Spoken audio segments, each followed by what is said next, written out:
All right, all right. Excuse me. All right. Hello, everybody. Trick or treat. happy. Uh, what is it? It's Thursday night already, right? I'm already starting to warm up. Maybe it was not good to throw on a hoodie because spirit is starting to move already. But hello, my Zen friends. So happy to see you guys. Hope you're doing well and have had an amazing week. And I'm excited for this evening's undead streams instead of live streams where we're going to be having some good times, I'm sure. And if you didn't see, I'll talk about it here in a moment too. We're going to have drawings after the stream ends where you have two chances for those of you that have free readings to win a 15-minute personal recorded reading, and those of you who make donations as well. You'll be in a separate drawing, so you have an opportunity to do two, right? Tricky treats. Hello, Deb Deb. Um, so before we get into everything, let us bring in some beautiful love energy. We got a wonderful black candle back here. Whoops, back here. Which a black candle is not evil. It's to help ground and bring in some beautiful energy. It's protection, as well as we put up a wall of lower vibrational energies, keeping those out, allowing the love to flow in. And then we will, of course, start off taking a big deep breath to come back to this moment, out of the future, out of the past, out of the chaos of the outside world, into this moment where love and peace exist. And then we will hit the singing bowl three times as we do, and we'll bring in that beautiful love energy to fill up all of our body, our mental body, our emotional body, our energetic body, our physical bodies, letting it flow out of us, out into the world, to allow it to do what it wants to do there, to help raise the vibration of the collective, the planet. Um, and as we're doing that, something we can do to immediately raise our vibration, as I talk about every single stream, is focus on gratitude. What's one thing that we're grateful for right here, right now, in this moment? And just sincerely be grateful for that. That immediately raises our vibration, opens us up to receive messages from spirit, and makes us like this conduit, this magnet to receive more, this chalice to receive more of what we're grateful for. So, as we say, it's a win win, win win, win win. So, that's what we'll do. We also have a beautiful feather visiting us today that was gifted to me from a friend who was gifted to it from an actual live animal. Um, so, we'll use this as well to clear away any energies and to transform and transmute anything that we feel led to. So we'll get into all that here, though. I'm jumping ahead. All right, let's start off. If you want to join me, we'll take a big deep breath in, hold it for as long as you feel comfortable. We'll release, and then we'll move on to the singing bowl. All right, so big deep breath in. Here we go.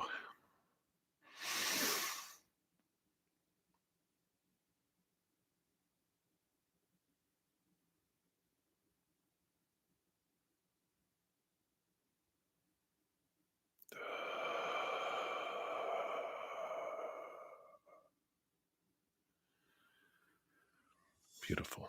All right, as I hit the singing bowl, please be aware of the sound. I do not know how loud it will be. It varies every time I hit it.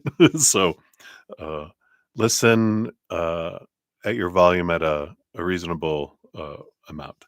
And don't forget gratitude. All right, here we go.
Beautiful, beautiful. Thank you so much for joining me and doing that. Such beautiful, beautiful energies. Wow.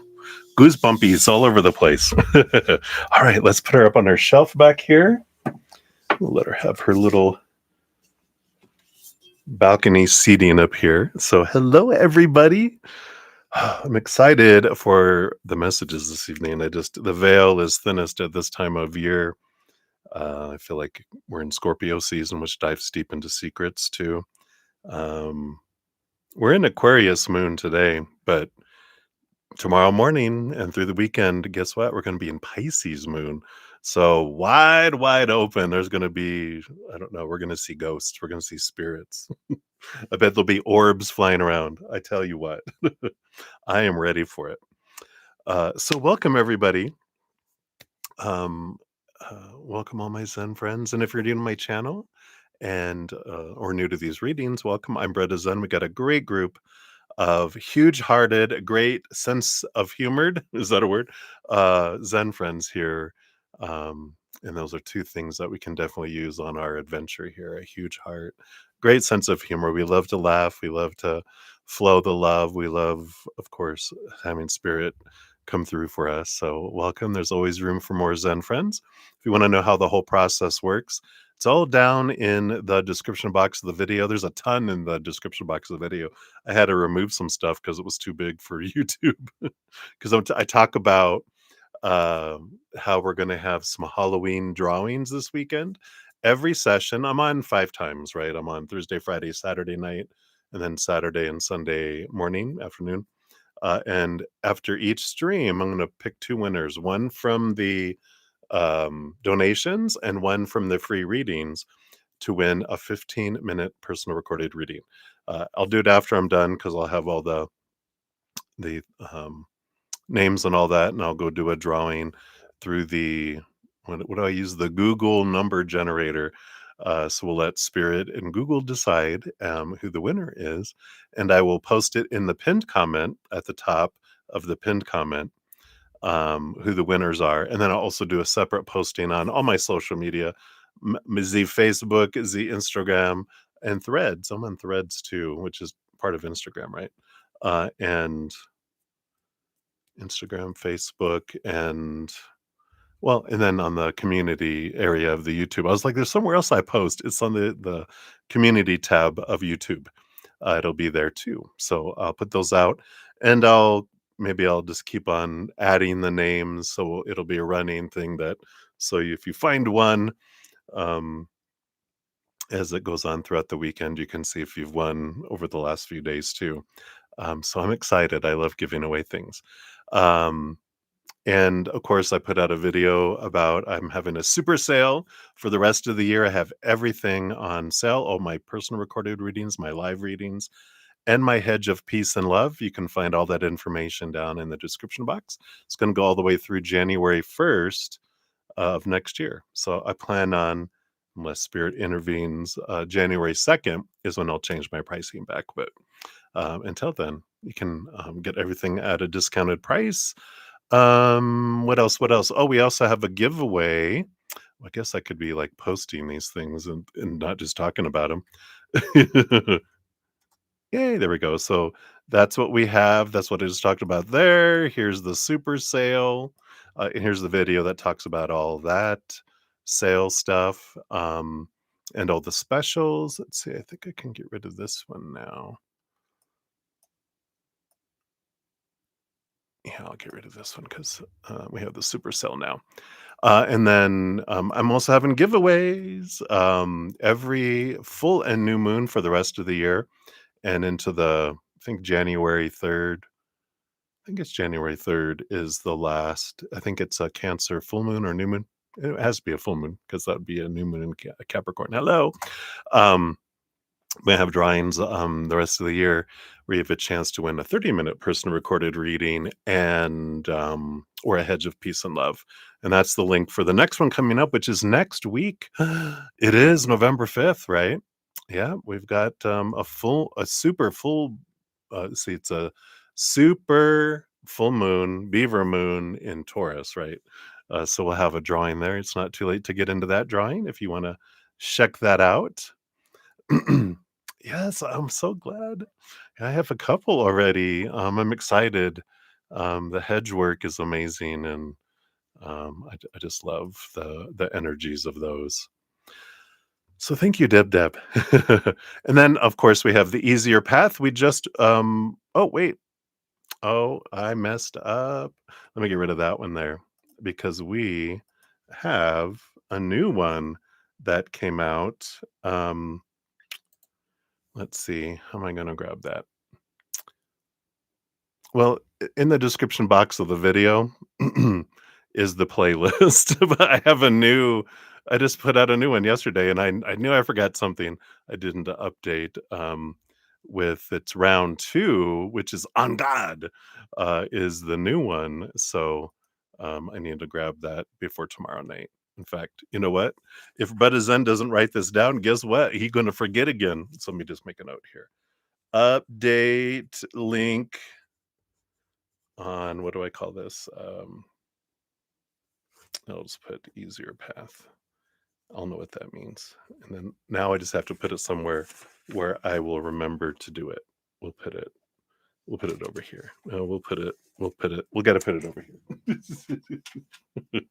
I'm a mess today, and it's been very busy, busy, busy, busy. So I love it, love it. I think those are the main things I wanted to talk about going on here. So fun times, fun times. I feel like there's more, but of course we've got. I looked up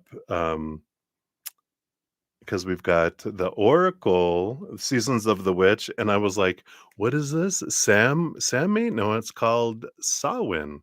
That Samhin. I looked it up, and it's actually Gaelic. So it is Samhain or Samhain.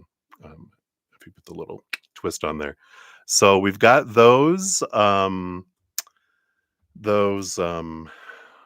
Oracle for we'll use those for the fortune cookie tonight. Um, I also have the Santa Muerta Oracle, which we may also bounce between those.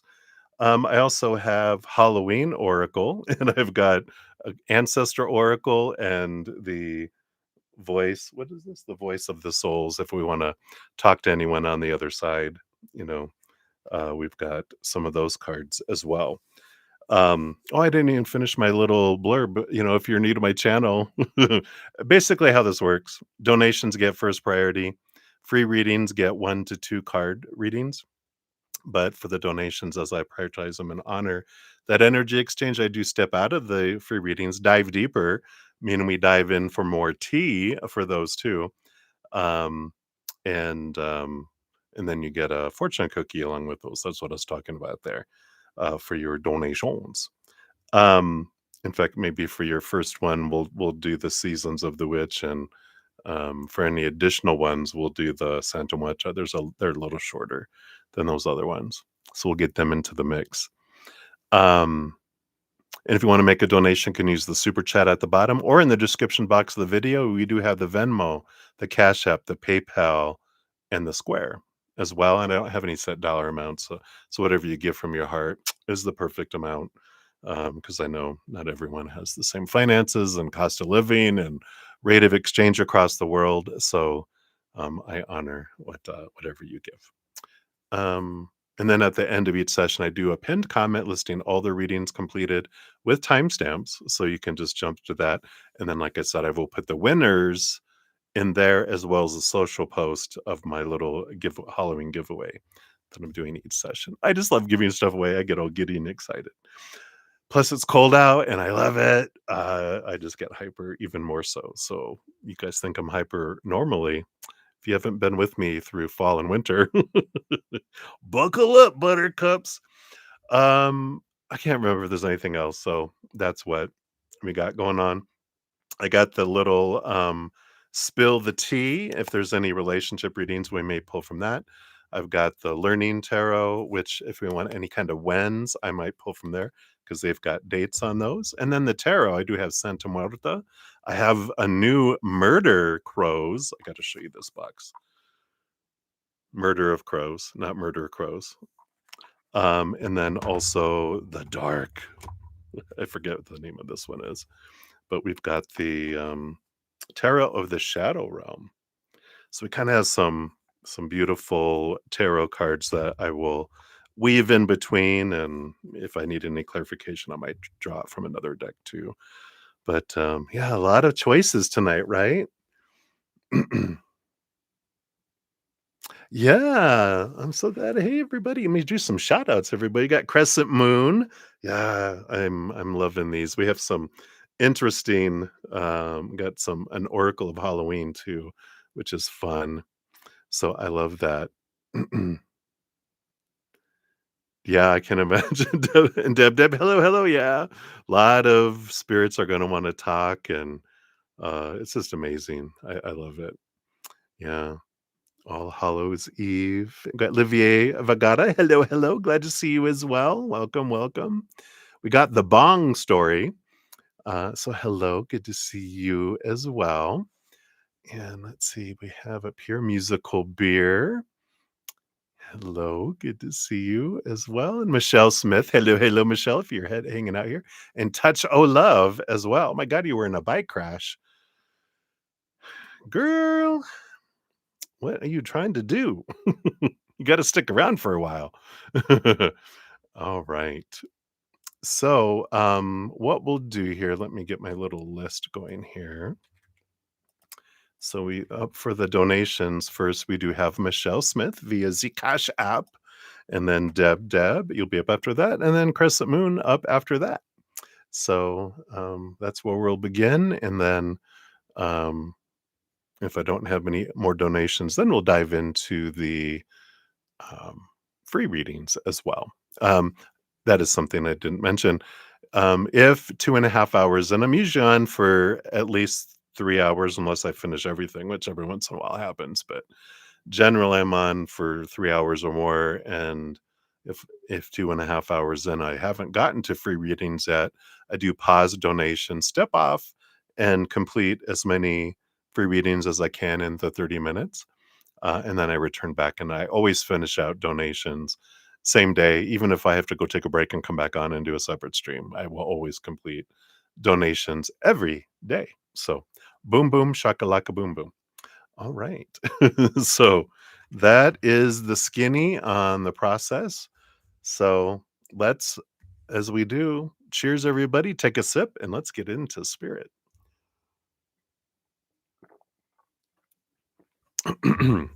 Kind of hearing the we got spirit. Yes, we do. We got spirit. How about you? So we got cheerleaders coming in already. So that's always fun. All right. So I do want to start with the Santa Muerta. I didn't show you this box. So if you're interested, this is what the front. Jeez. Spirit knocked it out of my hands. That wasn't me. But we got the Santa Muerta. Wow. Woo. I got suddenly very hot. I was like, I didn't hit the keyboard and we didn't go unlive, did we? We're going undead. Instead, we're going unlive. Woof. Let me just cool off a minute here. Okay. So let's get in. Michelle Smith, you are up. Let's change the subject. You jumped. Sorry. Sorry if that was loud. Did you guys try to catch the box too? All right. So, Michelle, we will start with you. And Michelle, thank you for requesting a hedge. If you wouldn't mind emailing me at brettazen@gmail.com for information on your hedge, we will get that. I'll communicate with you and we'll get that all squared away. So, if you don't mind doing that, I commented on something, but I don't have your email anywhere. I was like, surely, I mean, you've been donating to me for so long and been with me for so long. I'm like, I should have your email somewhere, but I don't think I do. I looked in all my records, not all, I looked in a lot of my records, and I'm like, so if you reach out to me, I'm excited to do the hedge here. All right, but let's get the cards revved up here. And you wanted an ancestor's message. All right.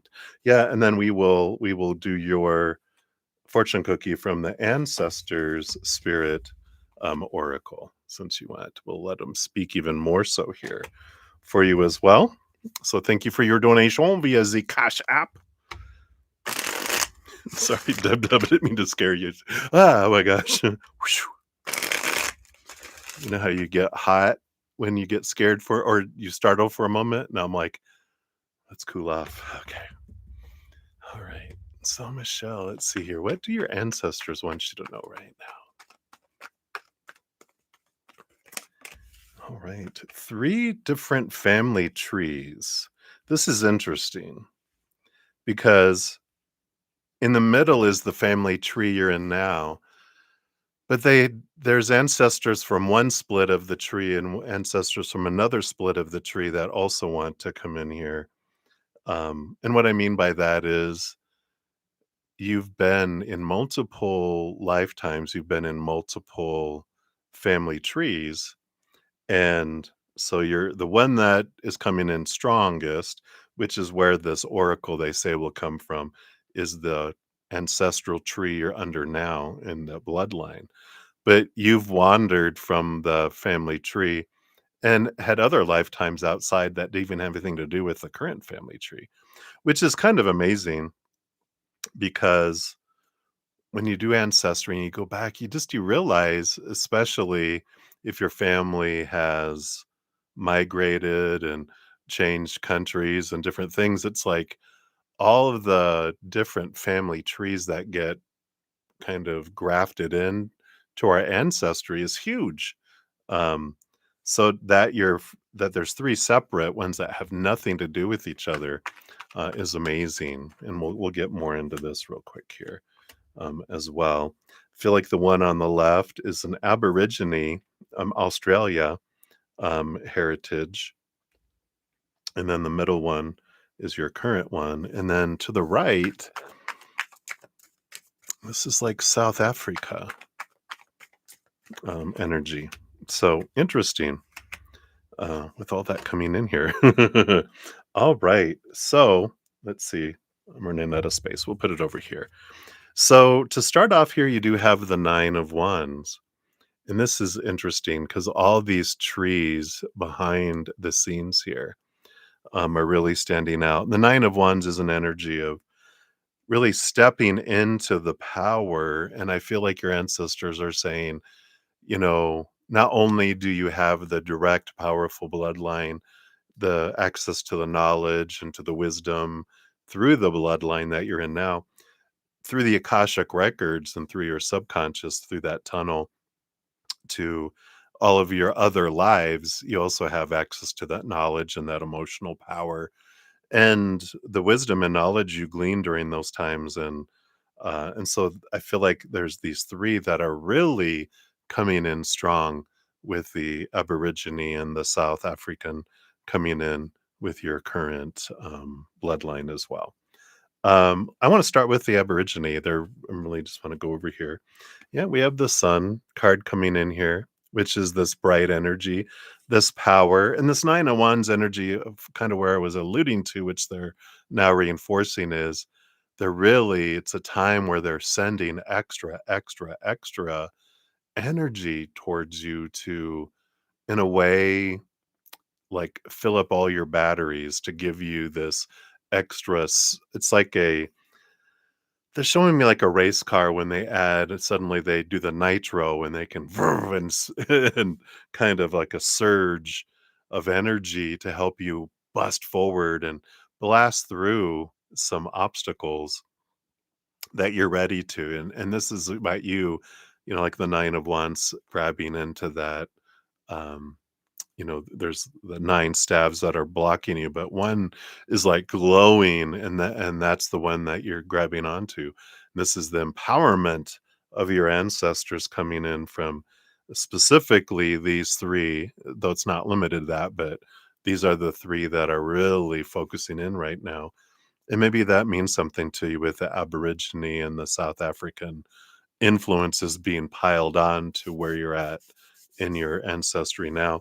But there is this stepping into your power to step through something. So taking on your power and embracing that, connecting to that allows you to step through. So I love that.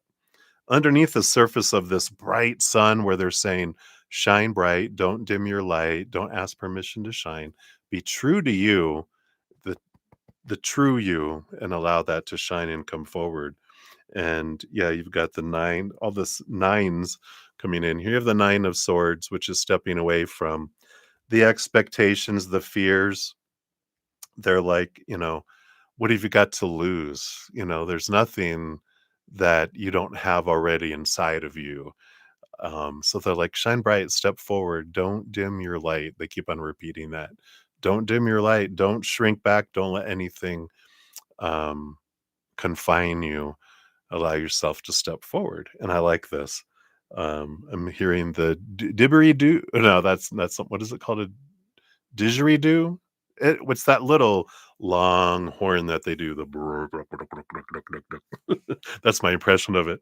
But I love that. And there's like great, maybe you enjoy listening to it already, but listen to some of that didgeridoo, something like that. It's that deep tones. I feel like that'll do something to reactivate that energy for you.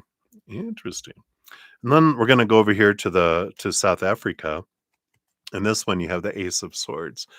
Yeah, there's a long, long heritage, and I feel like there's something here about a long, like you had many lifetimes in there, because I feel like you were part of helping create the knowledge in South Africa, and this is more tribal energy than it is like modern, of course.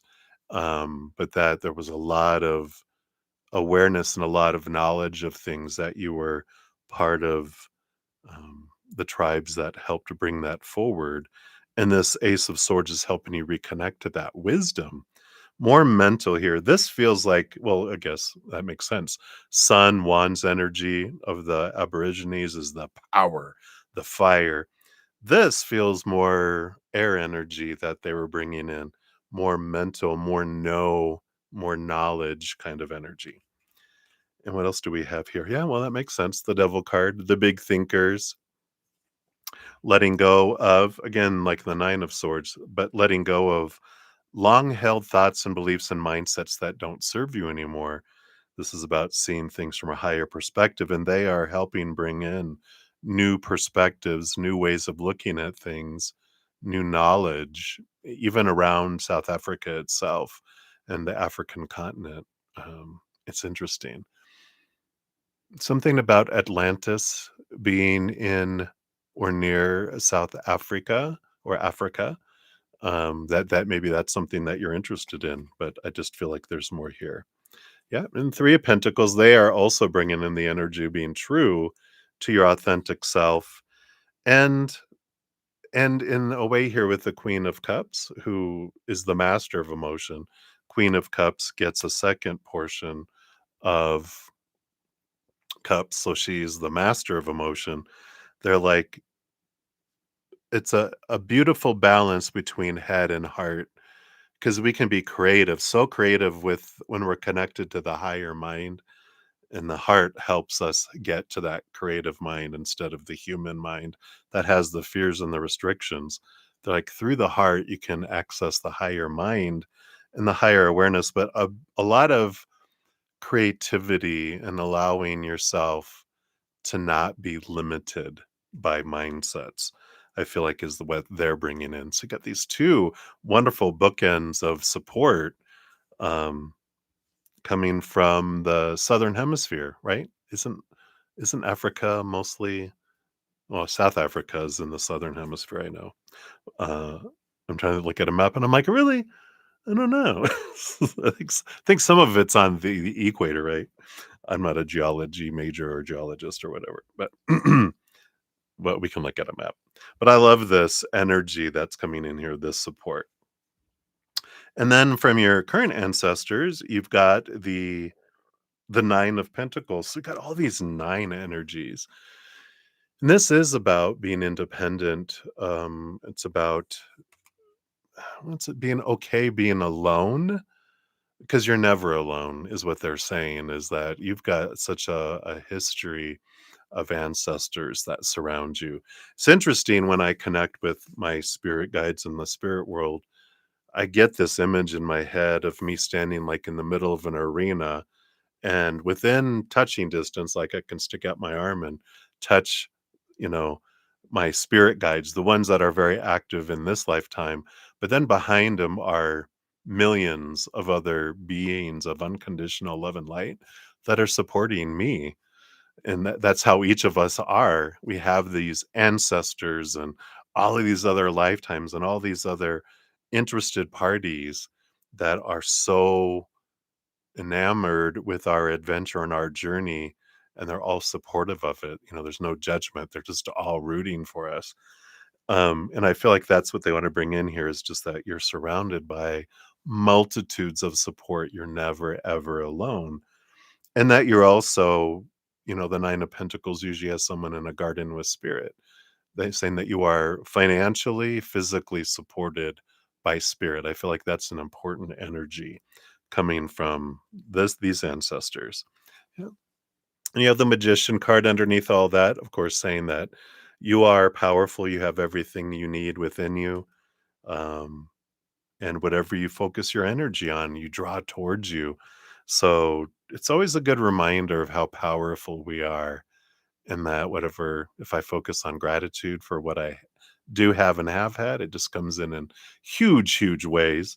And of course, if I focus on lack and what I fear and blah, blah, blah, like those Nine of Swords, then I draw in things to bring that to my face. And then I'm like, all right, I see you. All right, I'll transform you. Right. I'm tired of feeling that way because there's no right or wrong from spirit, which we talk about a lot, right? There's just different choices with different outcomes and different experiences. And I feel like they're just saying, just recognize your power here. And then the 5 of Wands, yeah, because you can change your energy. I like that they have a match by a matchbox. We can, with the number 5, transform the energy of that we're experiencing, but we're the only ones that can transform it because we're the ones that are drawing it in and amplifying it. So we're the only ones that are the navigators of our own life. If I'm focused on low vibration, I'm going to get low vibration till I'm like, enough of that. And then I'm going to focus on higher vibration. And the good thing about that too is high vibration is so much more powerful than lower vibration can ever be. And so it's not one for one. If I spent 10 years and, you know, sorrow and low vibration, I don't have to do 10 years of gratitude to make up for it. It's like a moment of gratitude can transform, so many lower vibrational moments. So I love this energy of all those ancestors. So hopefully that helps. Let's see what the ancestor spirit oracle for your fortune cookie brings in here too. All right. All right, there it is. And you have re-energize your life. Well, there you go. I love that. Clear, positive space and harmony. That's what we were talking about. They're it's like they're giving you this extra oomph. So feng shui dates back over 3,000 years to the Erlitou culture of China. Ancient Chinese capital cities followed feng shui to orient and design buildings, graves, temples, and tombstones. And during the Zhao area, which was 1050 to 771 BCE, feng shui rules were codified and included in craft manuals. Wow. Based on astronomy, feng shui aims to create harmony in an environment to enhance the well being of the occupiers. Auspicious placement and design influence energy flow and spiritual forces so that good energy, chi, is gathered and negative energy is reduced. So we're talking about, right? Transformation of energy. So maybe you can do some feng shui too. In feng shui, every living and non living thing has its own energy. People believed they were coming into contact with different energies everywhere they went, so they sought to create safe, positive spaces for themselves. Many people around the world continue to follow this ancient art to invite balance and positive energy into their home or workplace. And then the ancestors speak and they say, when you feel emotionally overwhelmed, physically drained, or bombarded by negativity, take notice and make a change. Reordering your schedule, reorienting your priorities, or organizing your space will improve the flow of your life. If there are objects in your environment that trigger memories or feelings that lower your mood or confidence or vibration, right? Remove them from view. You do not need to hold on to negativity from the past. Create an environment that is kind, supportive, motivating, and positive, and enjoy newfound energy and enjoyment. Wow. What a perfect energy here. And then the divinatory meaning says follow the principles of feng shui to balance the energy in each room of your home or office. This will help promote good health and abundance for you and everyone around you. Do not feel guilty for wanting to remove objects and negative people or situations from your life. When you clear out the clutter, you make way for new energy and opportunities. Ooh, there you go. Bye bye, people. So that's what they have for you, Michelle. Thank you again so much for your donation. And just please reach out to me at my email's in the description box of the video. I'll put it in the pinned comment too. But if you reach out to me for your hedge, we'll get that going here as soon as you're ready. All right. So many blessings. Thank you again for your donation. All right. So let us jump in. So Deb, you are up next and you're at 3838. Look at that. Boom, boom, boom. It's your age twice. I love it. But a bunch. I know, I know. So thank you for your donation. Let's give that a love and a like here. Let's take a look here. So you had a confusing dream. Yeah, the veil is thin, isn't it? So is it about you now or is it ancestral? We'll make your fortune cookie from the ancestors too, just to see if they chime in about anything here. Because I just feel like we're very much in this ancestral mood right now. Um, so in the dream, you were in the woods in the dark and it was wet outside. And you were with other people and you were looking for something. Well, you don't remember what you were looking for, huh? The unknown. There was water ahead, which is also the unknown, and you went into the water to help look, but it was a little deeper than you thought. And as you were trying to get out of the water up to your waist, you saw, oh, water moccasin. Oh, God, when I lived in Texas, whoosh, I tell you what, we used to come across those all the time. As you tried to get out and back on land, the snake grabbed your heel in its mouth. You woke up kicking. Oh, yeah, right. That will do it. Woke you up. Oh, yeah, we're in a long time. Yep. I get you. Yeah. So we'll definitely dive into that here and see what we got going on. So cheers. We'll dive in here. So we will see here.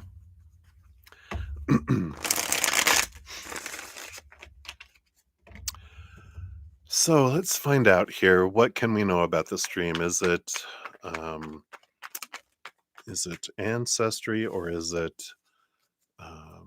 emotional, subconscious being worked through, or is it a projection of the future? Well, we'll see what we got coming in here. All right. Yeah, I figured. What were you doing in a swamp? Yeah, I know, right? Well, we will scooch these up here, and I'll give the order here in a moment. Their footwork just on where we're at. I don't have too many more donations here, so we might start free readings in a little bit, but we'll see. Bottom of the deck, Deb, you do have the Eight of Cups, which is about letting go of emotions that no longer serve you. And then the first card that came flying out of the deck for your reading is the Seven of Cups, a lot of emotional confusion and different things here too, right? Yeah, water moccasins. Actually, um, my when my brother and his friends were hunting me with their BB guns when I was a teenager, young teenager in Texas. Um, I was running down a path to look over a cliff to see where they were at. When I turned back around, I had thought I leaped over a rock, but it was a big curled up copperhead because I could see its eyes and it had a big rattler on it. And they sleep with their eyes open and I could see him breathing because it was out in the sun.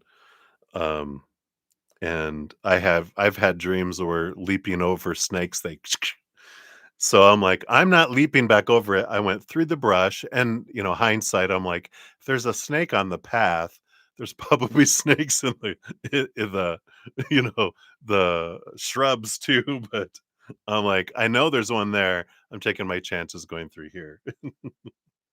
But yeah, uh snakes jumping up at you do represent a bit of feelings of feeling out of control. Um So we'll see what else is here, but I feel like there's some emotional energy here, right? Not literally, not in the physical world, knock on wood, thankfully, but in my dreams, yeah, but not for a very long time. Um, but they are bringing in the sense of feeling out of control. There's something about the emotional waters with all these cups that you were wading into the waters looking for the unknown, searching for the unknown because you're searching for something, you can't find it. And I feel a little bit of energy of trying to help and feeling like you're going to get not bit in the butt, but bit in the, on your heels, right? That it's going to come back to bite you. That's interesting. Let's see what else we have here because it just feels here. And we got the Eight of Pentacles. Just putting in the work. Let's see what else we have here. Yeah, and the Nine of Cups, trying to make dreams.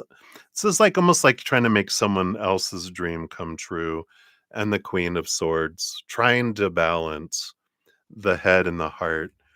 And this is what is coming in here. The dream is your subconscious world working through some fears. And it feels like the fears of letting someone down kind of energy. And yeah, forest, right? Because there's a forest with this energy that you mentioned in your dream. So maybe this has a lot to do with your daughter's situation, right? Um, with all the forest stuff going on, right? So it's interesting that it took you to the forest.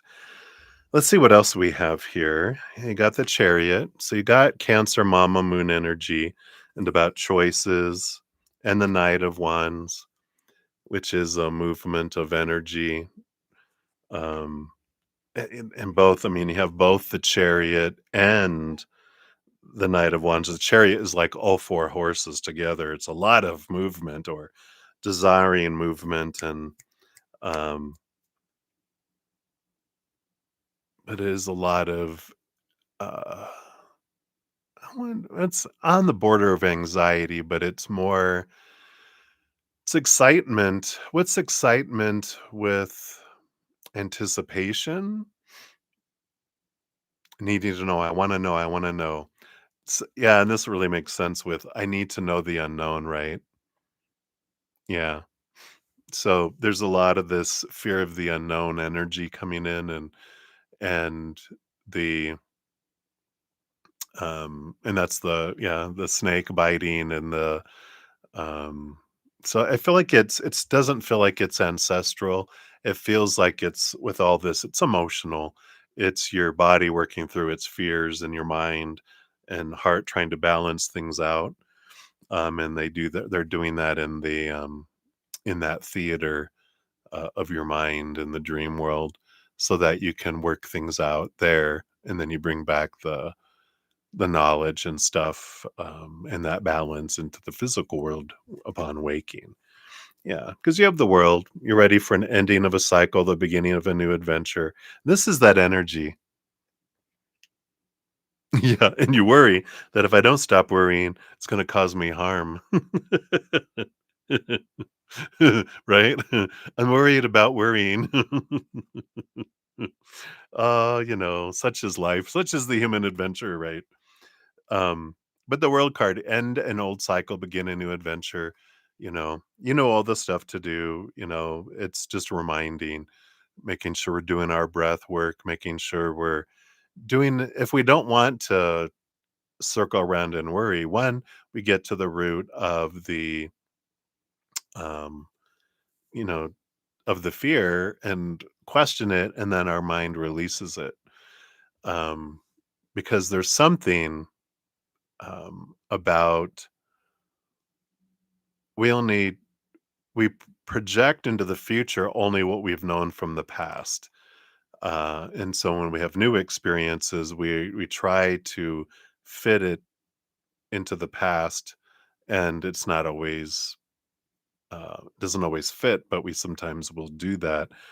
And so it's like realizing you're different, you're not who you were before. This isn't a different cycle. You're not going in circles, you're going upward, up spiral staircase.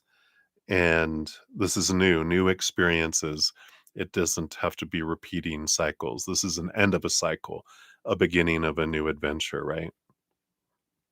Yeah, exactly. Yeah, and you have the Hierophant, the fear of change with the number 5, the major arcana number 5. You got the World card, that one, and also the Queen of Pentacles. Yeah. Mother Nature, Mother Nurture, nurturing yourself, coming in here. So, yeah, I feel like the dream, it's just, not just, but it's not like a foreshadowing of, like, "Stay out of the water, you're gonna get bit by a snake," or it's not something from the past, like another lifetime.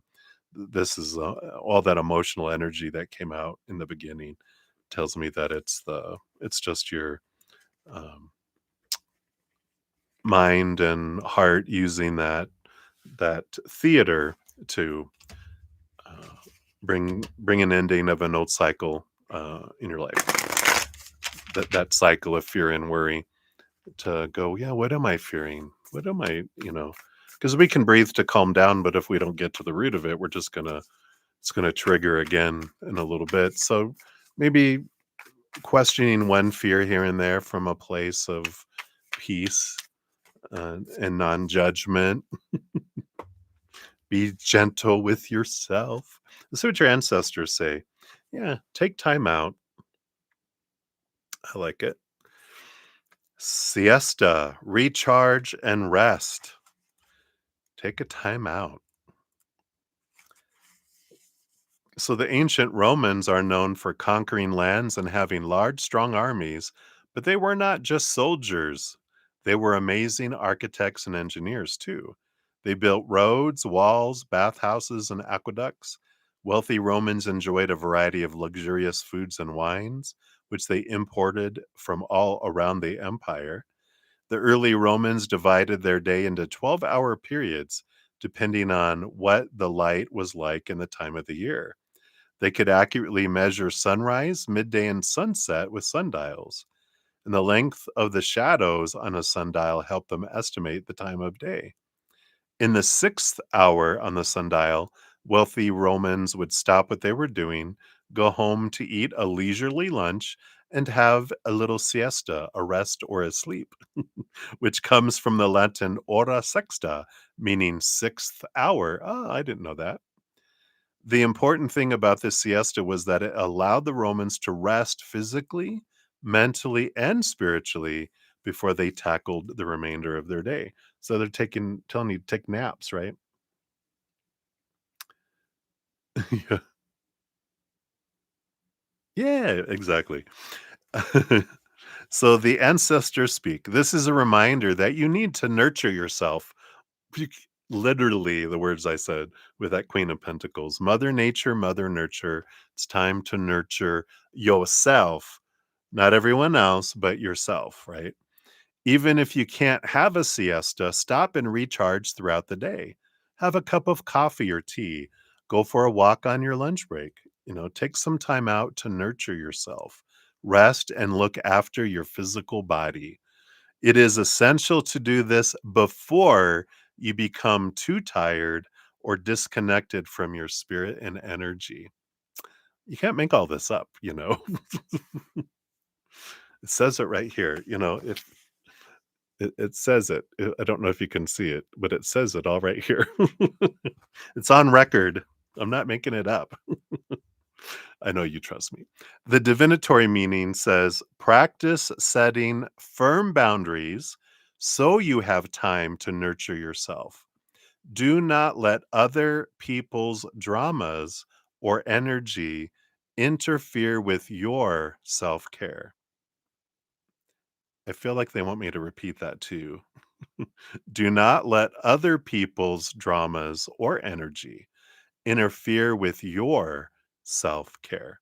It is important to look after your energy, so don't feel guilty about making rest and reflection part of your routine.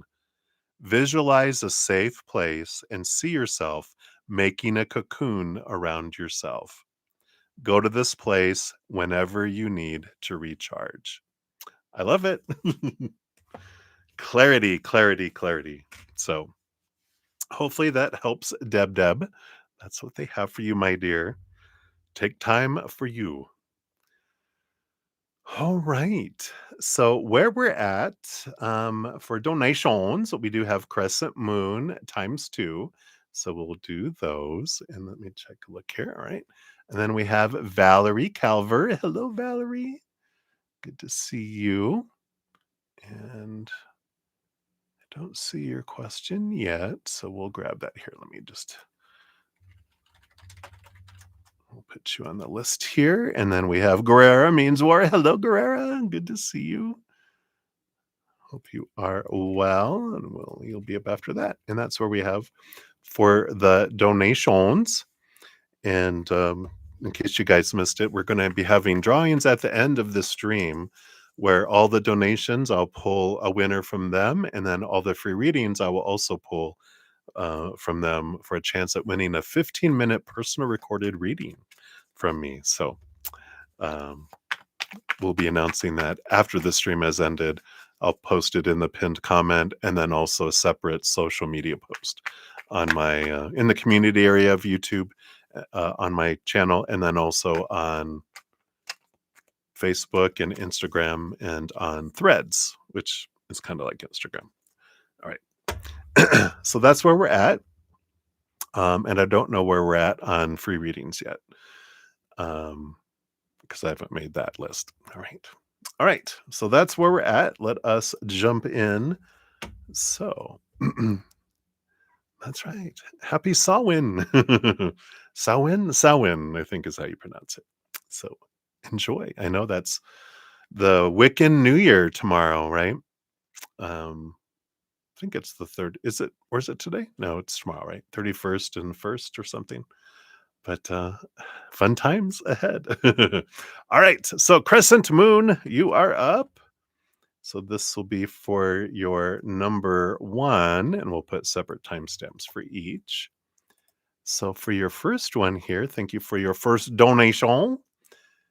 The third eye, private eye. You crack me up.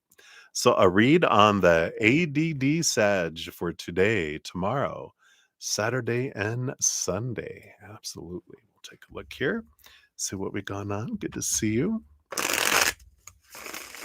Yeah, Santa Muerta for All Hallows Eve. Do, do, do, do. All right. So let's see what we got here.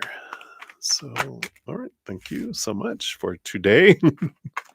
Tell you, cards are flying out of the deck. And then for tomorrow, what about Saturday? Okay. And that underneath. And Sunday. We got this. Got those leading to that. All right. So let's see what we have happening in the times of the ADD, the ADSAG. That's right. All right. So cheers, my friend. Let's dive in. So the overall energy for the 4 days, we do have the Ten of Swords. Ten of Swords is a good energy. Oh, I love how they have a skull on the back of the moth. Ooh, even skulls in over there too.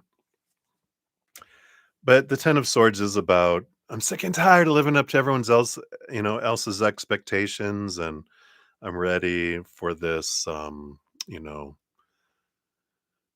ending of things and beginning of new things. It's just like I need to do what I want, not try to please everyone else kind of energy. Which comes about when you feel like you're disappointing a lot of people or being disappointed by a lot of people in situations. You're just like, why am I trying to do all this stuff? So there's a big awareness around expectations and how they're living coming over this weekend, today and through the weekend. Today's energy, they do have the Five of Pentacles and the Strength card. So we've got some Leo energy coming in with that. But the Five of Pentacles, is this awareness. Uh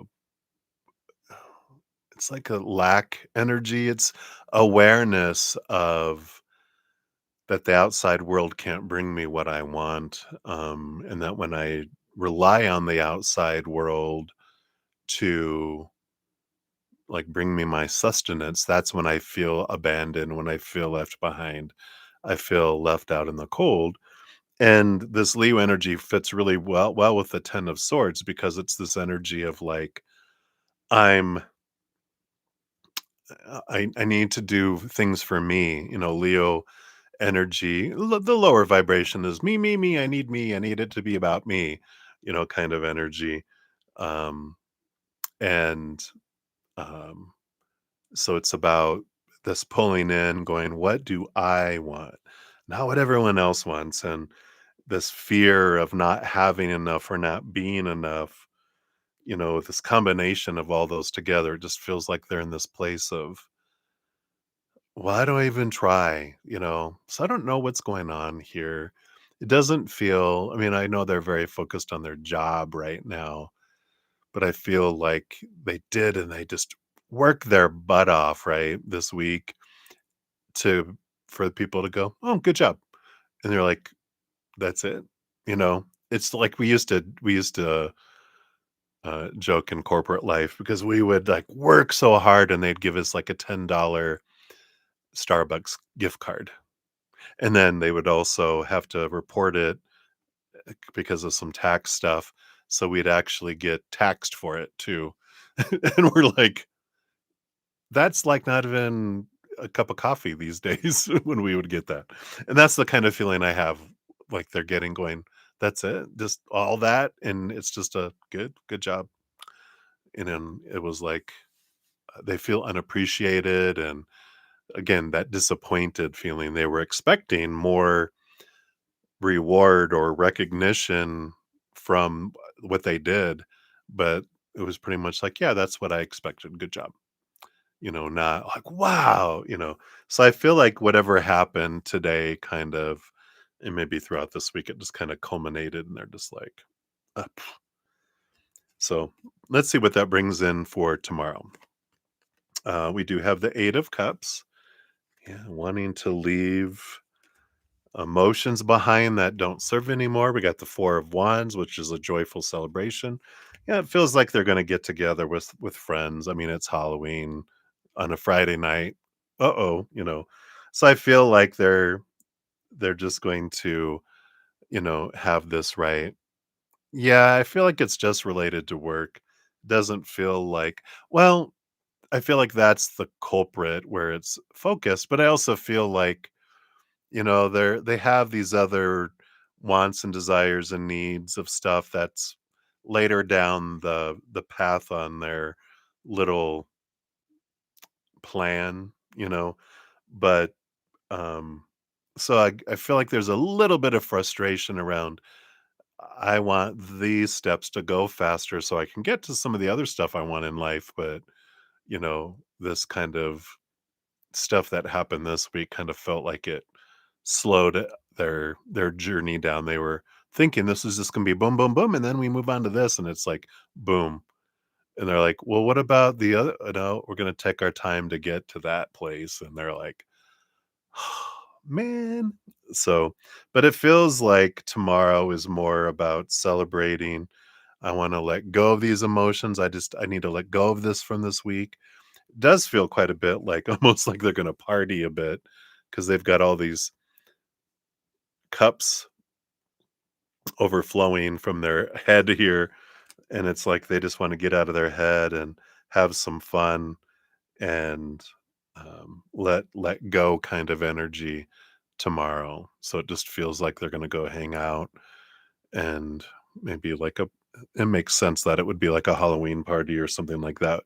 Four Wands is a joyful gathering, kind of energy. So interesting. Let's see what goes into Saturday. This is where they have like some of the most of the cards here. They got the Hierophant, wanting to see things from a higher perspective.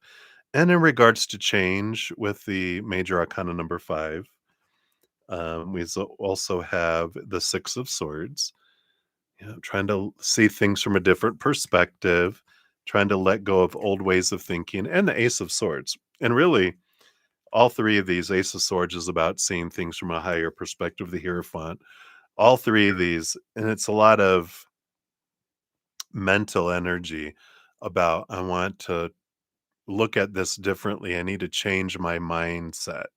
I need to really look at what I really want to do. So it feels like a big day of a lot of thinking and trying to like gain clarity around things. Underneath all of that, yeah, they got the moon card. A lot of here's that reflection energy that makes sense here. It's just a lot of this, and we got a Pisces moon uh, starting tomorrow morning through like Sunday.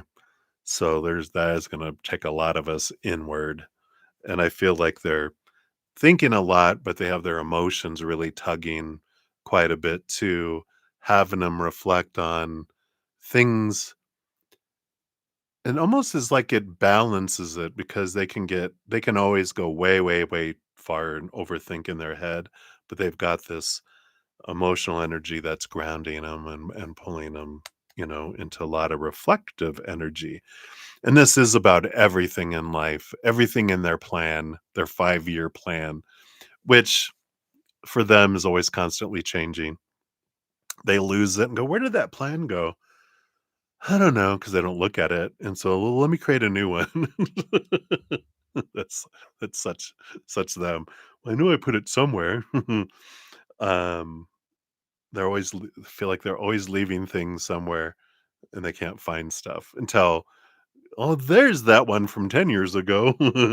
But it does feel like a very reflective, Saturday, but I feel like the main the kind of the central spoke to the entire wheel of their plan is work, because everything revolves around that for them.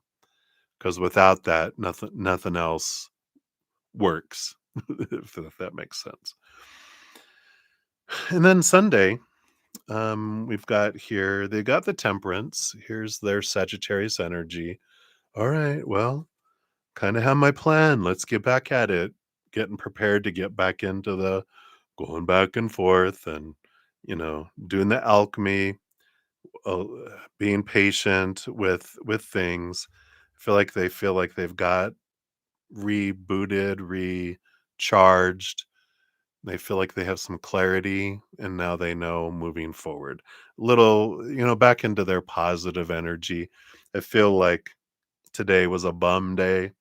Tomorrow is just about getting through the day to get into the weekend, to really think about things and reflect. And then, as they do on Sunday with their Sagittarius energy, it is about bouncing back, like they do, right? Yeah, on the bottom. underneath the surface, we have the Empress energy, a lot of emotional energy, but it is about nurturing oneself and creativity and just it's almost like this energy of gratitude that comes in with that because it is very harvesty energy. And then the Emperor, the Empress, and the Emperor. So they've got both of their energies of masculine and feminine within them activating, going, I'm taking time for me and I'm really, you know, uh, nurturing myself, but also with the Emperor is I've got my plan. I'm going to take action behind my plan, which is what we had talked about. They're like, all right, I think I'm back on track. And then this is what takes them into next week. Yeah, and they have the Wheel of Fortune. So that would be an energy of gratitude that is coming in here. So feel like they're, you know, I like that they're getting used to, it's like they bounce back faster than they used to. Cause I feel like they used to get down for like a week or more.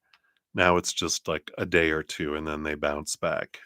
Um, and that just shows that they've done some inner evolution and some work there.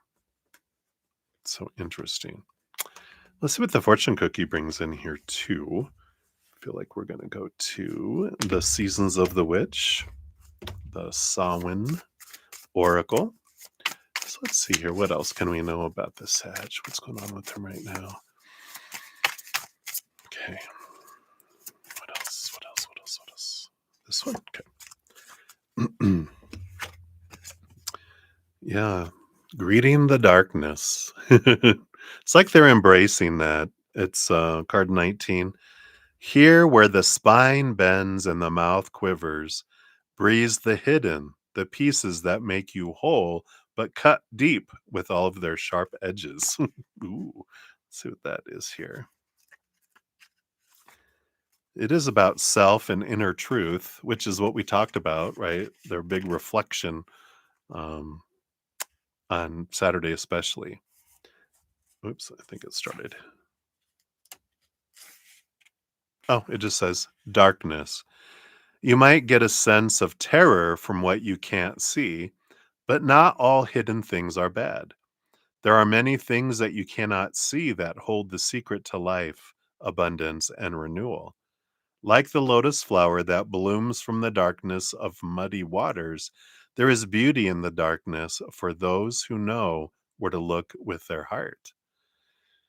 So the Greet the Darkness card has appeared as a call to go deep into the dark corners. There are parts of you, meaning this is the Sag, right, that are beautiful yet remain undiscovered. You must allow yourself to open to the unknown. You can do this by confronting old wounds, lost memories, feelings of shame, guilt, and disappointment. That's what we're talking about, right? This is called shadow work, a practice that allows you to make friends with your demons rather than hide from them. What seems like a monster is really a lost part of you needing love and support. When feelings such as anger, resentment, and chaos come around, it's because those feelings are trying to protect you in the only way they know how. Anger only knows anger and can only offer its support in that way. Chaos only knows chaos, so this is the only way it can get your attention. These feelings are trying to help you find the beautiful gems that are waiting in the dark spaces of your being.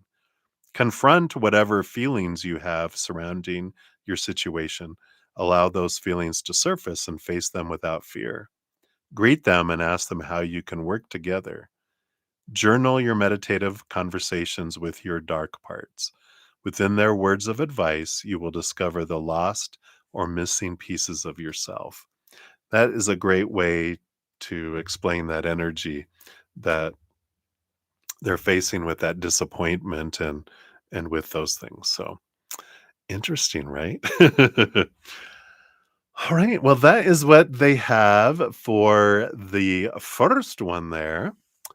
And then for number 2, let's grab your timestamp here. So here's both your timestamps. Oops, I hit the keyboard right. Hey, Sudeshna, welcome, welcome. Good to see you. All right, and we got Ken in here. Hello, Ken. And of course, we said hello, footwork. Thank you for your question there. We'll get to those, I'm sure, sometime today. All right. So Crescent Moon, thank you for your second donation. And you like an energy check on what and when causes their tower moment and communication. Absolutely. Take a look here. Let's take another sip. Cheers. All right. Let me just make sure. Let me get rid of this thing out of here. There we go. Okay. All right. So, what and when causes their tower moment and communication? All right. Let's take a look here. Yeah, isn't it amazing how the fortune cookies just are like, I confirm so much. All right. So the what, and the when, and the communication. Of course, what's the communication about, right? All right. And for the when, we will use the learning tarot. So based on current energies, boom, 2 cards came out. So we'll look at the when. Yeah, we got the bottom of the deck. We do have the 4 of cups, which is kind of this boredom, kind of this energy of stagnancy that comes in, of this emptiness, because like 4 of cups can be like the 4 of pentacles, and where um, it's like when we're taught to look outside of ourselves for our emotional fulfillment in relationships and situations and things, and job being part of the situations, they end up feeling empty when we get all the stuff that we think we're supposed to, that's supposed to fill us up, and then it doesn't. We kind of are like, what, where am I going to feel fulfillment? And this is emotional fulfillment. So it's emotional unsettling, um, unfulfillment in the buckets of the outside world, right? I do feel like it is zeroed in here with work, because the first cards that came out are the devil card, which is an energy of like it's a Saturn, which rules over Capricorn, which rules over the 10th house of work. And we also have the Page of Wands, which is the energy. And it's almost like there's this promotion at work, or a quick change at work, because it's an upgrade, it's a movement energy at work. And I feel like they either get a promotion, or where they get into the position that they're desiring to go, or move into the new job, and then they're just like, it doesn't feel any different. I don't feel the that I thought I was gonna feel, right? And I just feel like that's part of what's happening here, because then we have the 7 of Cups together, which is all these different emotions I'm feeling, but not the ones I thought I would. The Queen of Pentacles is an abundance energy that comes in here, and the Knight of Wands is a lot of fast movement energy, a lot of action energy. Again, like the Page of Wands, it just is this little story of, I got a lot of extra coming in my life. The things I thought, this is going to make me be on top and feel like I have the world, and now I'll be able to do all the other things I want. And then they're just like, what is this? Kind of feeling that comes in here. So it's almost like the tower moment isn't, which is so much them. It's not a, that something is taken away from them in a sense. It's that something's given to them, and it still feels as empty as it did before. Yeah, and we got the King of Cups trying to balance the head and heart, and the moon. Yeah, so here's all that reflective energy coming back in. in this attempt to balance the head and the heart a bit here. There is a little bit I've been picking up a lot in these last 2 readings that we've done here of drinking, and, it's just this really stood out. That 8 of cups we had before was, like, a lot of alcohol, trying to, like, um not that like they're an alcoholic, but I feel like they're drinking a little bit much, trying to feel good, and not that they're addicted to it or an alcoholic, but I feel like that's also part of the that this and I feel like they're even drinking themselves sober. Which when you do that, I did that once in my life because I used to when I was like 22. I drank a lot because it was new, and I was drinking so much that it wasn't even impacting me anymore. And I would drink and I'd get on the edge of feeling like I was gonna feel that, that fun buzz, and it was gone, and I just and this was, like, over 30 years ago, right? So if you spent $50 on alcohol, that was a lot, and I did that night, and I was like, "This is a waste," and I feel like this is kind of that energy that's coming in here is, like, even the alcohol, even these things that they, kinda use to numb or to make them feel a little bit more cheery isn't even bringing them that satisfaction, and I feel like that's just like this kind of energy coming in. Let's see what else we get here with the wens here, as well. Wow. Yeah, well, I wonder here.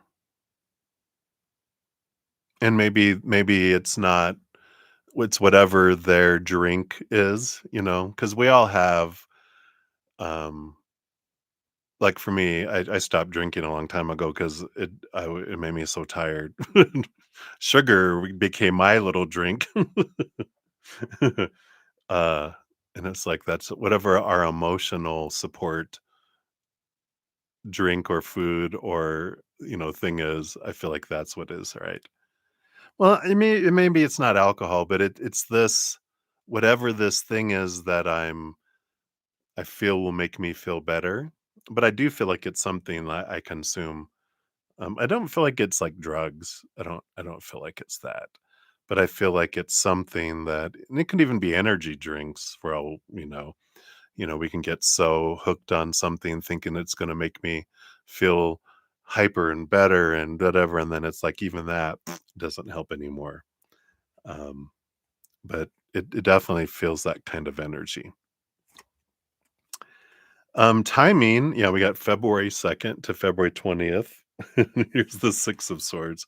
I don't feel like that is here, but we got the Lovers card, May 21st to June 20th. Just gotta cover up some of this stuff. Got a little nakedness. YouTube doesn't appreciate those.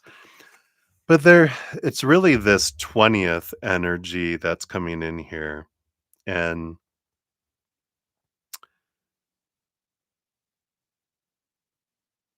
because the other ones feel too far off. So and when it's both the 20th and the 20th appearing here, I do feel like based on current energies, it does feel around November 20th, which is on the cusp of the Sagittarius season, which which does kind of, you know, match up because they're getting into their energy and they're wanting their fire energies kicking in and they're wanting movement, they're wanting, things to kind of move forward with this here. It's interesting that the devil card also represents addiction, which again, it doesn't have to be alcohol or drugs. We have all of us have addictions of our own, like I said. Sugar, it's like when we're like, you know what, I really would want some apple fritters. That's like our host will be like, apple fritters sound good. And I'm like, no, stop. Those are like one of the my emotional support food. And it's like, "Nope. No, no, no. No, no, no, no, no, no." But it's like, "Okay, I'll have 1." But they come in 4. They don't sell them separately where we go. Darn, you know? But there is something about feeling, connected to something that, you know, I'm using it to try to feel better, but it's just not giving me the oomph it did before. And I feel like that's what's happening is they're just feeling this stagnancy in a lot of different areas of their life. And um and it's just like this, it's almost like what have I got to lose kind of energy. It's not like desperation, but it's like it just gives you this bravery when this ugly feeling of not feeling fulfilled in life outweighs the fears, then we make movement and change. So it does feel like November 20th. Let's see what this fortune cookie brings in. We can use the Santa Muerta for this one. What do we have? Card number 24. How interesting.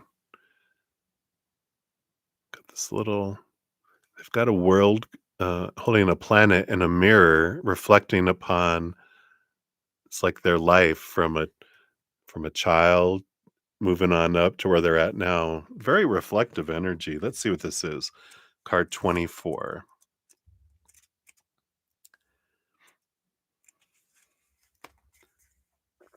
It's called Flux.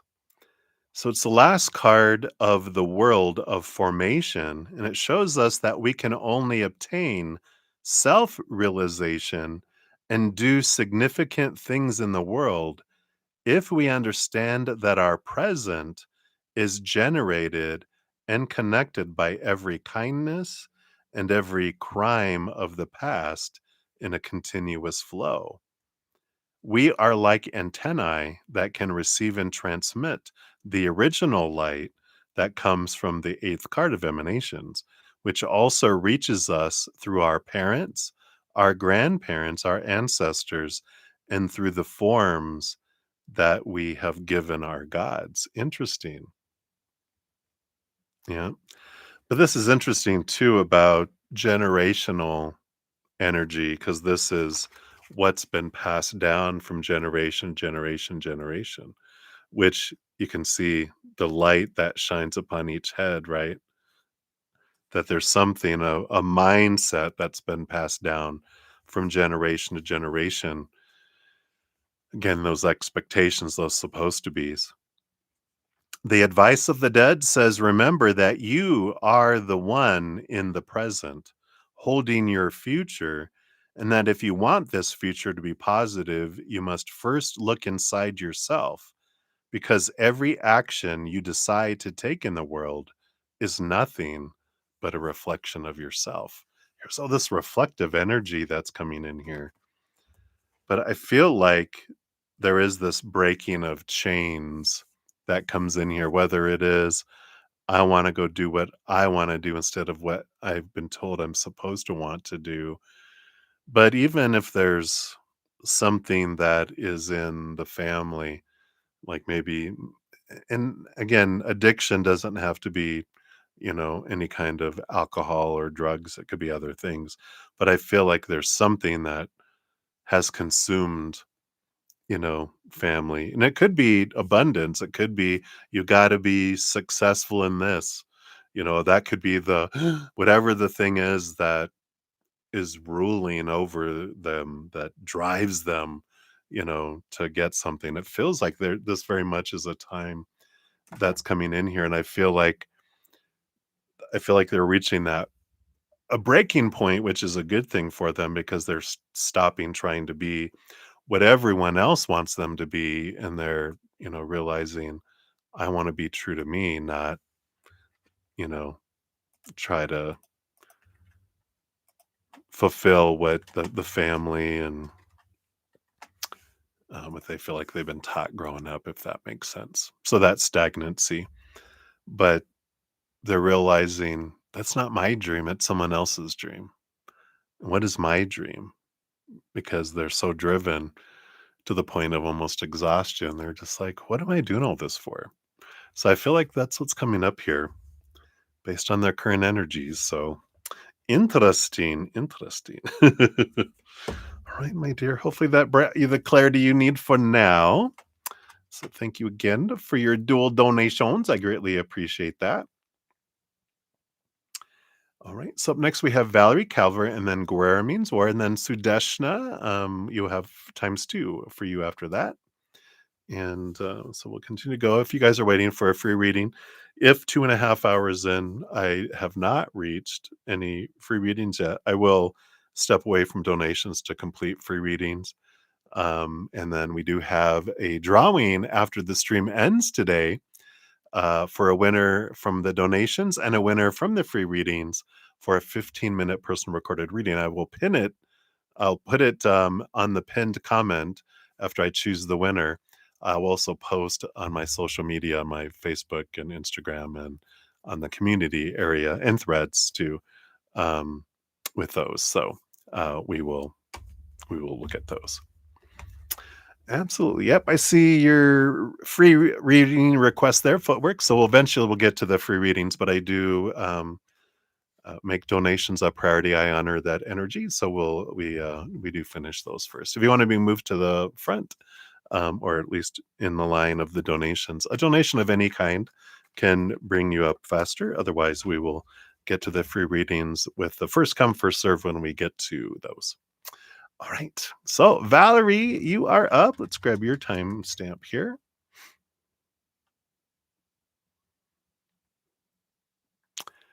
Um, Footwork. Oh, is that you, Valerie? Let me take a look here. Yeah, okay. Okay, that's what's thrown me off is your donation says Valerie Calver, but um but the um YouTube has put, they switch back every once in a while to putting at the at ones on there. So that's what's thrown me off. So I'm like, that's you. So that makes sense. Now I will have in my head, yeah, you're sign in. I was trying to think of the word. Yeah. So now that I know that, I will try to remember, okay, that's Valerie. So okay, that makes sense. Yeah, it's funny because other people have the at sign, but yours says your name. Who knows what's going on with that YouTube thingy there. So thank you so much, Valerie slash footwork. All right. So, and you on a general, you said, right? So thank you so much for that. Makes sense now. All right.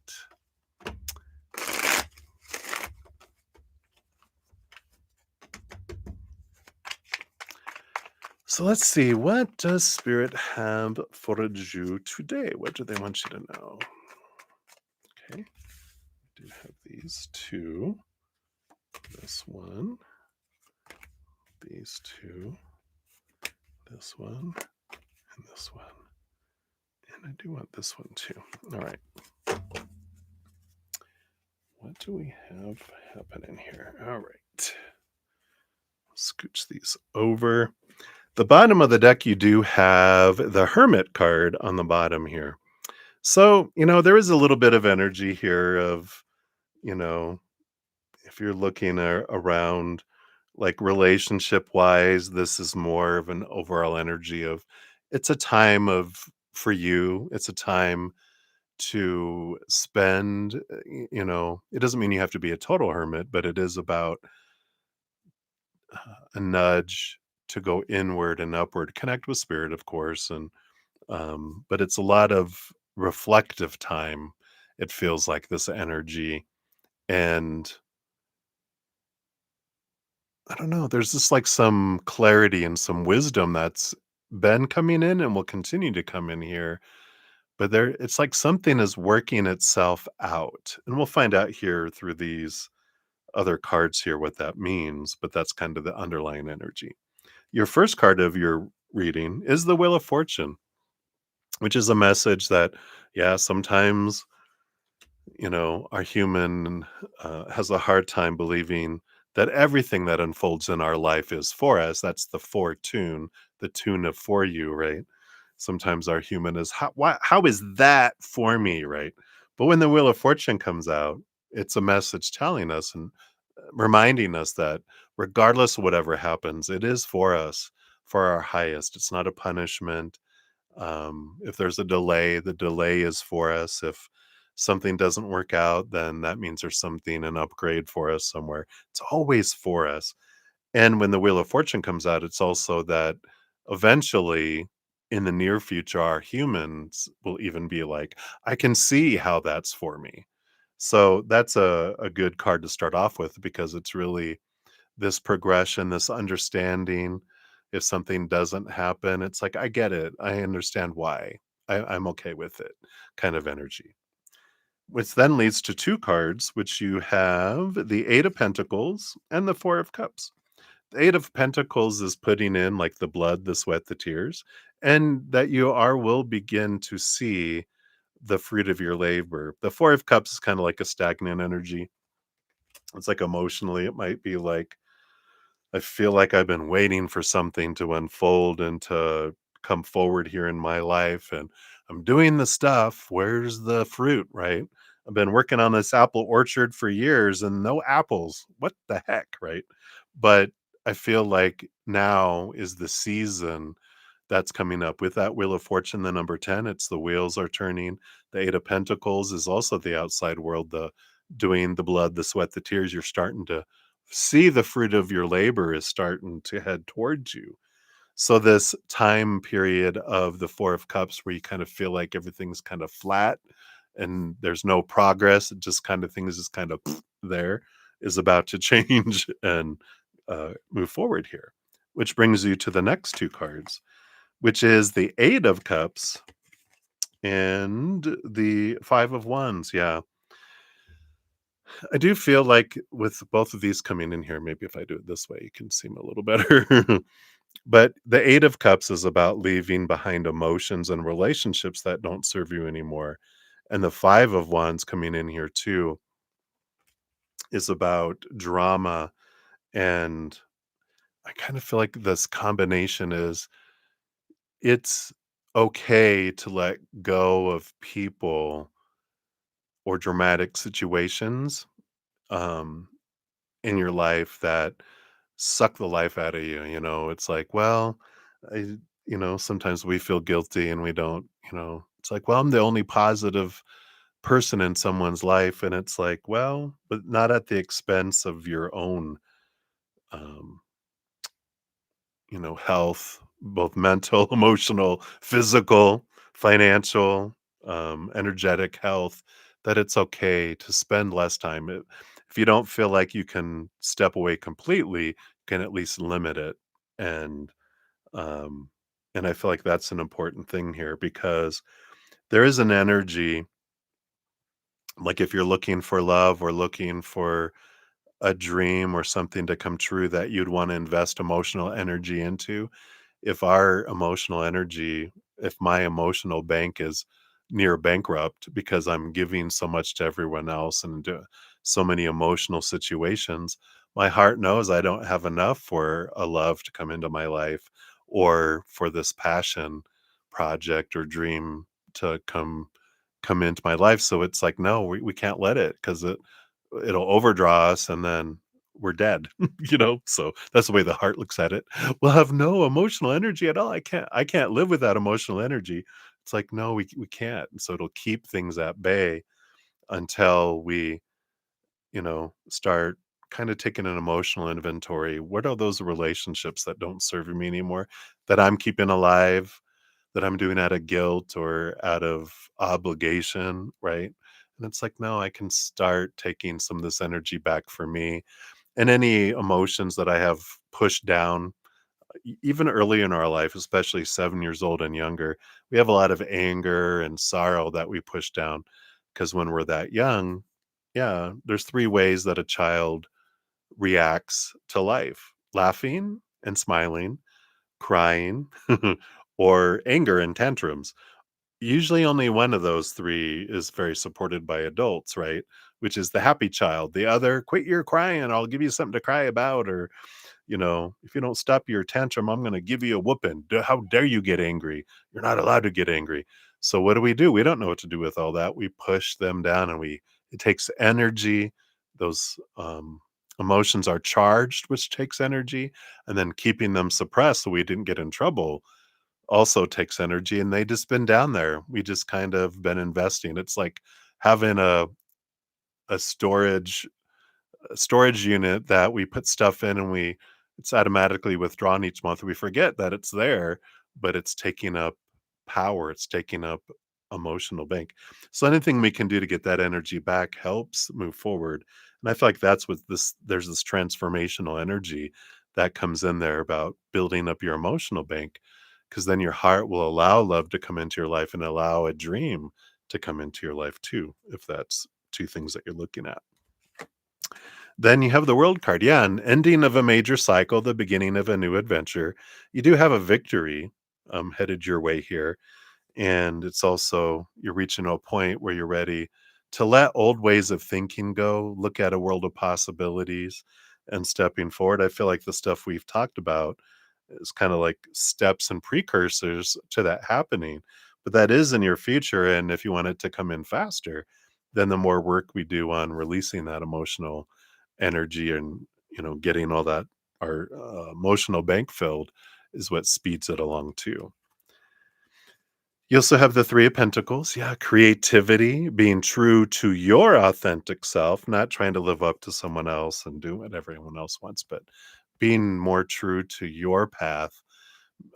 Again, not letting everyone else's opinion squash you or limit you. This is a world of possibilities.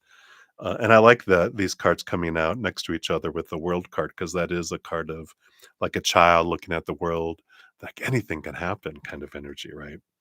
And you do have the 6 of Pentacles too, which is a card of victory. It is a card of balance in the outside world, allowing yourself to receive something that kind of comes up in here too when you're down in that looking at that subconscious, if you're looking at those emotions from the past, because this represents, kind of feeling like um, you have to give so much to get so little, like a belief that I have to work hard to get anything, that I have to overgive to deserve to get a little bit.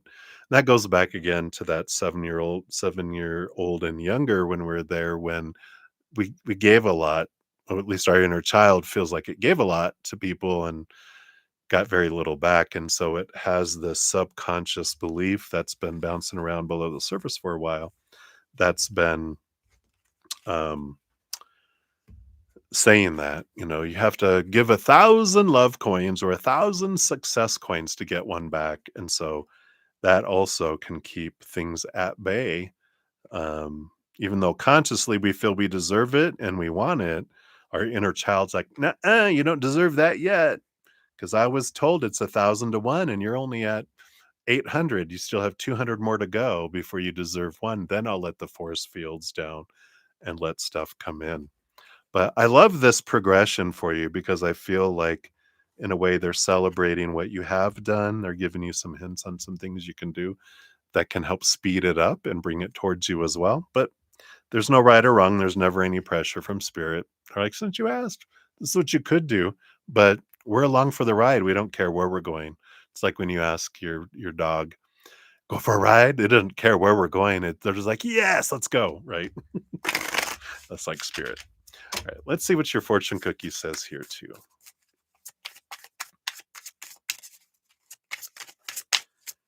Yeah. What else here for Valerie? All right. There it is right here. This is from the Seasons of the Witch. And we got All Hallows Eve. Here we are. Tis the night.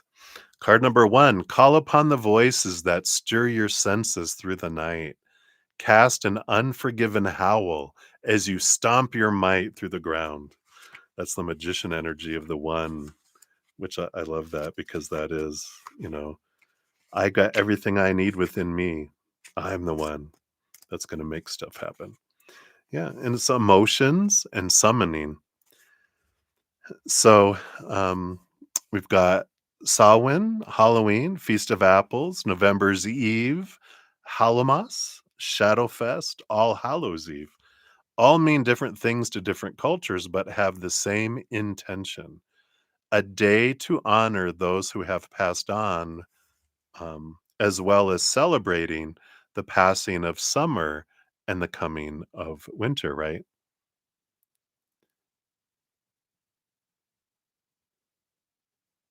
You're highly skilled and you don't believe it, right?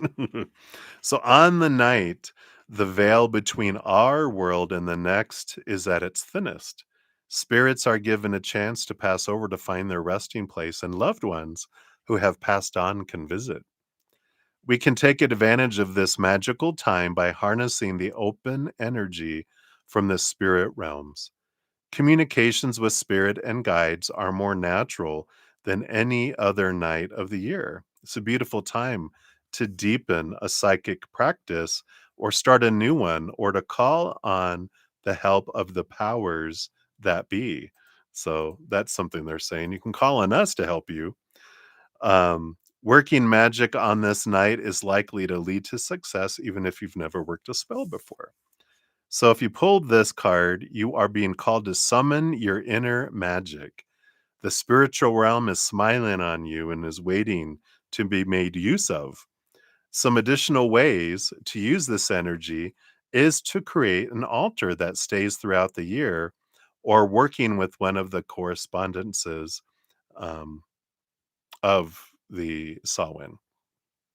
Additionally, you might try working with some profound, darker energies, such as crone energy, or a dark goddess, such as Hecate or Morrigan.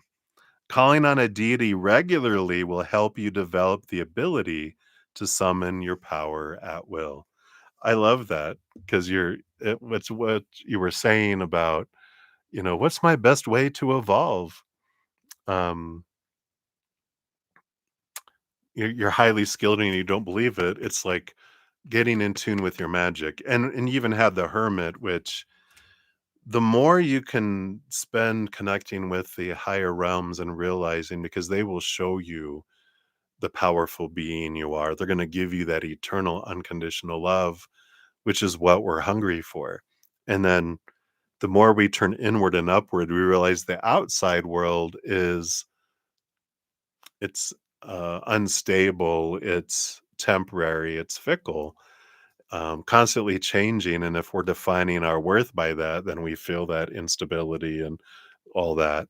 But when we go inward and upward, we find a solid foundation of our magic, of our power. It's like the magician card that says, I am, I have everything within me to have my dreams come true. And the outside world is a distraction. They distract us from our power. Like you said, believing how skilled we are because all that opinion we start to believe, which they don't know us. They just they're speaking from a place of their own self-reflection and we start believing, what they're saying, but it's really this finding the truth of who you really are on the inside. And with that hermit card and with your fortune cookie being, you have a whole host of beings of unconditional love and light, spirit guides and guardian angel and loved ones on the other side and ancestors and all sorts of beings that are just waiting to show you how powerful you are. And I feel like if you not start, but if you enhance your search and connect more often with them, then you'll start to believe their capital T truth rooted in unconditional love instead of the small t truth of the human characters that we deal with in the outside world, that their opinions are rooted in fear. And I feel like that's a great place, to start there, you know, and ask them, is there a book that you're being led to read? I know for me, like Deepak Chopra's The Path to Love helped me find my self-love, which connected me to things. But it's like what's, you know, drawing you? And you can ask them, put things in front of me, that can show me those. Um And I do have um, my new podcast series, The Easier Path. The playlist is in the description box of the video, or if you go to my main page, the playlist is at the front. There can be some things there if that resonates for you. That's all free. If you want to check that out as well, it's an option. But definitely, I feel like that's one of the big things is remembering who we really are, which is in a powerful, eternal, supernatural being made of unconditional love, not this human character and all this that we've been told we're supposed to be, right? So I feel like that'll be transformative for you, right? So hopefully that helps a little bit there, Valerie. Footwork. Thank you again for your donation and many blessings to you. All right. So, hey, everybody. So, hey, Pratima. Hello, hello. And Mika Khan. Welcome, welcome. I think you guys are only two that have come in since I did shout outs earlier. I believe so. Hopefully, I didn't miss anyone else. Hello to anyone else that's here that I didn't say hello to. We'll continue on here. For donations, I do have Guerra means war up next, and then Sudeshna Ghosh times two. And then if I don't have any other donations, I will be headed off into free readings. Of course, if I don't have any, if I don't get to free readings by 2.5 hours in, which is only 45 minutes from now, I will step away from donations to finish some free readings as well. And we will be having a drawing after the stream ends for one winner from donations and one winner from free readings, for a chance at winning a 15-minute personal recorded reading for me. So keep an eye out. I'll post in the pinned comment at the end, I'll put the winners and then also a separate social media post as well. So keep an eye out. It's trick or treat. So fun. All right. So let's take a sip. Cheers, everybody.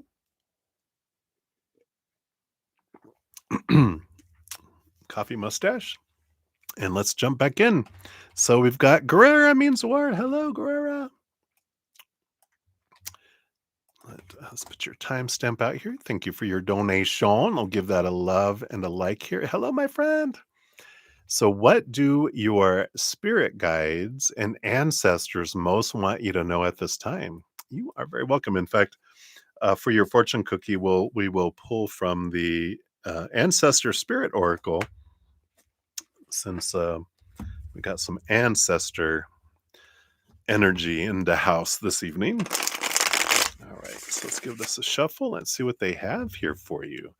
So, what do they want you to know at this time? Okay, do have those three. What else? All right, so 1, 2. They did want all of those. 7. So, boom, boom, boom. There is something that's unfolding here because it's just like progression kind of energy.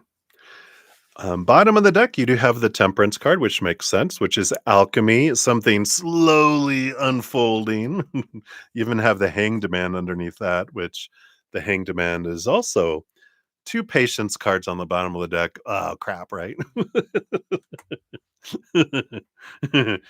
But, whenever we get Patience cards, it is telling us that things slow down on purpose to give us the opportunity to raise our vibration, kind of pauses stuff so we don't keep drawing in something that we're not wanting to draw in, gives us time to change a mindset, change a pattern, change a behavior, so we stop bringing that in, stop doing what we've always done and getting what we've always got. And they're like, all right, stop the automatic ordering of whatever.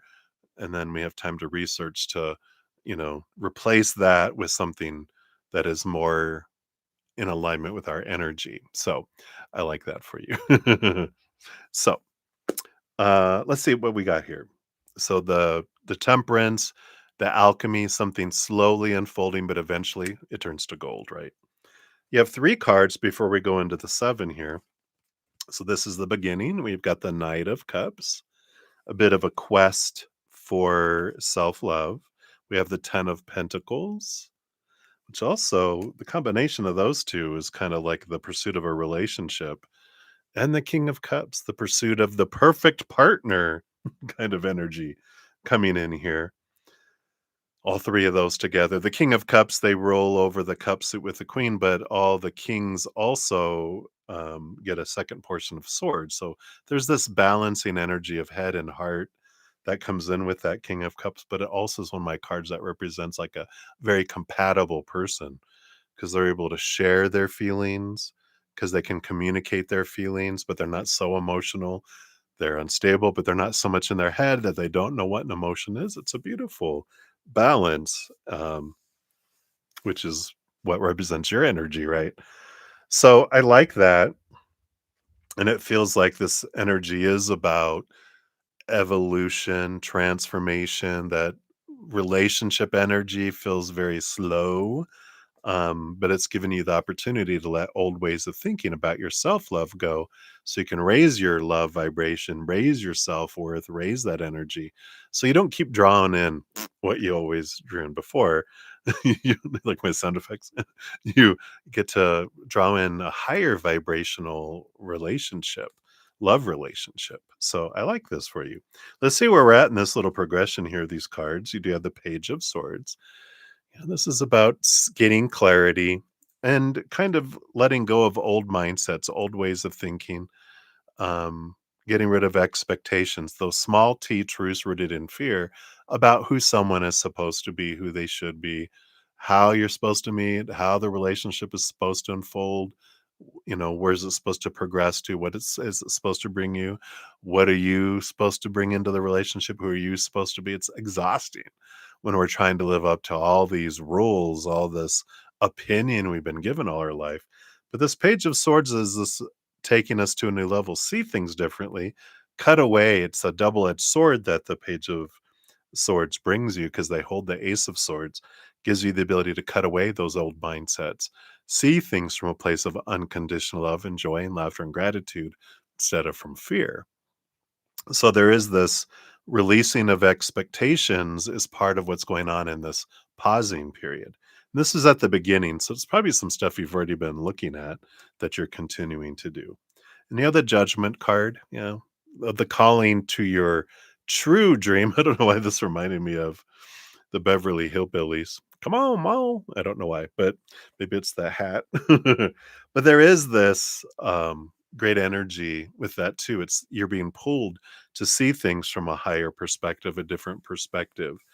And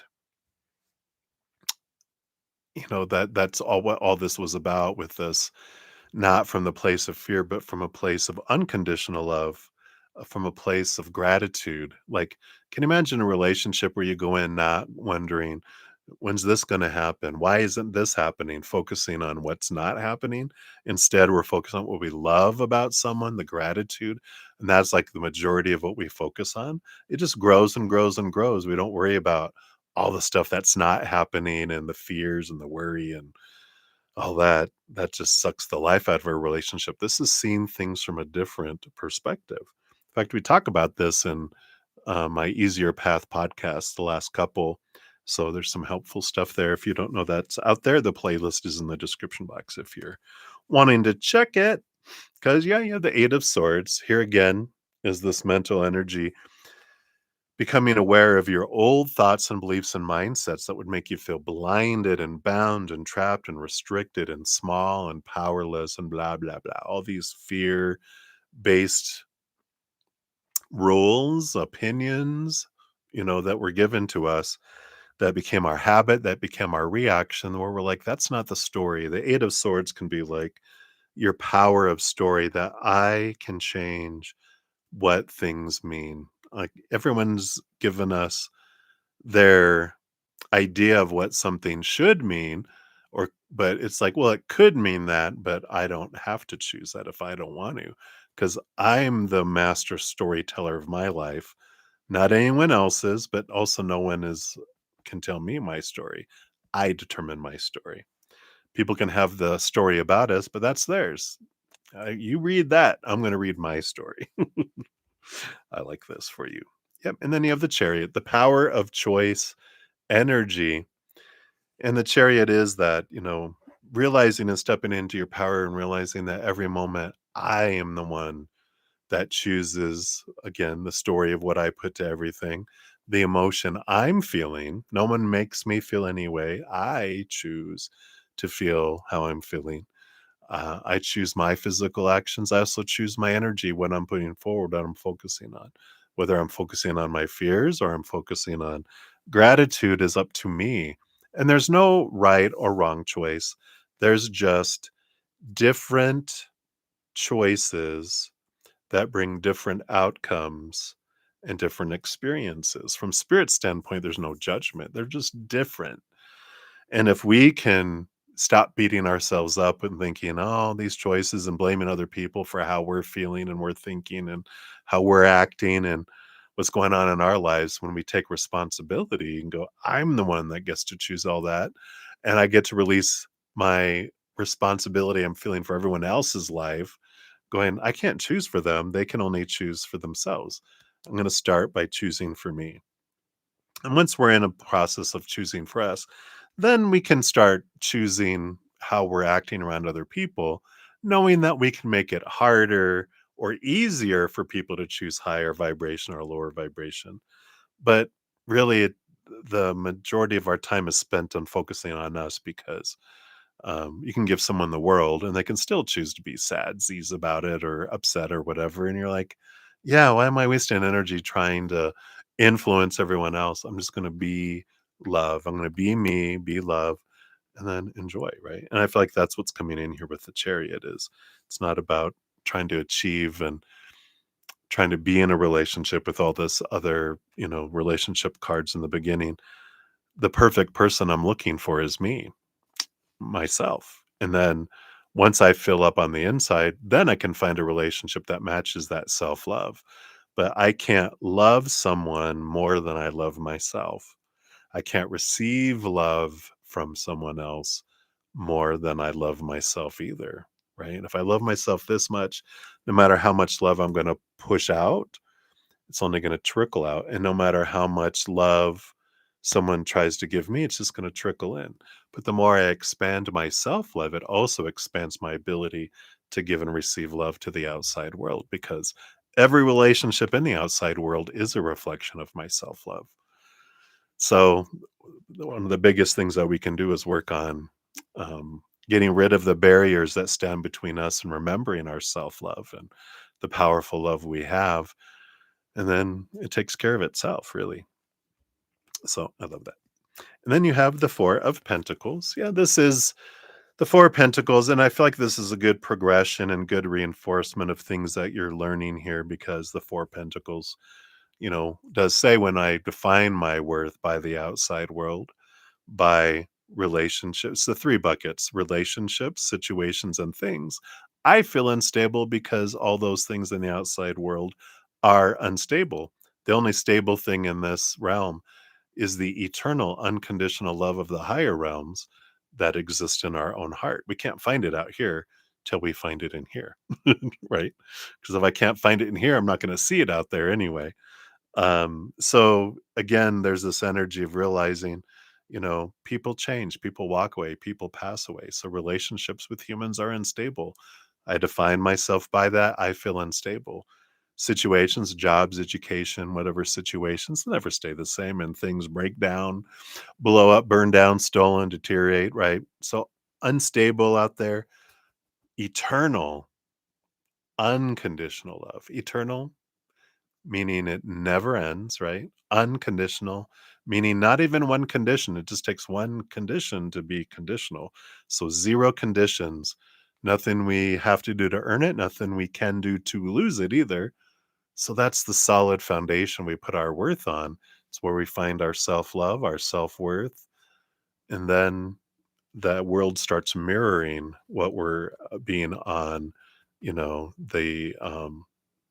the back here. So, we like that here. Thank you, Sean. I freaked out for a moment. I'm like, no, I'm still. It might have been over in your area because mine was still running on my little backup here. Thank you, though. I don't want to freeze up. All right, and then you have the magician, and then with that also the Eight of Wands. So there is this energy. This is the whatever we focus our energy on is what we draw towards us. So, again, if and there's no right or wrong, there's just a matter of being aware of where we're investing our energy in each moment as much as we can. There's um a video when I channeled my through automatic writing my higher self called Walking Consciously, which is a great video. I'll throw it out here because I have it right here. I didn't That's one of the things I didn't share at the beginning. Um it's also in the playlist of my Easier Path playlist, but there is this empowerment about, when we're not walking consciously, we're walking unconsciously, and our subconscious mind is the one making choices for us. But if I can try to make as much of a habit, be aware of what I'm choosing, then I will make choices that are more higher vibration than lower vibration. But when I'm not conscious of how I'm choosing, then I revert back to my old programming, which is the emotional decisions of a 7-year old and younger, or mental choices of a 14 to 7-year-old, which you can imagine those are not going to be too informed, right? All right, let's see what else your ancestors want you to know here. But that's a lot of truth that they're dropping there, and a lot of awareness that I feel like a lot of this, but I feel like they're great reminders. And then eventually, when it moves from us knowing to us knowing in our being, that's when kind of some big changes happen. And I feel like they're just letting you know, continue on your path and be aware of these things, walk consciously, and you'll see a lot of change happen. And then that's when you'll draw in the love that you're really looking for, not the lower vibration ones, right? Yeah, we got earth magic, getting grounded here. And nature, rituals, and charms. Let's see what we got here. So during the early Anglo-Saxon period, people were not able to read or write, so their history and knowledge were passed on through storytelling. Storytelling! They believed in supernatural creatures such as elves and dragons and invisible lines of power that ran through everything on Earth. Spirits lived in the trees, the rocks, the mountains, rivers, lakes, oceans, and ponds. And in accord with these beliefs, the Anglo-Saxons used charms, symbols, talismans, herbal potions, precious stones, crystals, chants, and spells to protect them. People visited soothsayers, wise women, and cunning men for healing, predictions, potions, spells, and magical items. Cunning folk were highly respected and valued healers in the community. The ancestors speak and say to you, take a look at your everyday rituals and charms.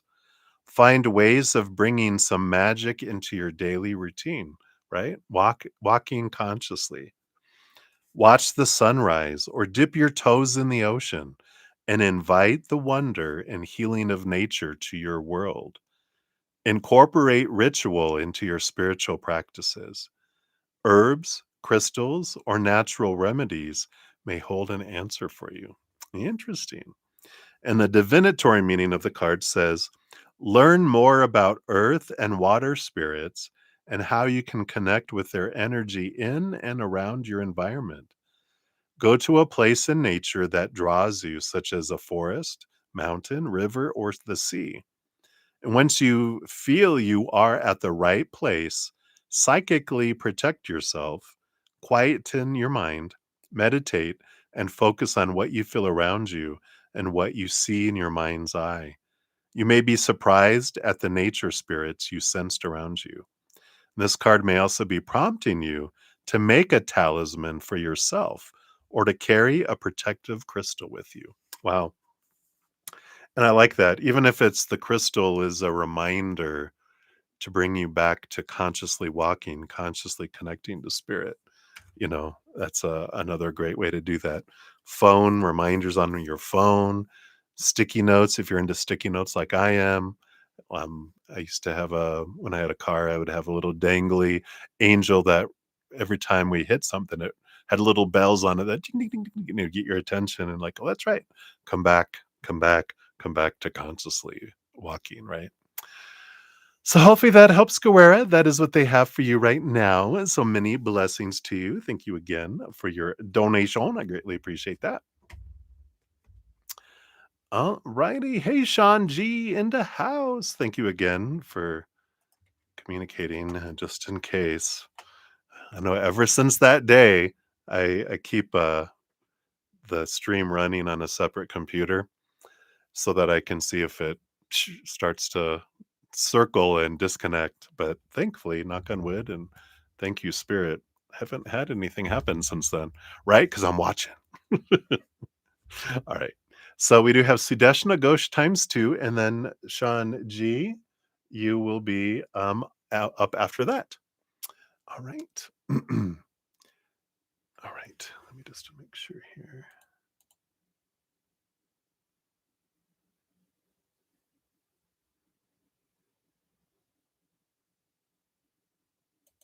Oh, thank you so much, Queen. Thank you so much for making a donation here towards my food. Greatly appreciate that. Wow. Thank you. I'm just kind of blown away for a moment here. All right. Let me refocus. um, so cheers, everybody. All right. Sudeshna, you are up. Oops. Whoa, what happened here? All right. Oh, the number lock went off. That's what happened.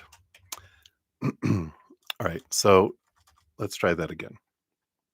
So Sudeshna will do this time frame since it's more accurate. All right. So thank you for your dual donation. That's going to be for your first one there. There it goes. And it does let me give it a love and a like, since we'll do that here. All right. So hello, hello. So for yourself, the month of November, right? Love, career, health, and spirit guidance. Can you believe it? We're on the verge of November. Crazy, right? All right. So let's tap in here and we'll find out here. So love. Okay, that's a lot of cards there. Let's shuffle these back up here. Actually, let's switch from the Santa Muerta. We'll give them a little breaky poo here, and we'll go into using this. What is this? The Tarot of the Shadow Realms.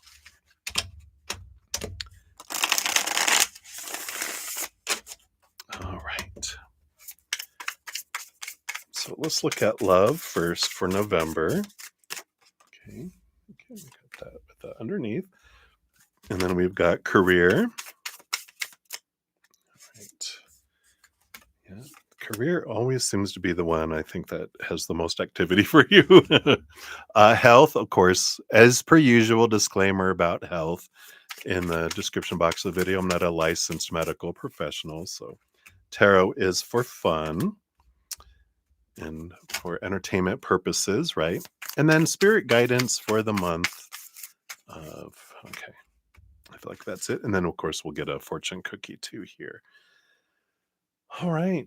It does feel like here, overall for the month, you have the Page of Coins, the Page of Pentacles, which is about heightened opportunities and a feeling of growth. And it does feel like things are picking up in November for you. Just overall, it feels like your life feels bigger, it feels fuller. So I like that for you. Looking at love, we have the 10 of Coins, the 10 of Pentacles. That's a relationship card. It is also a fullness and abundance card. So it makes sense. It's like, and you got that full moon coming in here, right? Is that the Beauty and Beast castle? Remember, if you come across a beast, there really are a prince on the inside, right? But underneath the surface of that, we do have the Three of Cups, which is joy and celebration coming in here.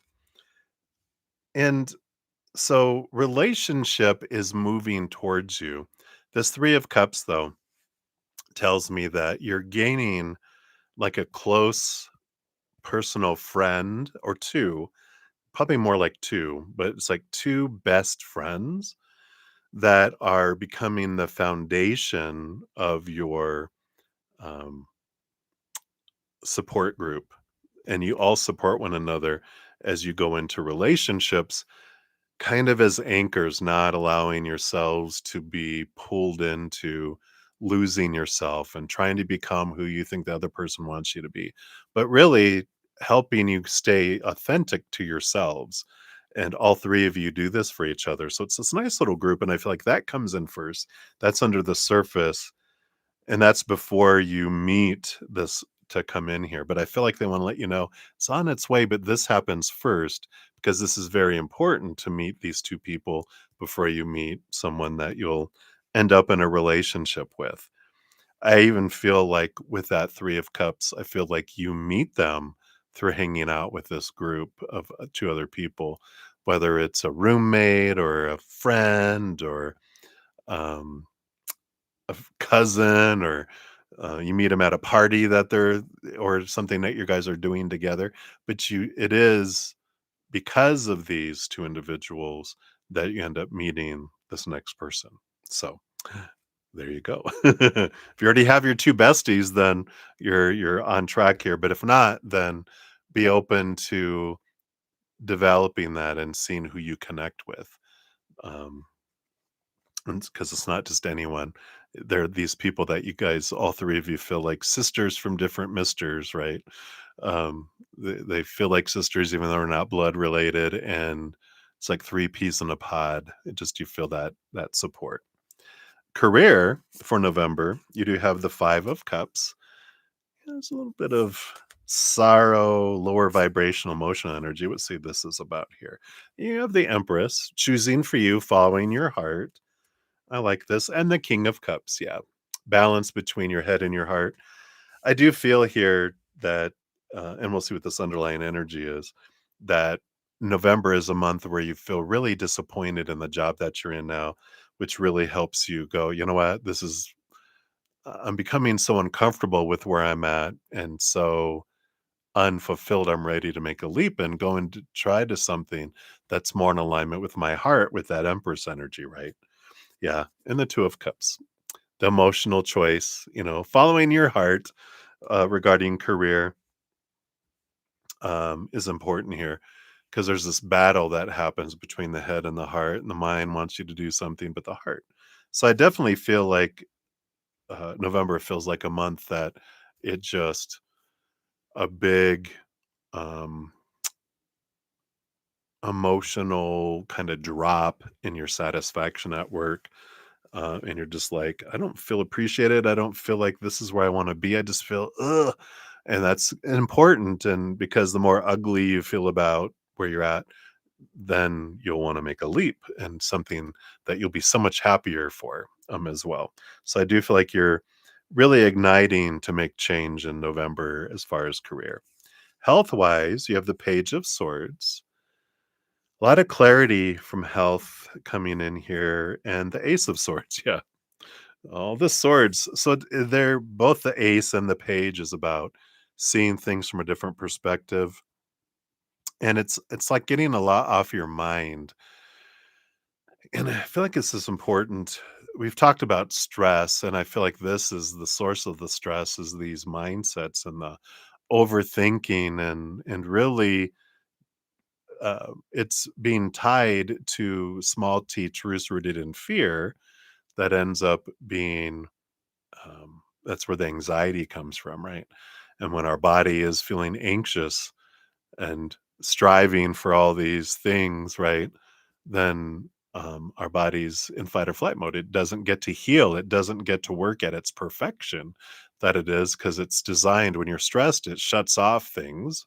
We've talked about this before, right? Digestive shuts down, um, our immunity shuts down, all the stuff shuts down and doesn't allow our body to recuperate from stuff, fight off things.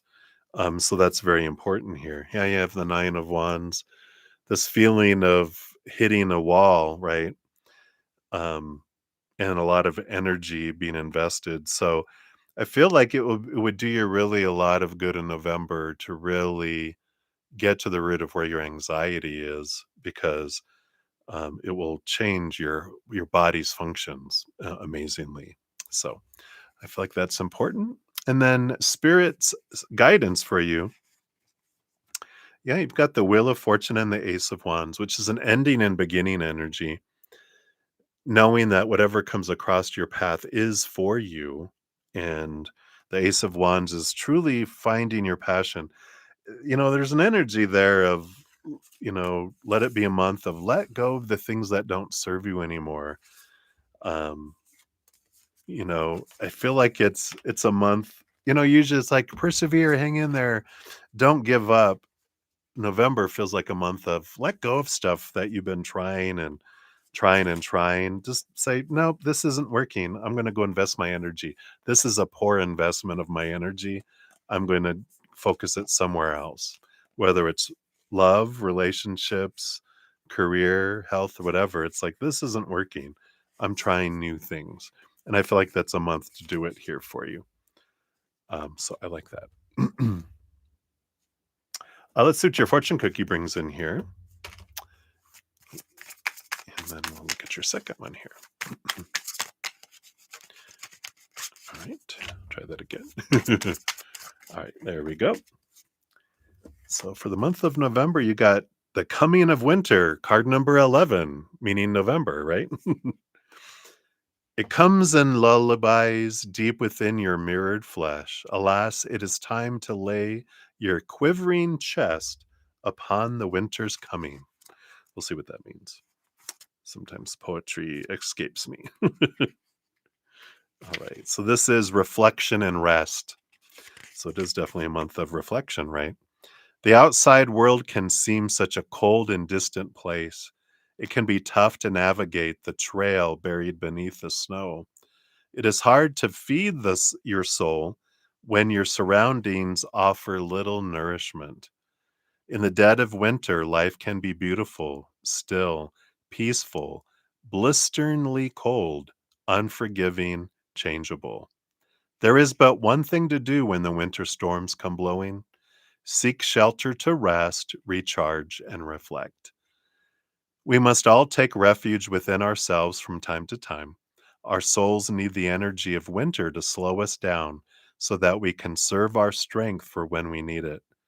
A harsh lesson, but learning to face the winters of our lives prepares us for facing the future. Take the time to reflect on your choices and the consequences they reveal.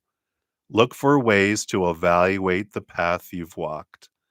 Learn from your mistakes and celebrate your triumphs without harsh judgment. When the winter winds blow into your spread, it's time for self reflection. Failure to learn from your experiences often causes the repeat of mistakes or the repeat of things, right? It's time to review the choices you've made without the opinions of others. It's like what we talked about, right? What choices made your heart happy? What choices left you numb or lacking in inspiration? What is holding you back? And what resources could you use more of? Use the answers to questions like these to get a better understanding of what truly makes you happy and to form a plan to start shifting your life towards the image of your choosing. This card comes with a message to rest. The world will wait for you. Give your mind, body, and soul time to be still. Take time to recharge. Taking time to recharge is not laziness. It is the choice of supporting yourself. You'll have more strength, energy, and focus to devote time to the things you love when you're rested. Wow. It's a lot of what we talked about, choosing from your heart, right? So I love that for you. That's what they have for the first one there for you, Sudeshna. So we'll go on to your second one here in a moment. And then we have Shanji. We have Summer or Moonlight, also known as Moonlight. Um, so thank you so much. Hello, hello. We got Alicia in the house as well. Good to see you. All the elements. Hello. Good to see you as well. Thank you guys for your kind words there.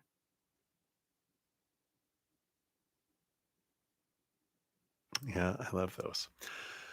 So I'll finish up Sudeshna and then I'm going to be at like 2.5 hours. I'm going to jump to some free readings and then I'll come back and I'll finish up Shanji and Moonlight. Will be up after that. All right. So Sudeshna, let us jump into number 2 here. So here's your timestamps for both of your questions. Thank you again for the dual donation. We'll give that second one a love and a like there as well. All right. So, regarding your career, yep, see, here we go. Shall I take any paid course or learn from free resources for your job switch? Any timeline for your job switch after 2 months? Currently studying. There you go. Boom, right? We knew there was something coming up in November. Getting a lot of clarity. All right. So, regarding your career, if you take a paid course, what kind of energy comes with that? Okay. And if you take free courses, what energy comes with that? So we'll see which one resonates for you. And then for your job switch, any timeline, let's take a look here. We'll use the Learning Tarot to get some when. So you're currently studying, any time change there. Okay, we got 2 options. We'll see what those are here. All right. And then what would, based on current energies, what's the result of the job change, right? All right. That's when you got the Hermit card underneath, which is a lot about, um, independent study and, that going inward and connecting with spirit and gaining clarity through inner reflection rather than external opinion in a way, right? So I like that. It's like follow your nudge, your draw of spirit, and that will help too. So if you take paid courses, you do have the Lovers card, which is a choice card. It's a positive energy, but it's really like they're saying that it's a power of emotional choice that there's no wrong choice. There's just different choices with different outcomes. What's the free one here? You have the Hanged Man, which takes a bit more time here, learning from free resources.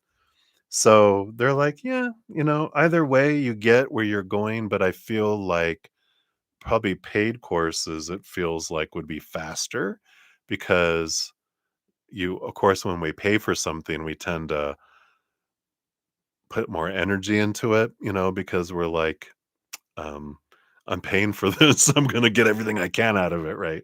Whereas if we're doing something free and independently, we're like, oh, well, I'll get around to it or whatever. Right. So I feel like there's that energy there. It's like if you want to be able to go at your own pace, then the free ones.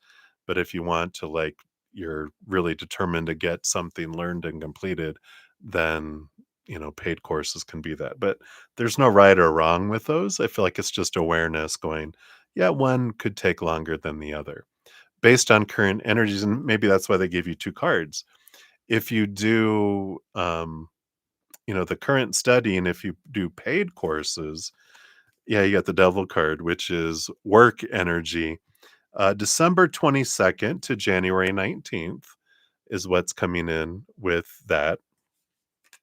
If you do the free courses, it's November 29th to December 13th. So it's actually even sooner with the free one here, which is kind of interesting because the Eight of Wands is fast moving energy here too, which makes sense too because they're reminding me that like when I went to a private Christian high school that our church created, and I did nothing but it was self-paced work, and I did nothing but study, and so I graduated a year and a half early because I was like, "Oops," and that's what this reminded me, the Eight of Wands.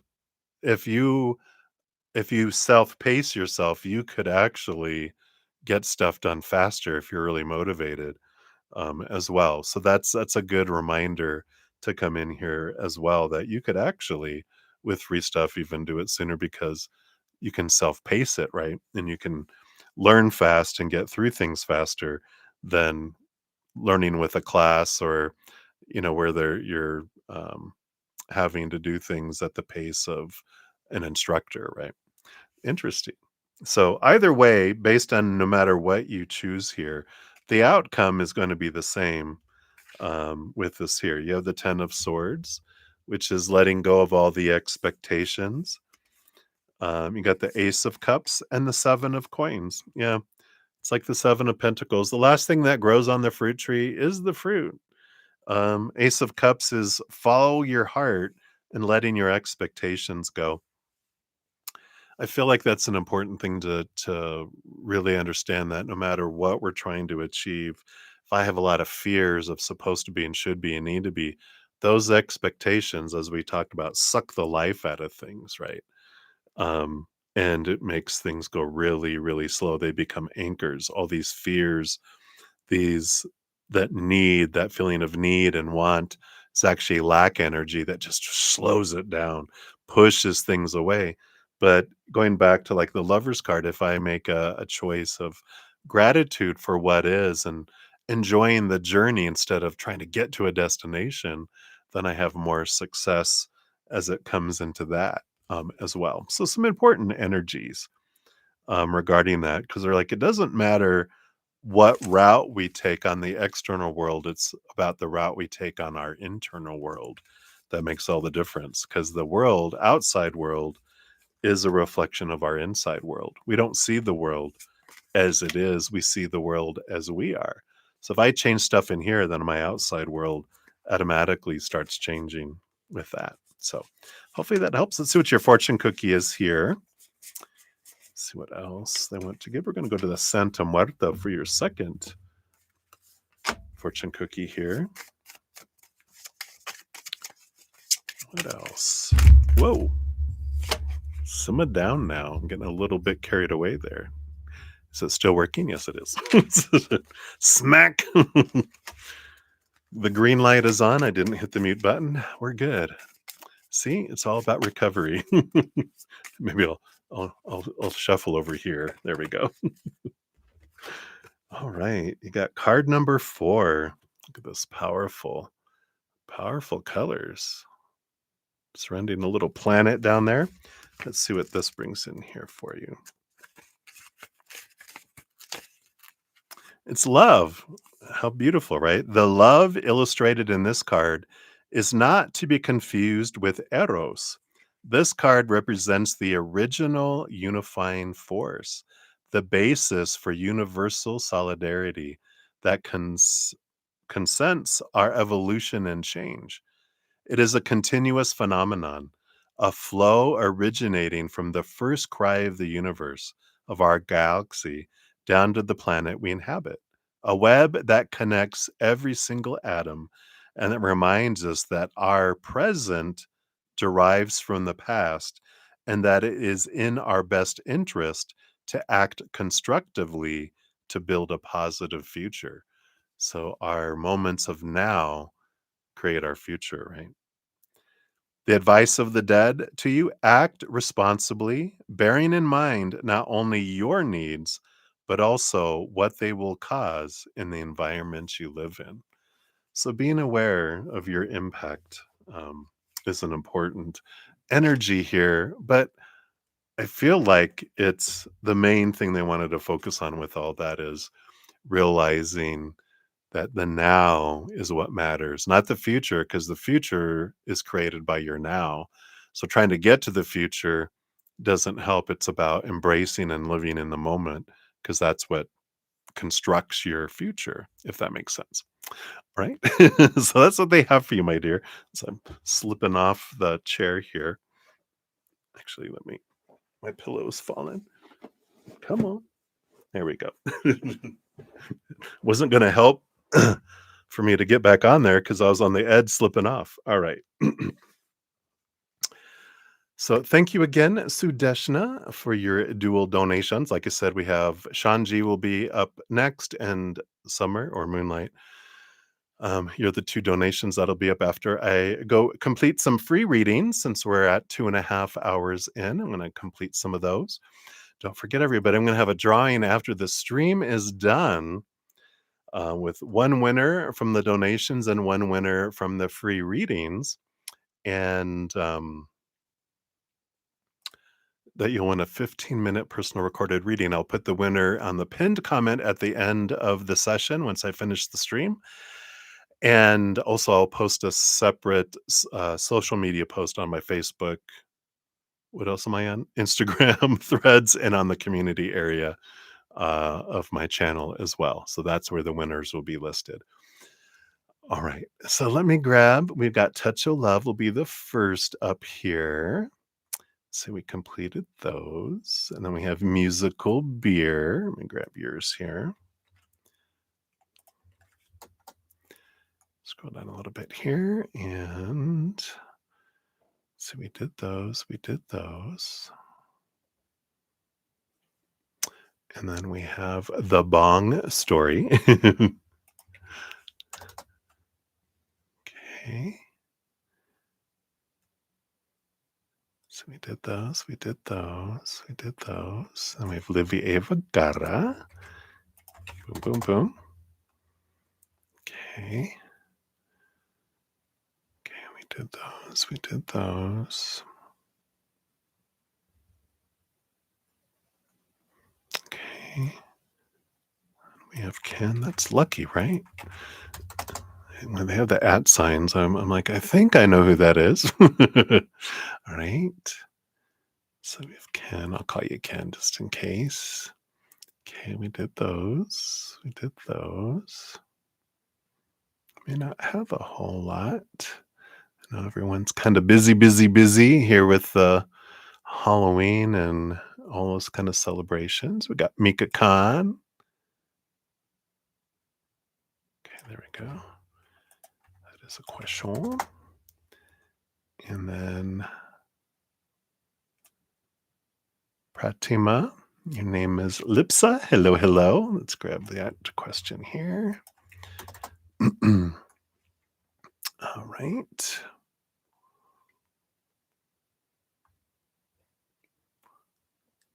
Okay, very good, very good, very good. Okay, and then those are those other ones. And here's Alicia. I see you there.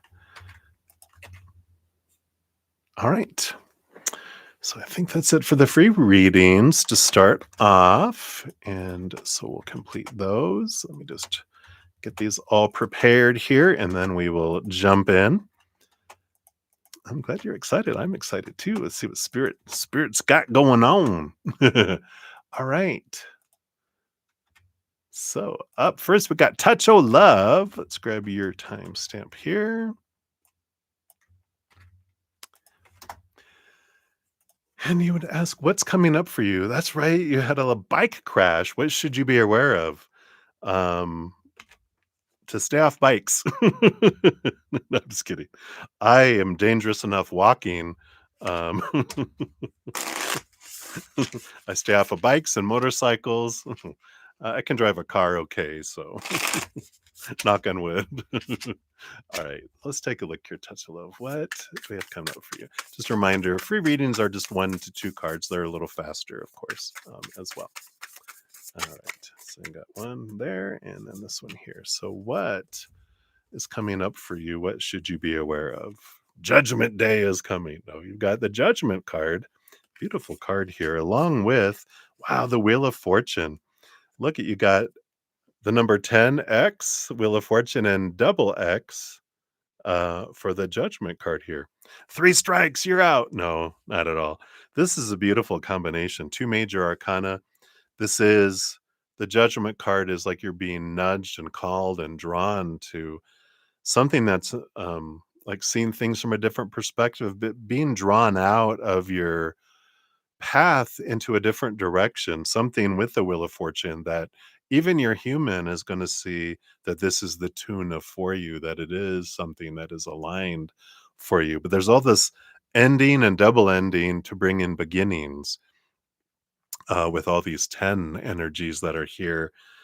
But again, nothing to worry about because when the Wheel of Fortune comes out, it is that message, whatever unfolds in our life is always for us. That's why it's the tune of for you. But sometimes our human is like, "How is this for me?" Like, how me being in a bike crash, how is this for me? Well, we have no idea that, um, you might have been killed further on down the road, or there was a mountain lion waiting to pounce on you, or, who knows? We don't know what we were saved from and what detour happened that even though this felt, it would have been like a thousand times more impactful if we had kept on the path without having the crash or things like that. And that there's always a reason behind things. And when the Wheel of Fortune comes in, that tells us even our human goes, I see why this is for me. I see why this happened. I see why I'm being drawn in this other direction, why these endings are happening, because these beginnings are so much more in alignment with who I want to be. So I feel like that you're going to have some revelations coming in with that energy. And um, there is three endings. It's doesn't have to be. I mean, they're significant because it's major arcana, which means it's impactful things. It's not little small things, but it's nothing dramatic like people dying or anything like that. So we can put that off, that fear aside, right? But it is significant endings that bring amazing beginnings. Just focus on the amazing beginnings. Every ending is a beginning, right? So hopefully that helps, my dear. We send you lots of love for if you have any injuries or recovery. We send you tons of love for as fast as recovery as your higher self wants you to have, right? All right. So many blessings, my dear. Then we have musical beer. You are up. Let's grab your timestamp here. And you'd like a general reading. All right. Here's your timestamp. Whoops. Here's your timestamp. So, what does Spirit want you to know right now? Okay. Got these two here. So, you got the Three of Coins and the Four of Wands. Wow. This is a beautiful energy. The Three of Pentacles is about being true to your authentic self.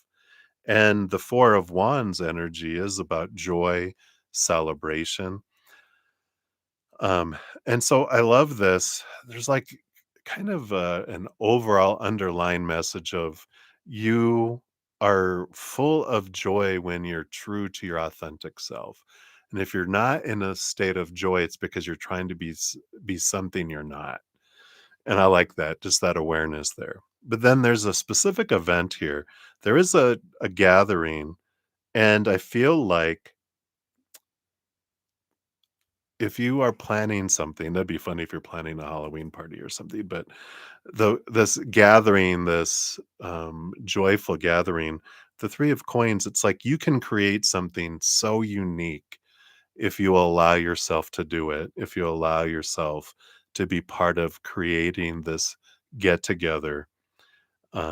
Even if it's something that you've wanted to do where you are a party planner or an event planner, that you can have this clarity that is coming in, um, around that this can be a great path for you, can be because this creative expression is such a gift of yours, especially planning events. It just feels like I don't feel like it's just decorating, but I feel like there's that, kind of energy that's there. So hopefully that helps. I feel like that's what they want you to know right now. Let your creative side flow because you're at your most joy when you're allowing yourself to be true to your authentic self. All right. So that's what they have for you, musical beer. And then the bong story, you are up. Look at that, 24040. All right, so here's your timestamp. Hey, Debbie, good to see you. Happy Pill, hello. Miley, hello. Good to see you guys. All right. So you'd like angel guidance for Rimadas. All right, let's take a look here. Would they like you to know here? They do want these two here. So what do your angels, what do they want them to know here? Well, I got the 8 of coins and the 10 of coins. They're saying that the wait is worth it and that the work is worth it. The 8 of coins is about putting in the blood, the sweat, the tears, and then and I already feel like some of the fruit of the effort that you've been putting in or that they've been putting in is coming towards them. But the 10 of coins is like abundance and fullness of life that comes in here.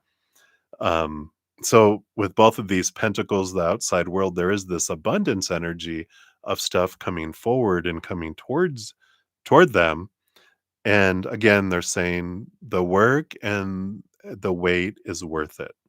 There's also an energy, the 10 of Pentacles can be relationship energy. So if this is specific around relationships, again, the work that we put in into our own heart, raising our own love vibration, letting go of mindsets that don't serve us anymore, emotions that don't serve us anymore, energy that doesn't serve us anymore, even things in our physical world that don't serve us anymore.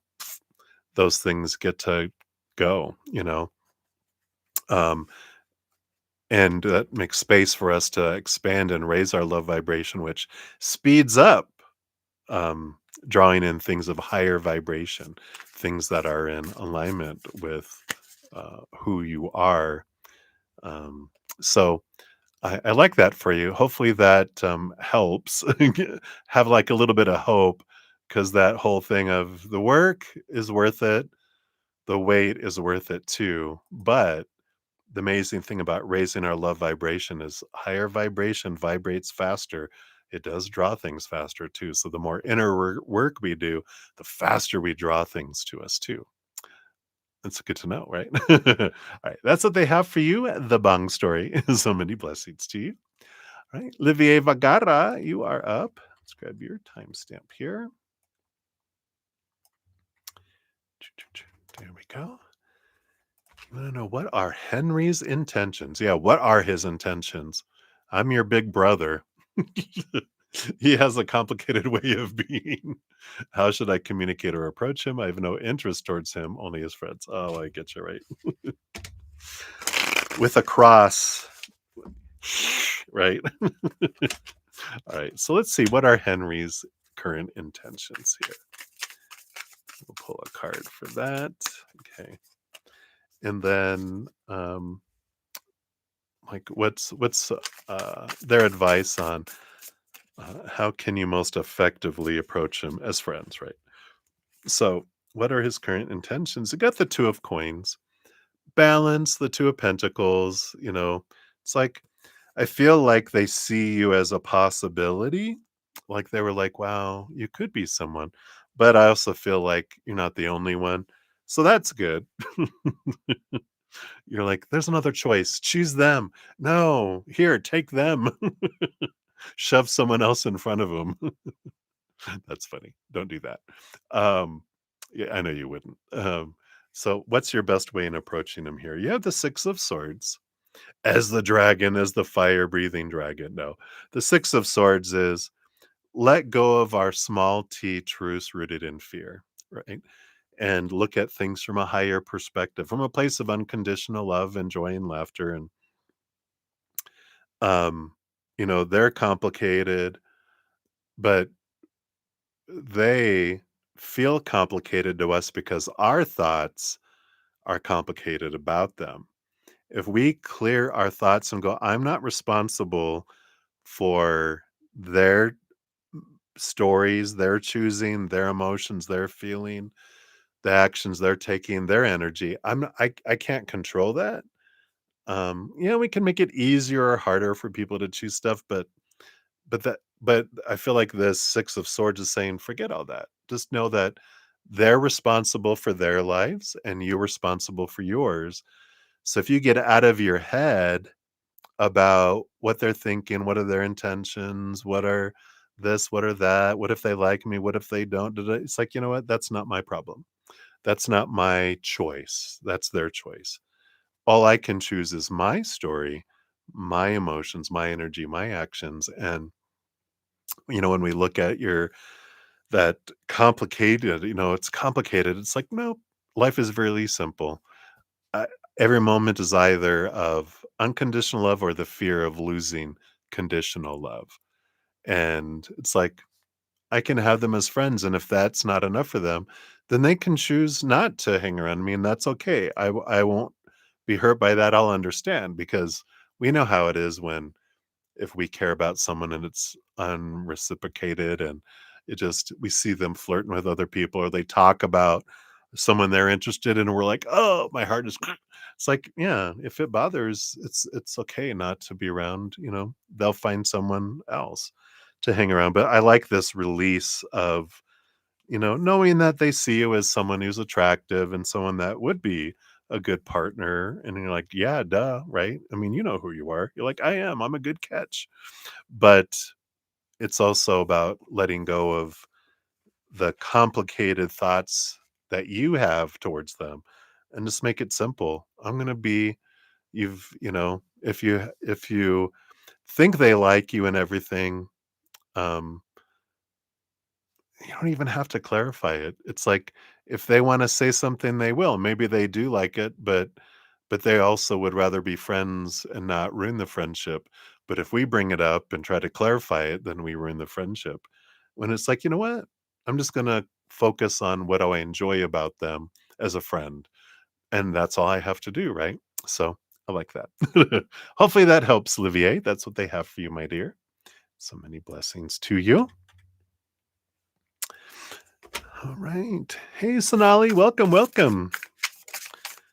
And let everyone know I'm halfway through my 30 minutes of doing some free readings. Then I'm going to return to donations, and then I'll see how many free readings I have left after I'm all done with that. Just a reminder, we're going to have a drawing after the stream has ended.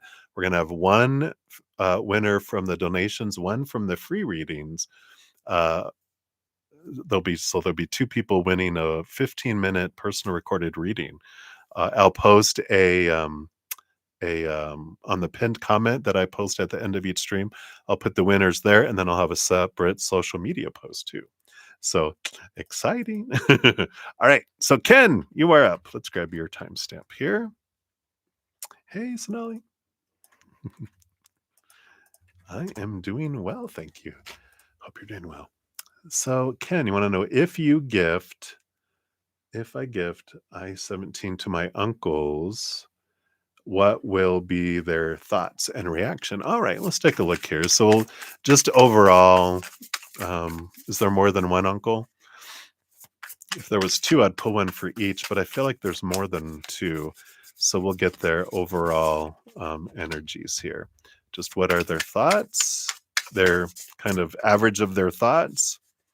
Are they pretty like-minded? I feel like they are. And then their overall reaction. So, their thoughts. Do you have the Knight of Cups? Oh, which is a movement of emotion. So I feel like that their thoughts are kind of bypassed and it really touches their heart and they have the movement of their heart instead. Um their reactions, yeah, Ace of Cups. Just a loving energy here. It just feels like it really impacts them. It's like they're showing me the Grinch who stole Christmas. They if you ever heard of this story, the Grinch, he had a heart that was 3 times smaller than everyone else's heart. And in the end of the story, spoiler alert, something happens where he's overfilled with love, and he's like, "Oh, why does it hurt?" And his heart grows.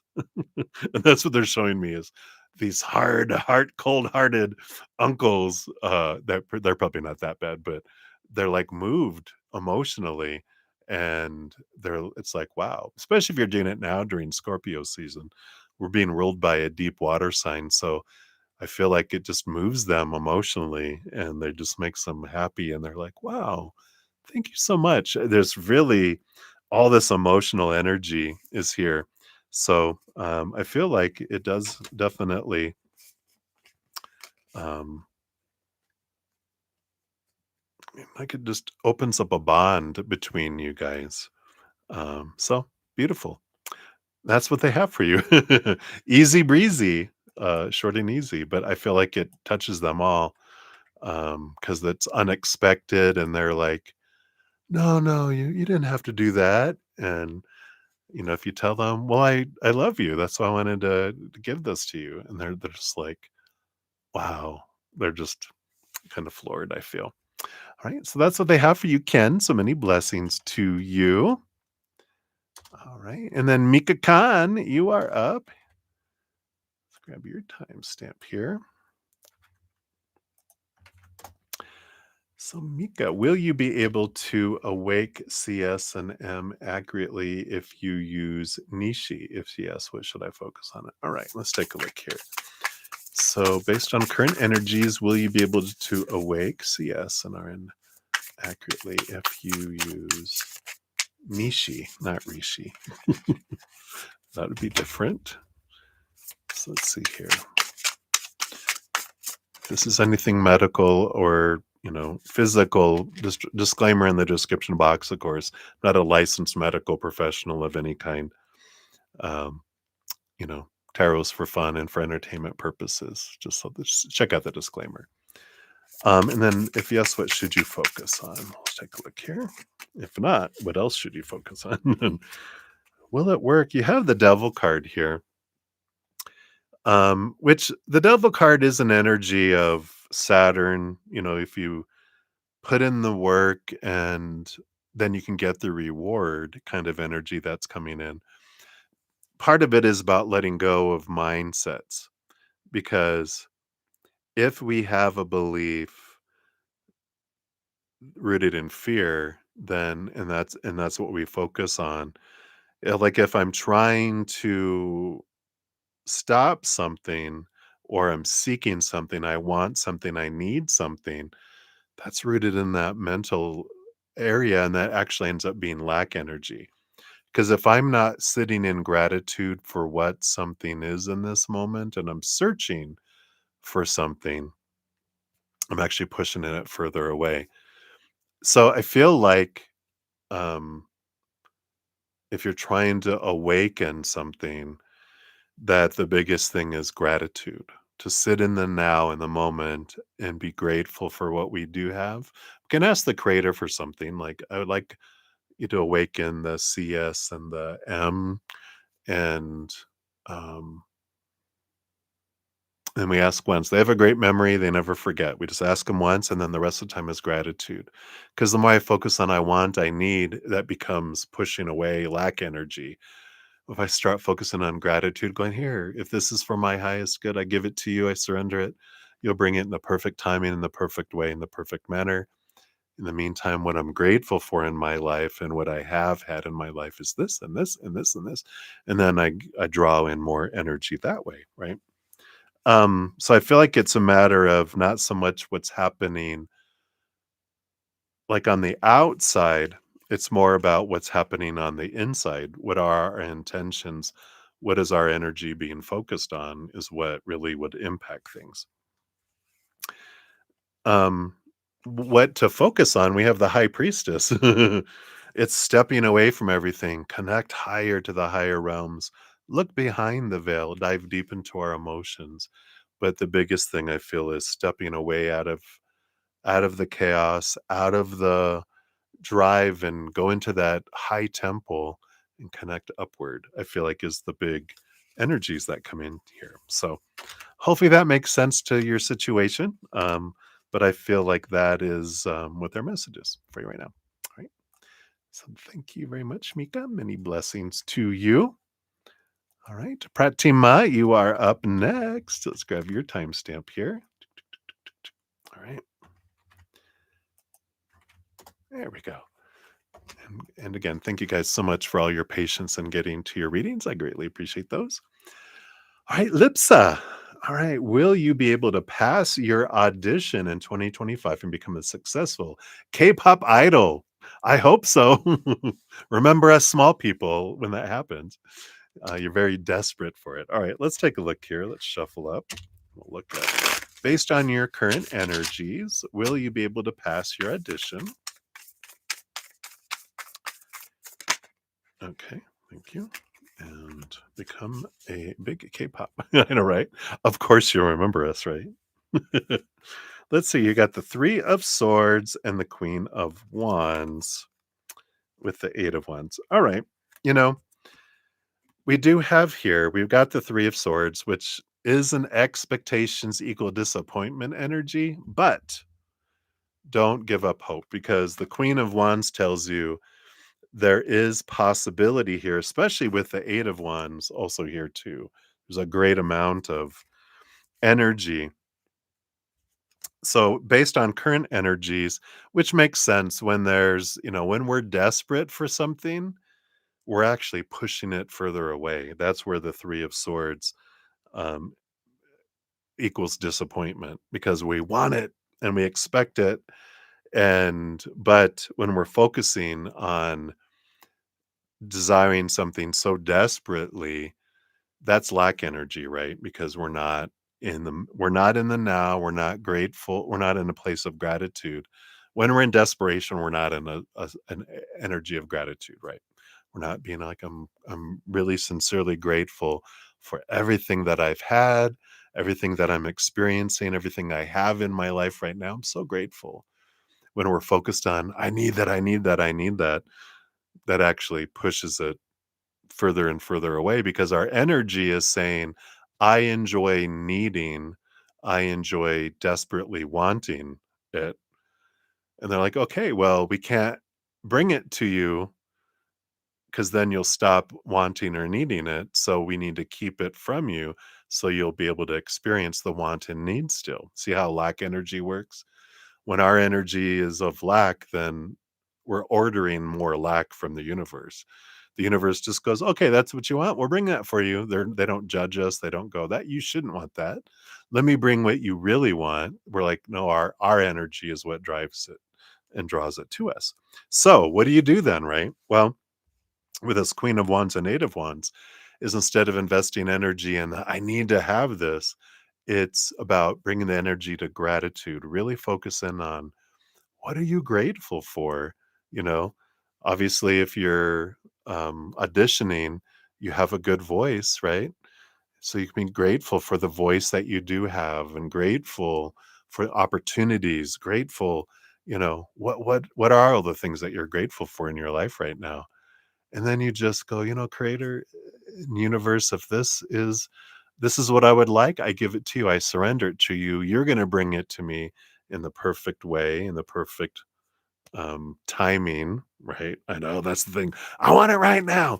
But what if, like let's say just scenario, if you, let's say you didn't get the audition this year, but knowing that if you get it next year, that you'll be 10 times more successful than if you get it this year, wouldn't you rather them have you wait a year? you know, it's like, yeah, right. So it's amazing, and that's what we're taught. So there's no judgment, be gentle with yourself. We all are taught that as humans, right? Focus on what need, drive, drive, drive. But we're not taught, we're taught to say thank you, but we're not taught to be grateful in the moment. And that's what changes everything.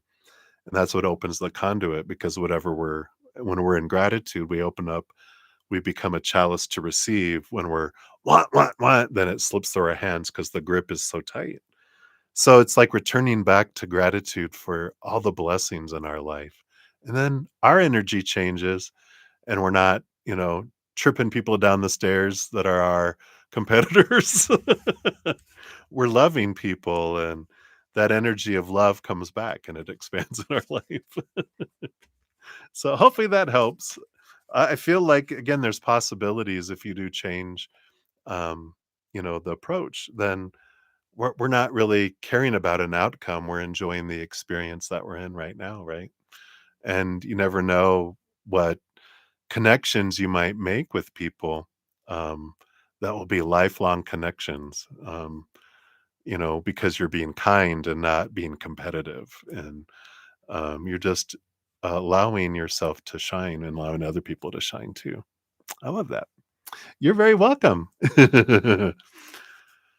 So many blessings to you. Best of luck. You don't break a leg when you're singing, right?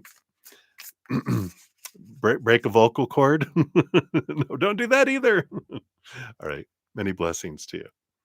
All right. And then Alicia, you are up. And this will be my last free reading for now. I'm going to these were the free readings I had when I started it, and I'm hitting like 30 minutes for doing free readings. I'm going to go back and complete my donations, and then I probably will have enough energy where I'll finish out the other free readings too. So don't go anywhere. We will circle back around, but I do want to honor the donations and return back to them as well.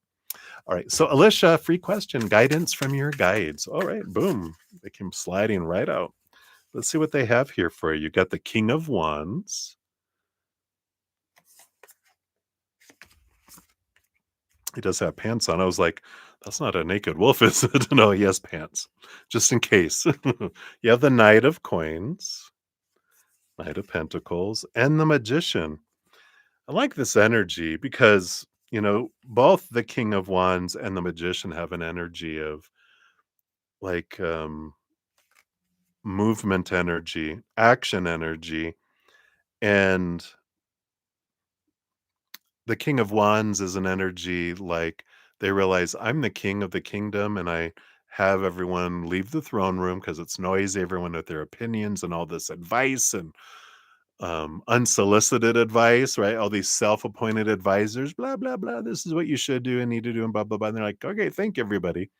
If you can clear the throne room, leave your opinions on the way out the door there. And then you have quietness where you can sit and go, what do I want? Not what everyone's telling me I should want, but what do I want? I make a plan, then I put action. The Magician, the Knight of Wands, then I put action to my plan. The Knight of Pentacles is the slowest moving knight of it all. And there is this, you do what you can and put your energy forward, take one step at a time on this plan, right? But the Knight of Pentacles is also trust the timing of things, but also that things are going slow to give you time to step back and really think about what it is that you want. Get out of your head from the supposed tos and all that opinion. Step into your heart of what I really want, not what I've been told I'm supposed to. And this is that timing. It's like things are slow to give you time because otherwise, if you make a rush decision, you're going to end up taking the scenic route where you go all the way out here and you have to turn and come all the way back. And it's not that there's ever wasted time, but they're like, but this will give you the opportunity to make an educated choice. Yeah, I do want that scenic route. And then I'll go forward.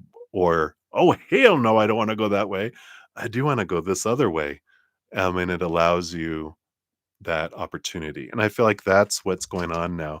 If you feel things are going slow, it's giving you an opportunity to gain clarity before you kind of waste time, even though there's no wasted time. But before you go on a route that you really don't want, but that it's going to save you time that has that. So hopefully that makes sense, Alicia. That's what they have for you right now. So many blessings to you. All right. So thank you guys again for your patience in getting to all your readings, and for those of you who made donations that I stepped out and I'm returning back to. We'll complete all those here.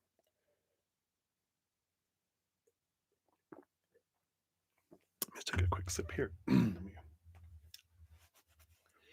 get rid of this coffee mustache. All right. So let's see where we're at here. So we'll have Sean G up next, and then Summer, aka Moonlight. After that, let me just check timestamps here.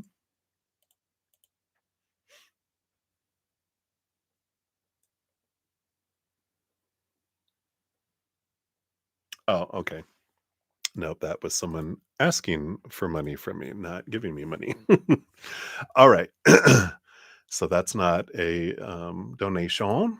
All right. That was, I had to look at that. All right. And then we'll have Happy Pill. Let's grab your thing here. And then we've got Sonali Thakur. You'll be about to that. Let's grab that here. And then Sudeshna. We'll circle back around for your additional one there. And I think that's it. All right. So after I complete these donations, if I don't have any other donations, then I'll circle back around for some of the other questions here. Let me see who we have here. Let's see. So we got Miley. Let me just grab those while I'm here too, so I don't have to try to figure out where I left off here. And then Happy Pill. Okay, that's your free reading there because you donated for that. Okay. I think that might be it, right? Oh, okay. Gojo Santoru. I'm probably totally murdering your name. I'm so sorry if I am. All right. And it looks like bye-bye. Retracted your message, so we won't put that there.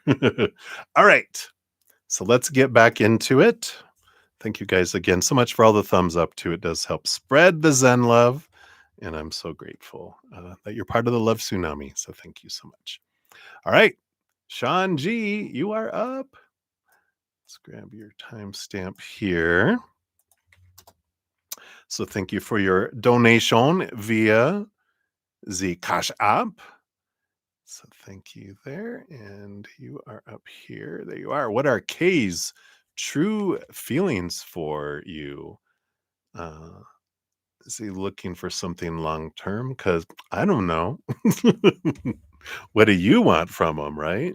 All right, let's take a look here. So, what are Kay's true feelings for you? All right, let's tap into Kay's feelings here. Of course, other people's feelings are really a reflection of themselves, right? So, let's see what we got here. Is he looking for something long term? We'll see here. Well, bottom of the deck, we do have the Knight of Cups. Looking for a little night of romance. I was about to break into what's her name? I can't believe I forgot her name. Romance for love. It's starting to, and then it speeds up. Bump, bump, bump, bump. Anyway, that's the song that's playing in my head. I can hear the music, but not the words right now. But yeah, it looks like there's romance that's at the underlying energy below the surface. But let's see what their true feelings are, because sometimes romance doesn't mean they want long term, right? But you have the Ace of Cups. So there is that new love energy here. We have the Six of Swords. They are looking for something different than they've had before and what other people have wanted. It's like leaving behind old ways of thinking, seeing things from a higher perspective, gaining a lot of clarity, moving from choppy waters to calmer waters. So there is a mental transformation that is here, and communication. And of course, Queen of Wands, that's kind of your energy. Below the surface, they do like that passion. Um, it's an underlying motivation for him there, that all of this comes with this very fiery, passionate individual too. So there's energetic and physical attraction that's also there along with that. Ace of Cups, though, is emotion. Let's see here. Are they looking for something long term? We got the Judgment card, which is an energy of trying to figure out what they want. I feel like they're being drawn out of, it's like they feel like their life isn't filling them up and they're looking for more, which makes sense with that Six of Swords, that they don't want to go back to do things like they've done it before. Yeah, they are looking here, Queen of Swords, for someone that's very compatible. That's like the ideal compatible partner energy. They don't just want they're not looking for right now. They're looking to see if someone is gonna be their forever person.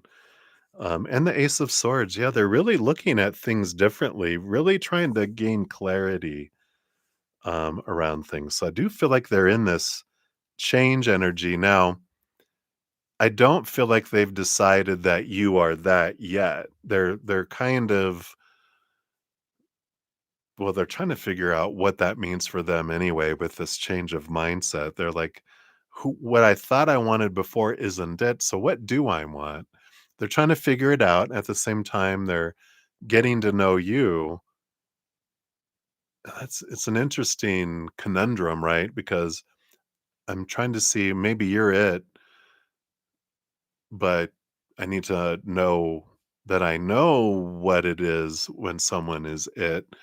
And so they're kind of in this flux period. And that could be why you're like, because I don't know, because I don't think they know. Not yet. I feel like they know they want a long-term relationship. They just don't know what this ideal Queen of Swords, this person who's balanced between head and heart is, this compatible individual. What does that look like? Well, I thought I knew before, but evidently I didn't know because I wasn't happy with my previous relationships. So I'm looking for something different. I just don't know what it is. It's like getting tired of the same fast food you've been eating, and you're like, "Well, I don't know what I want. I just know I want something different." And I'm trying to figure it out. Not that they're going around doing food tasting, but interesting. So let's see what else we have here with the fortune cookie here, Sean. Let's see what we got here.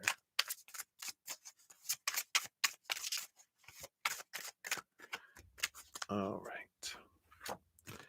So we've got divination number 14 coming in here, which says, take a breath, take it twice.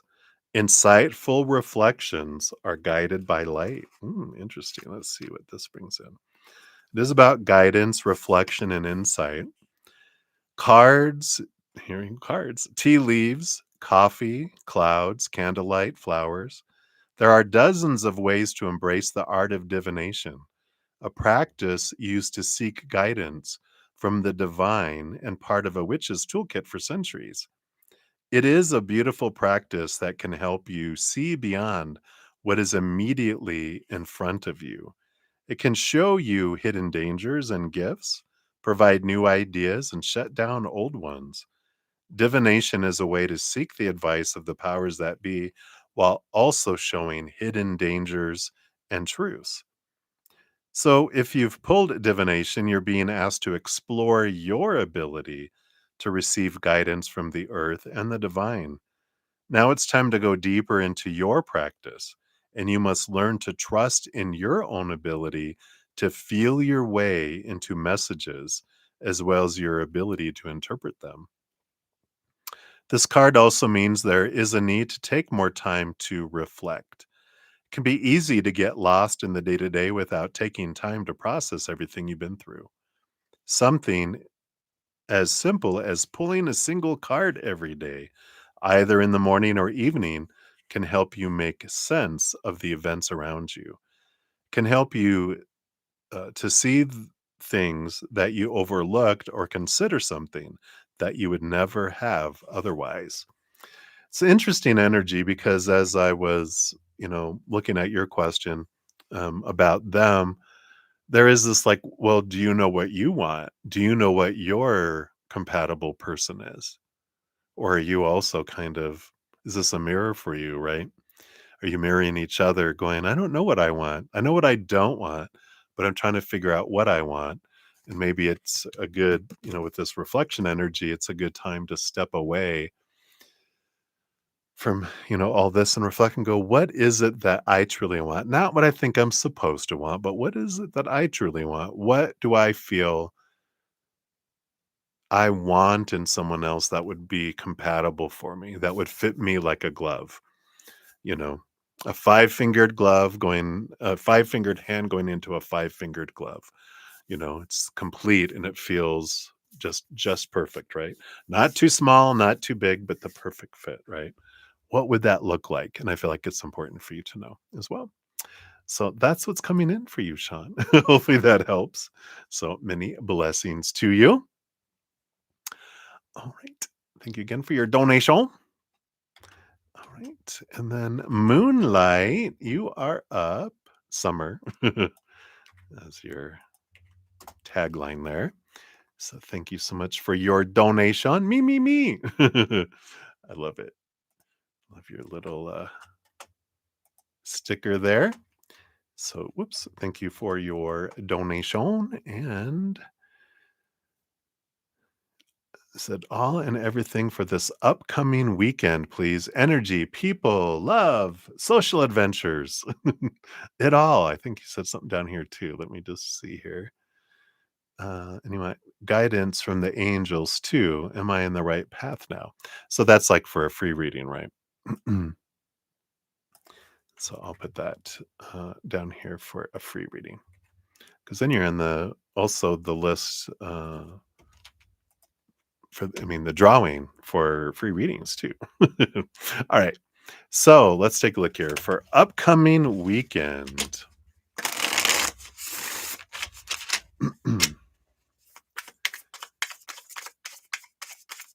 So what's the overall energy for the weekend? Okay, thank you. Oh, there's a card. Oh, two cards came flying out by themselves. I didn't even see those come out. And then what about people and love? I feel like it's love. So people and love, underlying energy under there.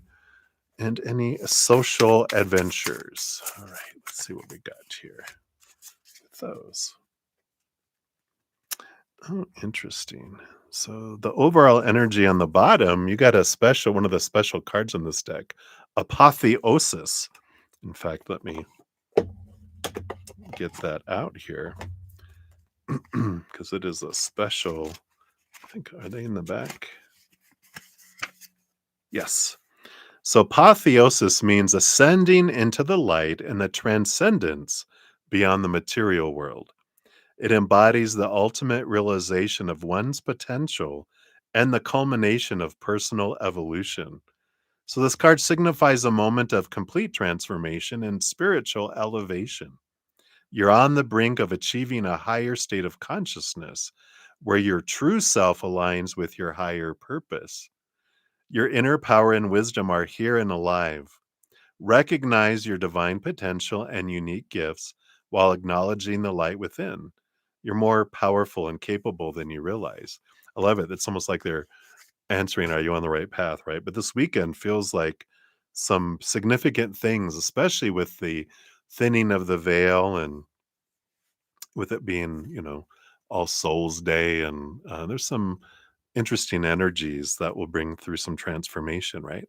Ending of a month, beginning of a new one. This is a time for significant change and growth. Let go of old patterns and limitations that no longer serve you.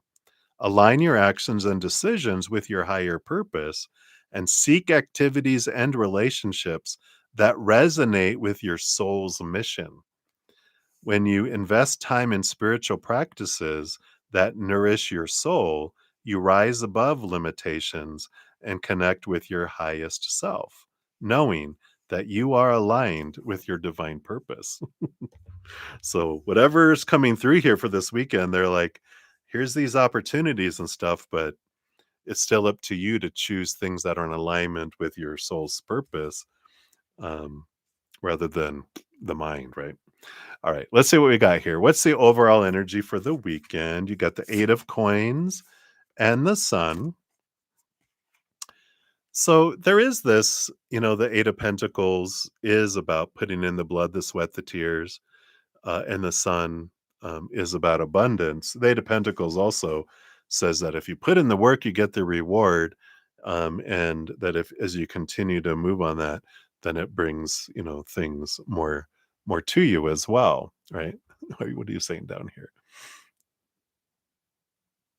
Right? Isn't that wonderful? Hard to sleep, right? Good morning.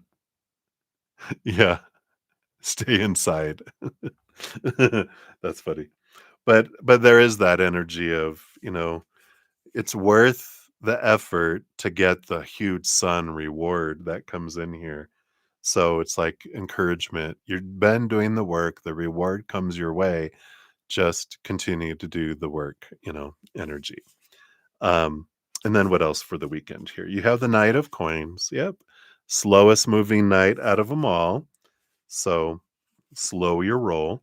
But you have the Queen of Wands too, which is that doesn't mean stop completely, which is true.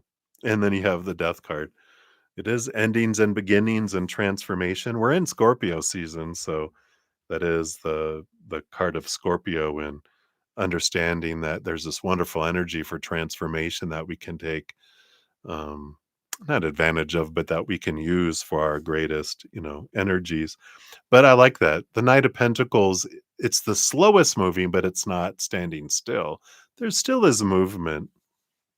But when, and I know you've been doing a lot of inner work, but when we get like a slow moving card like that, it means things are slow for a reason, for us to give us an opportunity to change mindsets and release emotions and do things that help raise our vibration, that then speeds things up, right? And so they're like, yeah, things are going slow, but you're doing this and that is speeding things up. But it's giving you the opportunity to invest energy in your transformation, you know. So basically this apotheosis card in like 5 cards, right? All right, and then you wanted to know about people. What about people this weekend? 5 of Wands. That is friend groups, but it's also drama. It just feels like people are in a feisty, dramatic mood, and to really kind of, we'll see what the social adventures say over here. But it's like, people, you don't feel like you have to solve people's problems if you stay in the middle of the firestorm, of that is the people around you. Let's jump to the social adventures here. Yeah, you have the Knight of Cups, which is movement of emotion, and you have the Devil card too. So it just feels like here with this combination, the Knight of Cups is, they're on a quest for your self love, and that Devil card, like if you go out into social adventures, especially with this 5 of Wands and this combo, you're gonna have growth. There's gonna be growing pains in interacting with them, and that's just going in with your eyes wide open. You just know it. You can just stay in the middle of the firestorm, realizing I can reflect and grow. I don't have to be responsible for other people's joys or emotions or whatever's coming in like that, right? I don't want drama. Love, for this weekend, yeah, 7 of Swords, lies, deceit. No, no, no, no. Underneath all of that, the 7 of Cups, yeah. It feels like it's a good weekend to work on transformation. There's no wrong choice, but I feel like if you look at, if you interact with love and you interact socially, there's a lot of conflicting energy this weekend that's coming in here. Um, so you learn to say no, and no. It just keeps escalating. No. So this is good, you know, good awareness, but I do feel like, um, we don't always have to learn the hard way. But, I know those are the times I learned the long lasting, the long lasting wisdom is the stuff that I learned the hardest. And that was the toughest. The burning, you know, getting burned by things. Yeah, I remember now. I will always remember that. It makes an impression, right? But we don't always need to do that. We can just kind of step back and watch the other the other stuff going on. Or you can stay, like you said, in the I can watch the drama, but not get involved in it. You're going soft. Yeah. But we can learn to be in the midst of people having a uproar in their life and not feel like we have to fix it. We can just observe it and send love without feeling like we have to do anything about it too, right? Looks like this weekend's a good weekend for candle magic. You got the number 9, hermit energy. So, speak your breath into its velvet. Recite along its spine all that you desire, all that which will unravel. I like, of course, I got a candle burning right there. Oh, what's black? Black is binding, protection, banishment, repelling negative energy, grounding, safety, uncrossing, and scrying. We got a black candle for this weekend going for protection, but I love all that other energy too. But this is about intentions and prayer for this weekend. Says there are few spells that are complete without a candle or two or 10. Candles make the setting of a spell more magical and also play an essential role in a spell. Candles carry our intentions out into the universe. They pull in our words and prayers along their spines and send them out through the tips of their flames. Aside from carrying our intentions, candles call in good spirits and nature's helpers who are drawn to the light of the flame. These spirits protect us as well as hold our intentions, making our spells all the more magical, effective, and special. When you're holding candle magic, know that your intentions and prayers have been received by the powers that be. They know you are in need of support and are working hard behind the scenes to bring your prayers to life.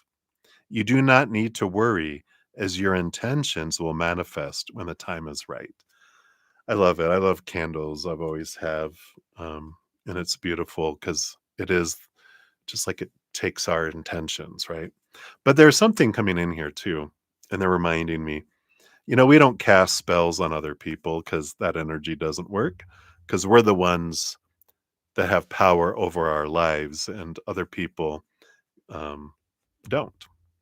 Unless we believe what they're saying, but it's still our power doing things. So I love casting a spell upon ourselves, and I love it. It's like I cast a spell upon myself. Let's say I'm wanting a um, high vibrational loving relationship in my life.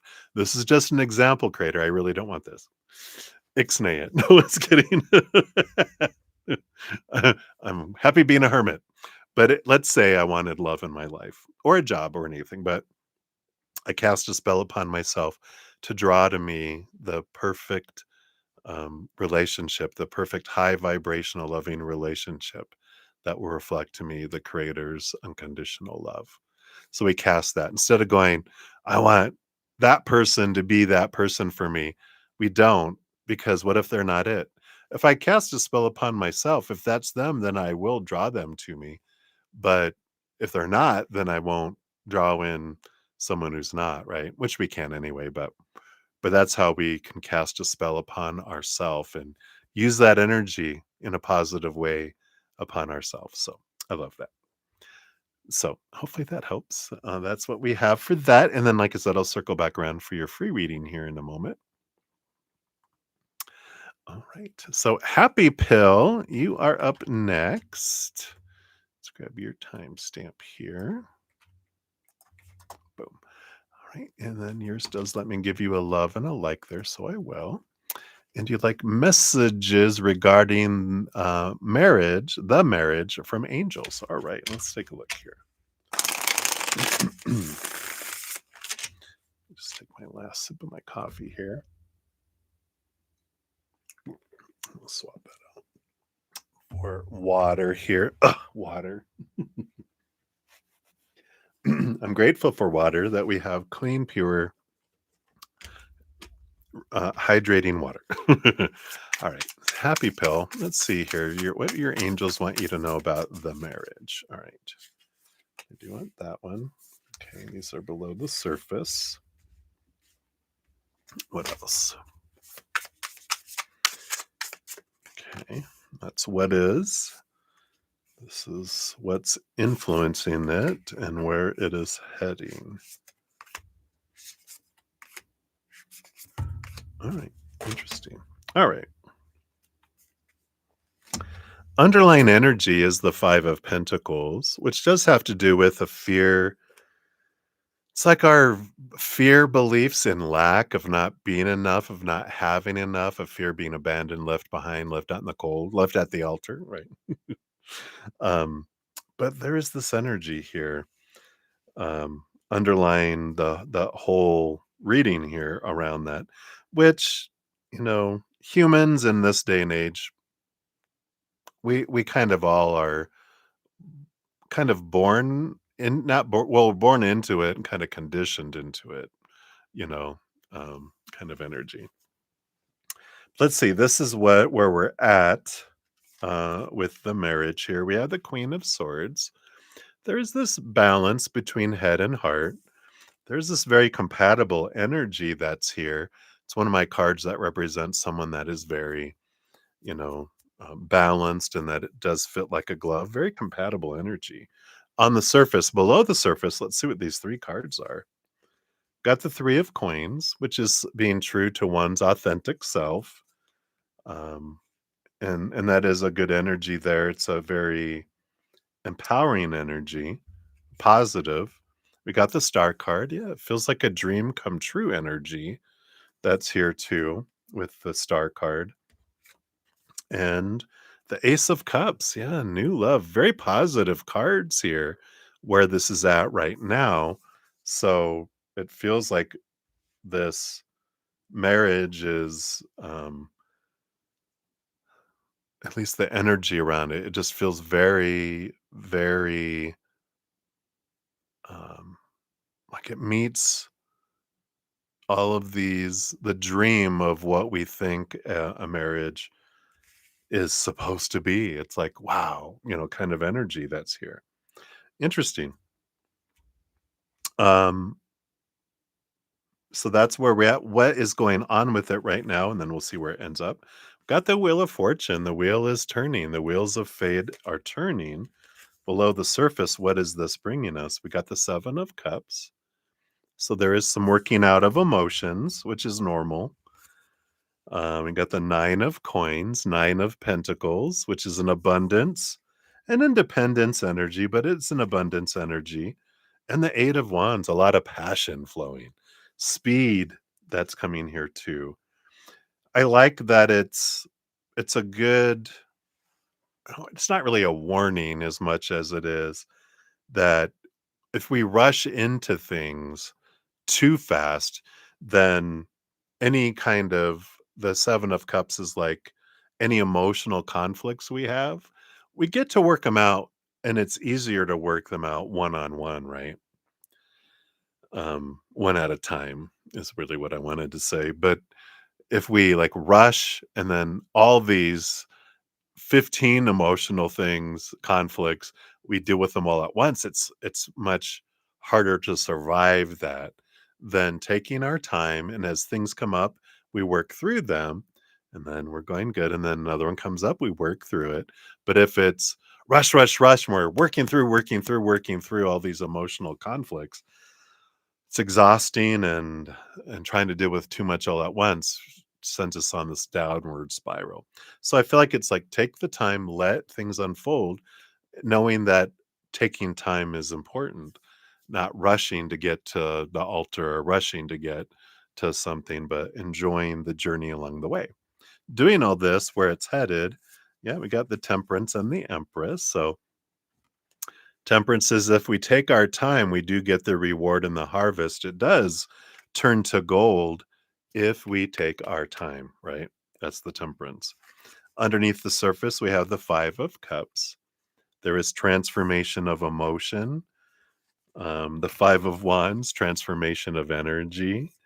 And the Nine of Wands, which is, you know, the barriers. And I feel like this is what they're saying with why it's important to take the time, because there is emotional conflict. There is energetic conflict. There is barriers that we all work through. But if we try to rush through and rush to something, then it just that's why it sucks the life out of relationships. And because very few people can deal with so many things all at the same time, um, trying to work through things. But if we can handle it one at a time, two at a time gets rough. And the more things that get added on that's happening at the same time, the less likely it is that we'll survive it, right? Because at some point, rushing, it's like when you're trying to rush putting something together, we break something, we don't do it right. We go like, "Where's these extra parts from?" And then the shelf collapses, right? So I feel like that's the energy, is trust the process. But it's very much a beautiful beginning, and it can be a beautiful ending as well if we take our time, right? No rushy, no rushy. Got crystals and herbs as your fortune cookie here. Card number 12.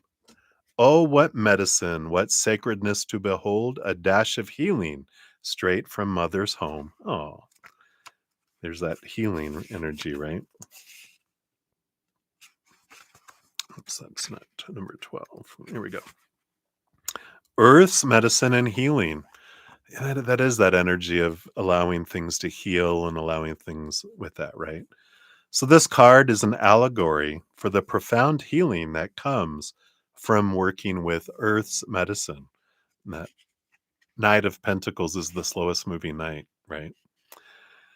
Sometimes you have to come back to the basics. Earth energy, get grounded, right? This means touching the earth and her offerings, getting to know your crystals, your herbs, essential oils, and the ground you walk on. Forest bathing or sleeping under the stars, finding a quiet stream or meadow and speaking to your surroundings, talking to your plants, or growing new ones. Invite earth healing into your life in whatever way feels right to you, as the earth is always here for you. But, like your guides, Mother Nature needs an invitation. Pulling this crystals and herbs card is an invitation to find a deeper connection with earth energy. Mother Earth is calling you home, and that healing can be found within nature's language.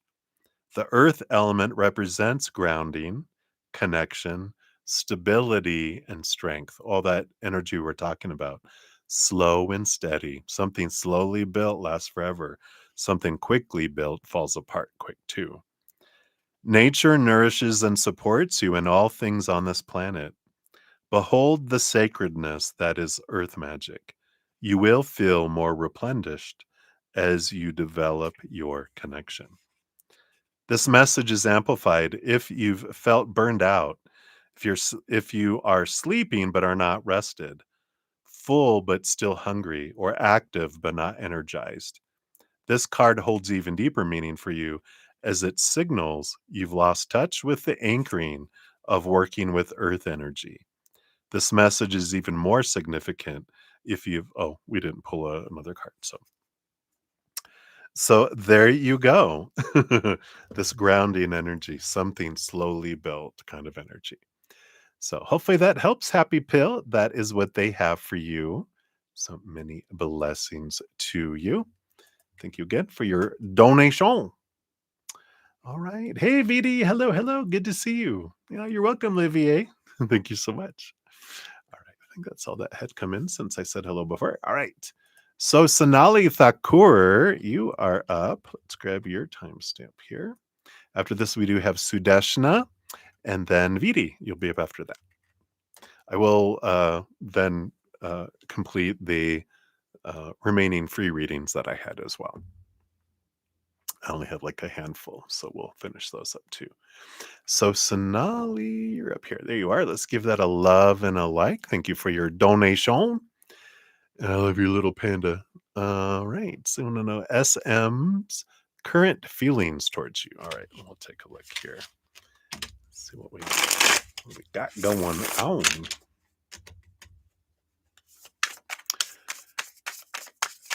SM's current feelings towards you. So we got that. I do want that. I do want this. Got underneath.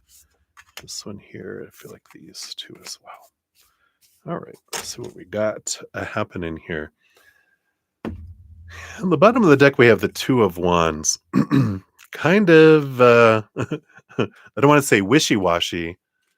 It's more back and forth, more like close and far away, right? It's an The energy I'm picking up from it is an unstable energy. I feel like, well, all of our feelings, it fluctuates from moment to moment, depending on what we're going through and what we're feeling, right? And I kind of feel like they are very back and forth kind of person at this point in their life. I feel like they're pulled in all these different directions. They don't know what they want, and so they do this, but they're like, no, I don't. But yeah, I do. But no, I don't. But yeah, but no. But yeah, but no. I just feel like that kind of energy going back and forth and back and forth. The bottom of the deck, they do have not the bottom of the deck. That was the bottom deck. Your first card is the King of Pentacles, King of Coins, and I do feel like that's a lot of what has them kind of out of touch or out of sync or out of balance is a good word, because I feel like they're so driven to try to achieve something in the outside world that um, they've got all this opinion, and it's like these people tell them that this is what success looks like, and then these people tell them, no, this is what success looks like, and this person tells them this is what success looks like, and they're all important to them, and but now they're all over the place going, well, this and this and this, but that doesn't, this contradicts that, and they're trying to please everyone, and they're trying to live up to this idea of what they feel success should be, and this is what's got them kind of inconsistent and all over the place. And the King of Swords, well, all these kings, yeah, very much in their head, stuck in their head with a lot of expectations, supposed to be, should be's, need to be's, have to be's. And again, some are even contradictory, which are like, well, but I'm supposed to be this, but then I'm supposed to be the opposite too. What? So this is what they're working out, trying to work out what is their truth versus what is everyone else telling them their truth should be, right? So let's see here. I feel like that's important to know, kind of the foundation of where they're at and probably what you're picking up a lot from them. So their current feelings towards you, we do have the 3 of coins, 3 of pentacles. They see you as someone who is true to your authentic self, and that you live a life that is more true to you, and they really love that about you, and that's something that they wish they had for themselves, because I do feel like they try to live up to a lot of other people's um, expectations of them, and try to please a lot of people, and they see you as not someone who, screw everyone, but you're more true to who you are and you express yourself that way. Underneath the surface of that, yeah, 2 of cups. That's one of the things that really draws them to you, is this realness that you exhibit, this trueness of who you are. And they kind of feel, and that also adds to why they kind of go forward and backward and forward and backward, because it draws your uniqueness and your being true to your authentic self, draws them to you. But when they get close, they realize it's such an ugly mirror to them, because your authenticity brings out and reflects back to them their inauthenticity, and it makes it even more, it's like when darkness gets close to light, it becomes darker. When it's hanging around with a lot of dark grays and other dark, it doesn't stand out, but when it's standing next to light, it's like, "Whoa," and that's kind of why they pull away too, because they don't like the reflection of themselves, if that makes sense. Let's see what else we have here. Got the 4 of Swords. They also like how you have this restfulness about you, um, And again, this is this peace of mind. And like you're true to your authentic self, you still do things that other people would like you to do but you do it from a place of respect and a place of love, not from a place of defining you, which is really refreshing, which again, they really like that about you. But also, um, it's confusing to them because they don't know how you can do it because they have such a strong desire to please all these people that they can't separate the acts from defining themselves. You don't define yourself by it. They haven't learned to do that yet. Again, something that really the stability of mind and the way you do it that draws them to you, but also confuses them, right? You're like, this explains a lot how they're acting the way they are, right? Then we have the Six of Swords and the Queen of Swords. Yeah. They see you as someone that can help balance them too. With the Queen of Swords, the Six of Swords is about, you know, helping them see things from a different perspective. And I don't even feel like you even try. It's not like you sit them down and explain to them. I feel like you're just how you live is a teacher for them that allows them to let go of old ways of thinking and see new ways of thinking. So there is progression, there is awareness, but I feel like it's like trying to teach not to like diminish them, whatever, but the example they're giving me is like you're trying to teach a kindergartner how to count while there's a birthday party going on. It's like there's so much distraction in their life that draws them that it's hard to get their attention. It's hard to make a big impact.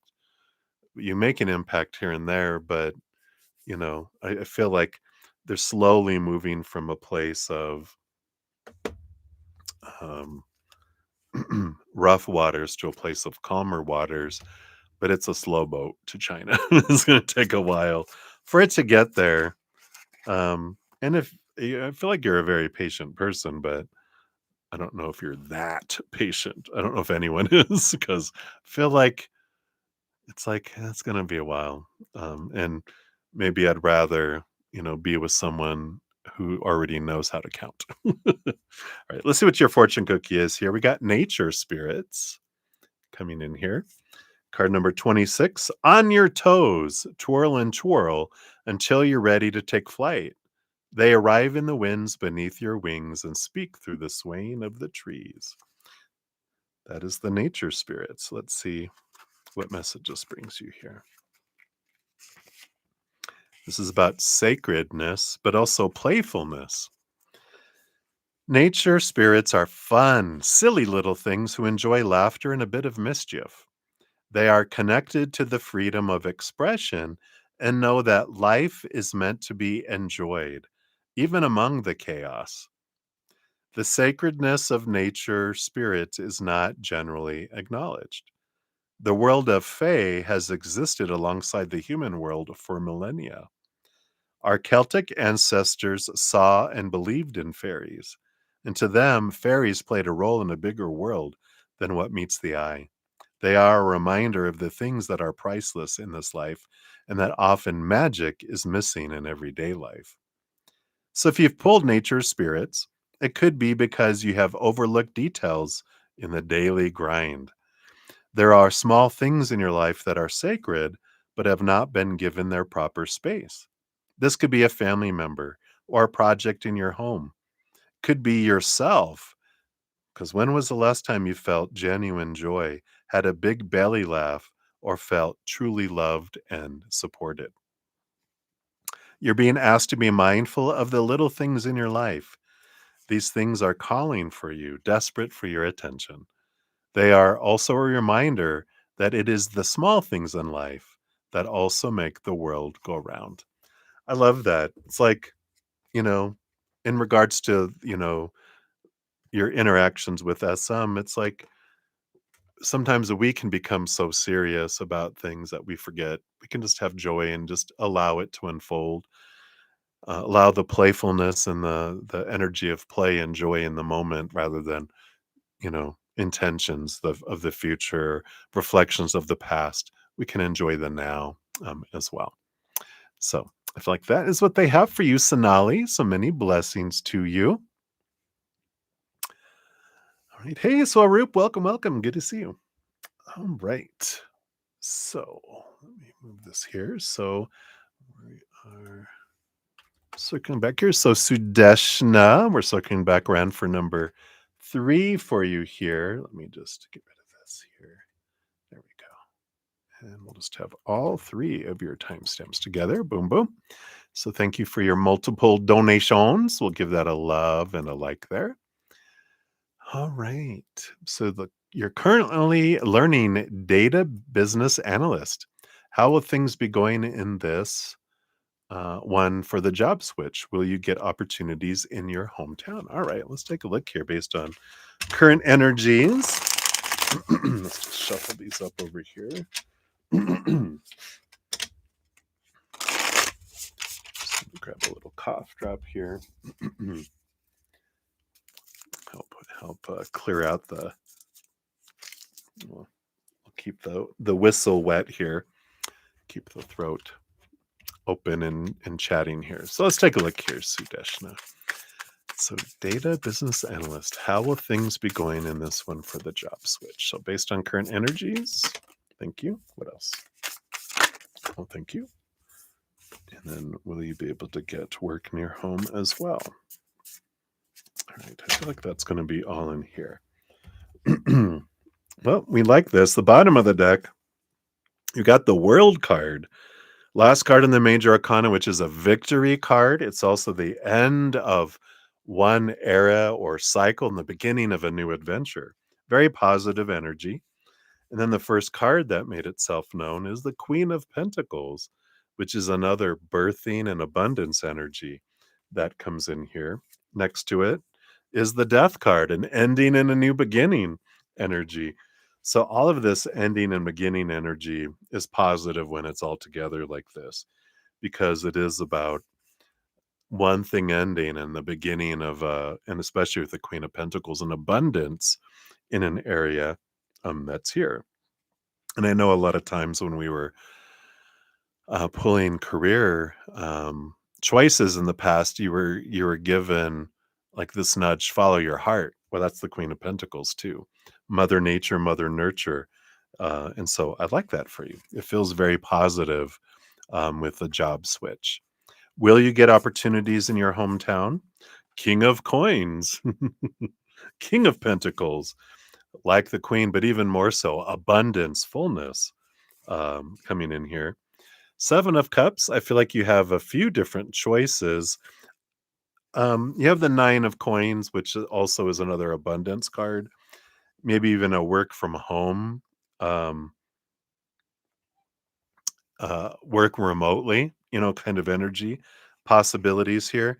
But the 7 of Cups tells me that there are opportunities in your hometown, but I feel like you're kind of emotionally conflicted too, because I feel like there are opportunities somewhere else. And I feel like it kind of puts you into this too many choices, right? Like I can work here at that city or there at that city. Great opportunities there. I could do this at home, but I feel like it won't be as big as opportunities if I go to these places, because I'll have more visibility and more access to other companies or projects. I'll be limited if I stay here, but I can start here. But I mean, there's like all these choices that come in, and you're like, God, I just got finished whittling it down to this, this position that I want to do, this way I'm going. But now I have all these choices to make. It's like if you ever like have a menu somewhere that has like 25 pages of entrees on it, and you finally get down to like, okay, well, I can have a salad, I can have burgers, I can have, veggie burger, okay, I definitely want a burger. It's like I finally whittle it down, but now they've got 85 different burgers to choose from, and you're like, this is exhausting just trying to figure it out. But follow your heart, and you won't go wrong. All right. Let's see what we have. We'll pull another Santa Muerta card here for you as well, but it looks very positive. Let's see what else we got here. Okay, if I can, it's this one here. And you've got card number 16. Beautiful dragon god here, I think. Let's see. Good luck here. Number 16. Yeah, Quetzalcoatl. So we have reached the final card. There you go. That final, like the world card, endings and new beginnings, right? So you reach the final card of the world of creations. And with what may be the most important Aztec god, Quetzalcoatl, or the feathered serpent, was worshipped as the god of knowledge, dawn, merchants, the arts, and professions. He's associated with the wind and the element of air of thinking in the brain. I love that. He is therefore connected to the intellect, education, books, and the invention of the calendar. Well, wonderful. You're very supported in learning here. The advice of the dead: do not fear and do not give up. Through perseverance and insistence, you will reach the goal that you desire and that most of all you deserve. Wow. Boom, right? Drop the mic. So I love that for you, Sudeshna. So that's what they have for you. All right. Many blessings. Thank you again for your multiple donations. I appreciate that. All right. So VD, you are up. Let's grab your timestamp here.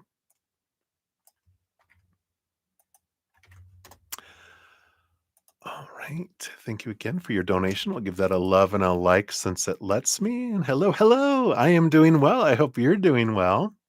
So you wanted to get a message from your ancestors, specifically your grandfather. Absolutely. And for your fortune cookie, we do have the ancestor spirit oracle. So I'll pull from that for you as well. See what additional message they have. All right. So let's take a look here and see what grandfather has for you today.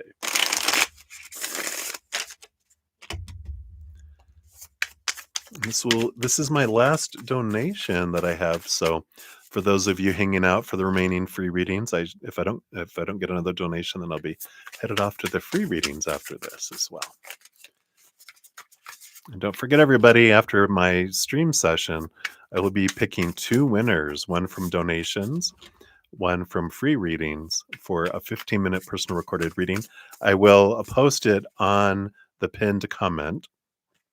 And then also, I will post a separate on my social media, Facebook, Instagram, Threads, and on the community channel as well. So there you go. All right, let's take a look here. They are ready for you, VD. So what is their grandfather? I want you to know here. Okay, boom, boom. Got boom, boom.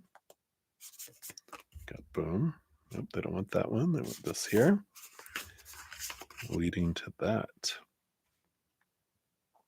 Any others? Nope, that's what they want there.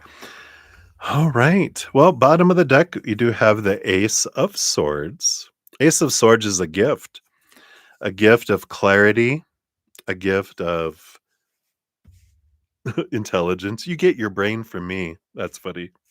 He's like, yeah, you get your intelligence from me as a compliment. I like that. And I like this. I'm getting this encouragement.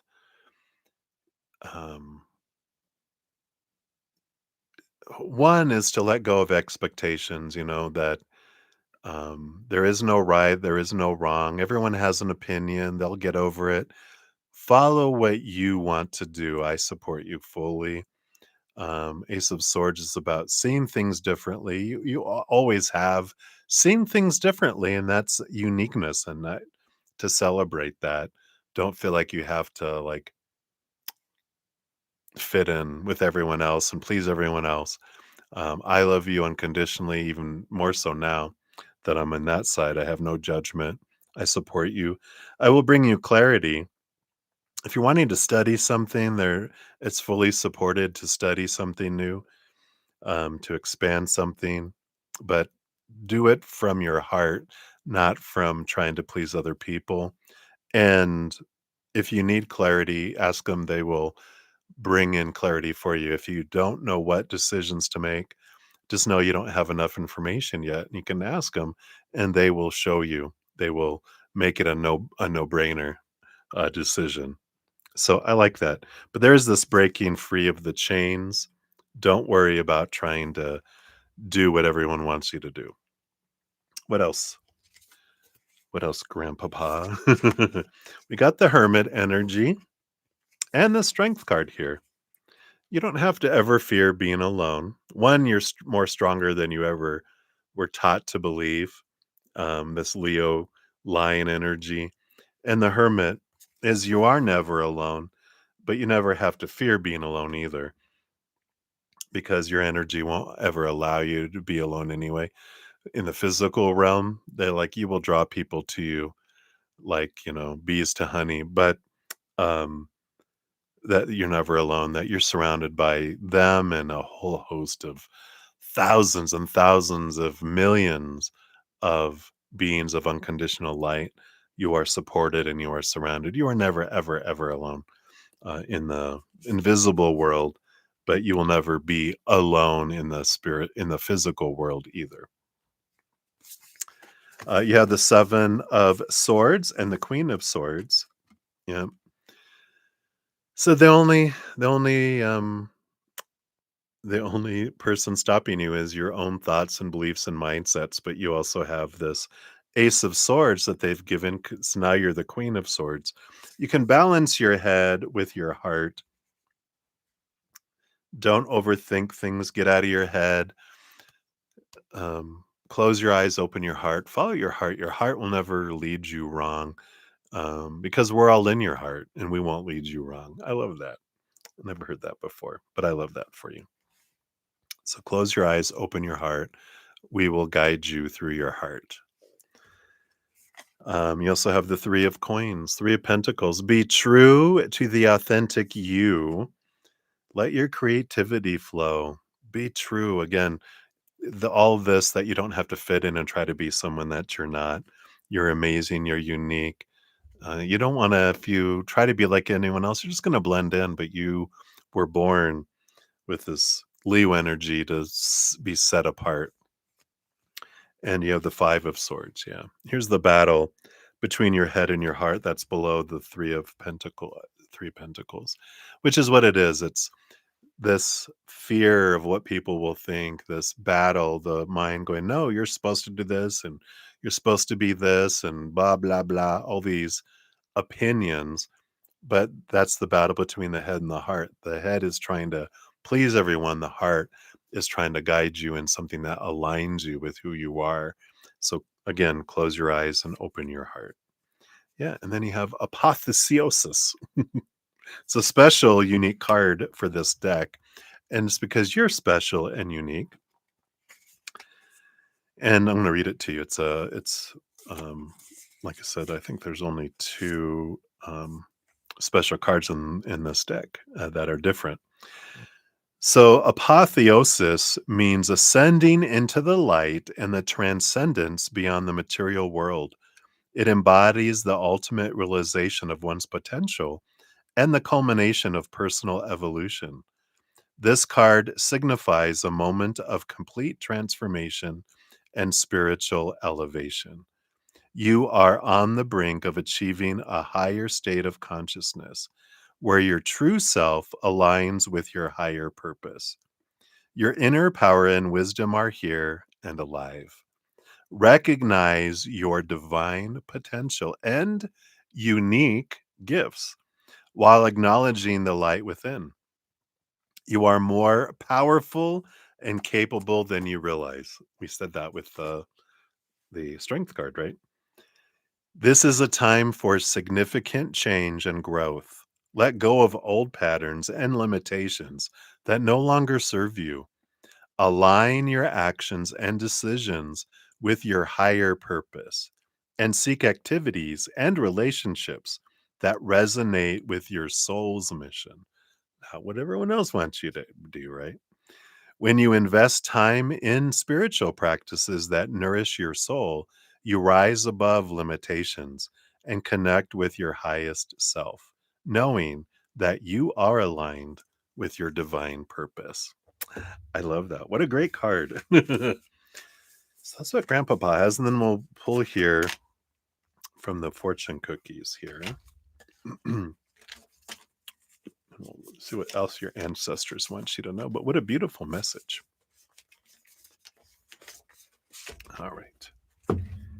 So from the Ancestor Spirit Oracle.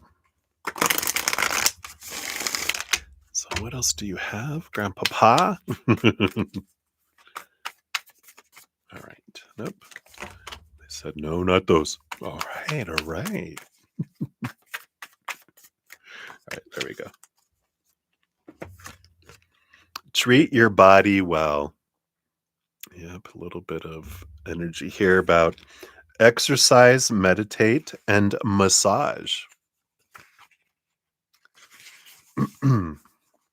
So, Thai culture was influenced by Buddhism from the 12th century.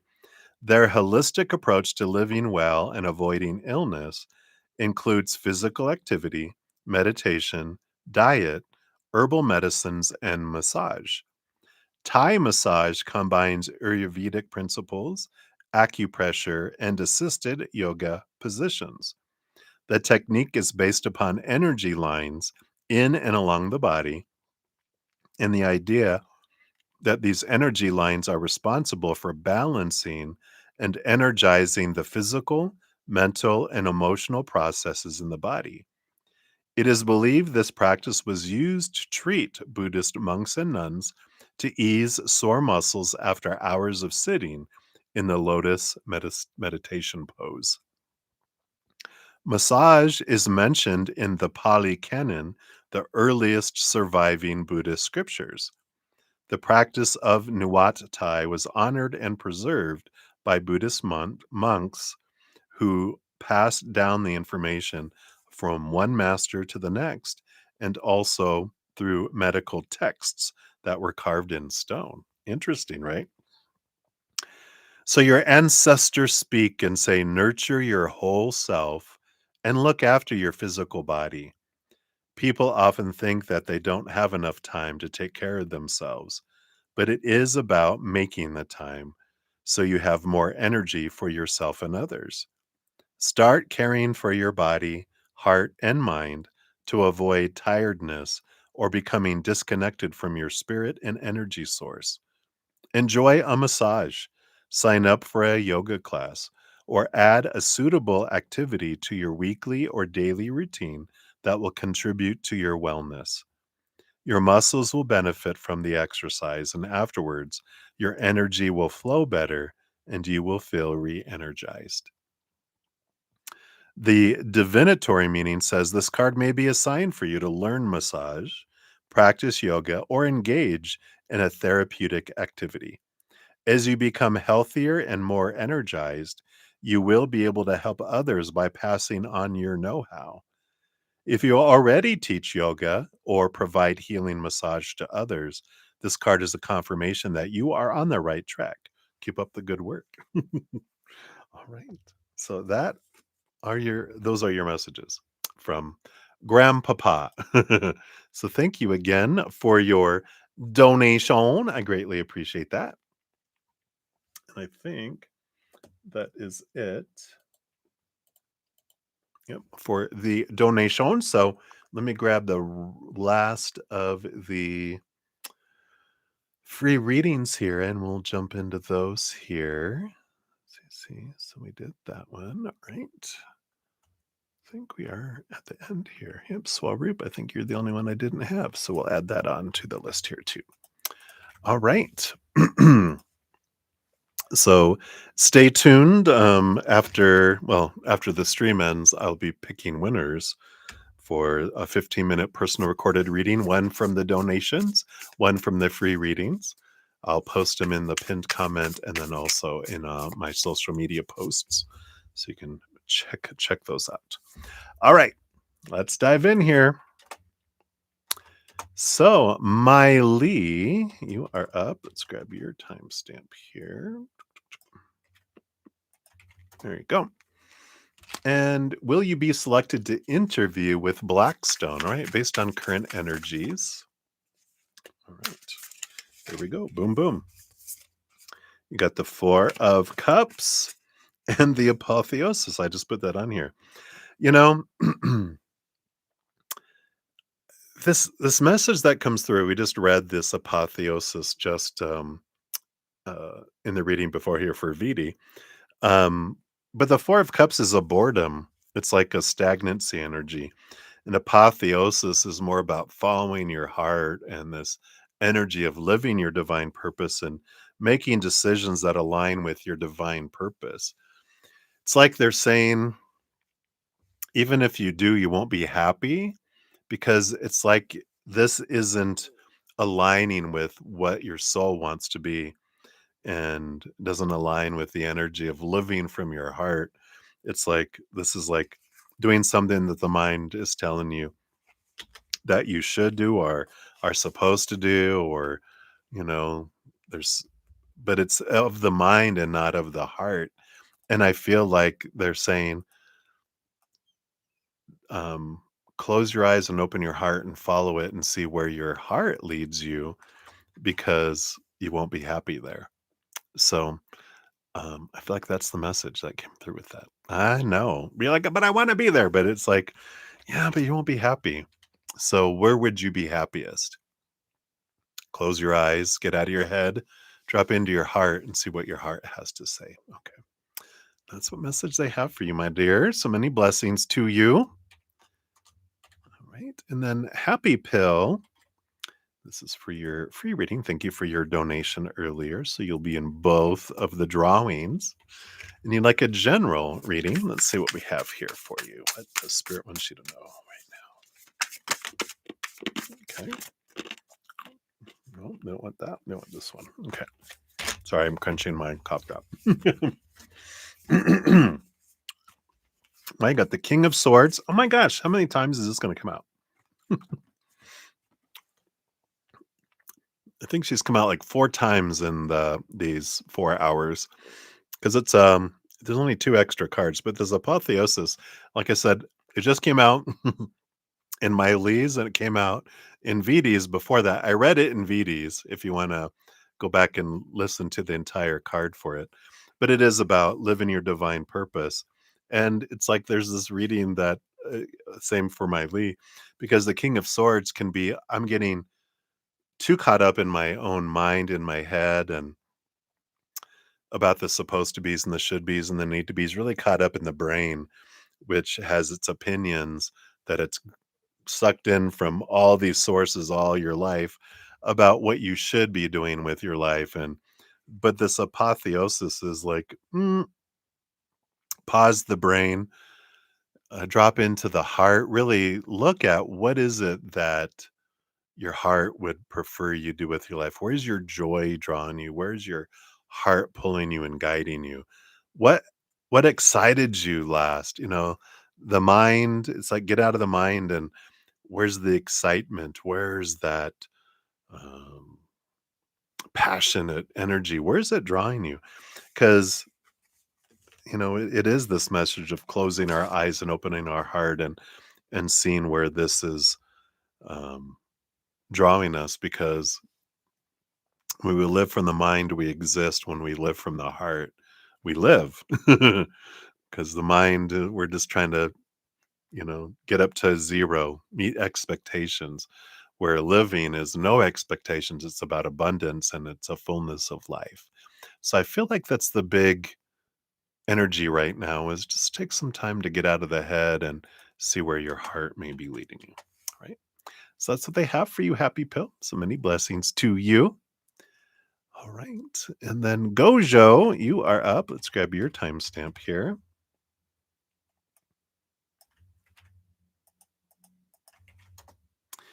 Hey, Trimzilla. No, reading over the same guy over and over. Uh, well, happy Halloween to you too. Enjoy. Oh, you're so funny. All right. So, Gojo, you want to know what are the lessons that you need to learn so that your life finally moves forward to the place you want? All right, let's take a look here and see what advice Spirit has here for you. Okay. What else? All right. So, we've got the Sun card coming in here and the Knight of Coins. Oh, I know. Yay. Knight of Pentacles, slowest moving knight out of them all, which I can understand that finally word in your question.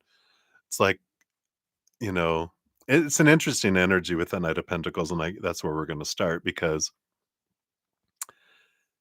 when we are living in this energy of feeling like we're behind and we're trying to catch up, because that's when we use the word finally in our lives, is it because I feel like I should already have obtained something or reached somewhere in my life.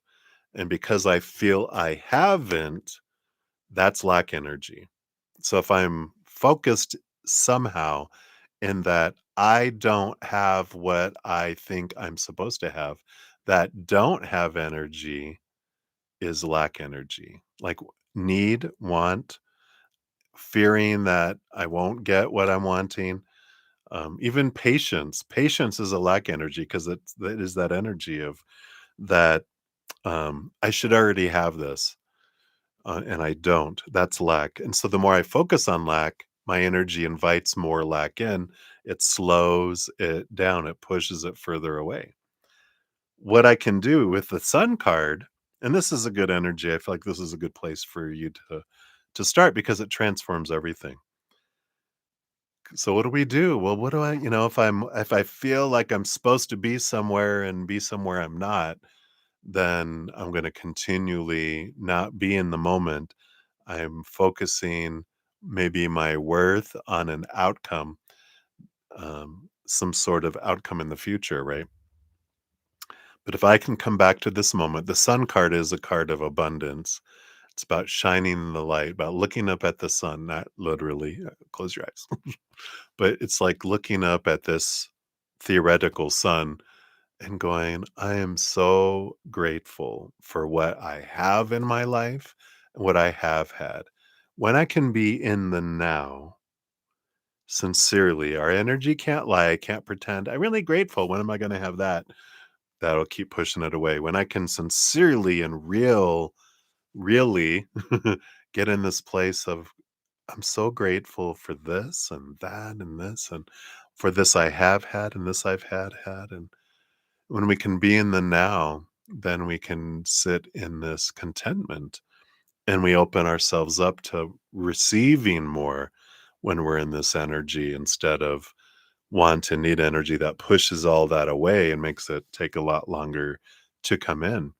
So, one of the big lessons to learn so that we can move forward to the place I want is to be happy in the place I am.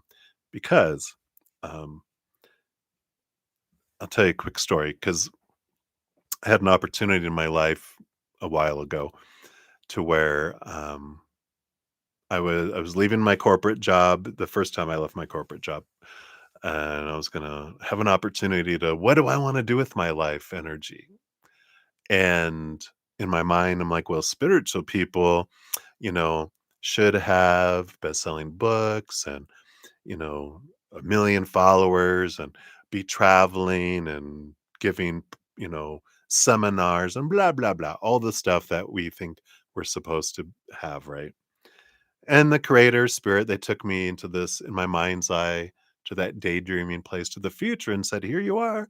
You have it all. Are you happy? And I'm like, I'm not. I'm looking at, well, what's next after that? Well, what's next after that?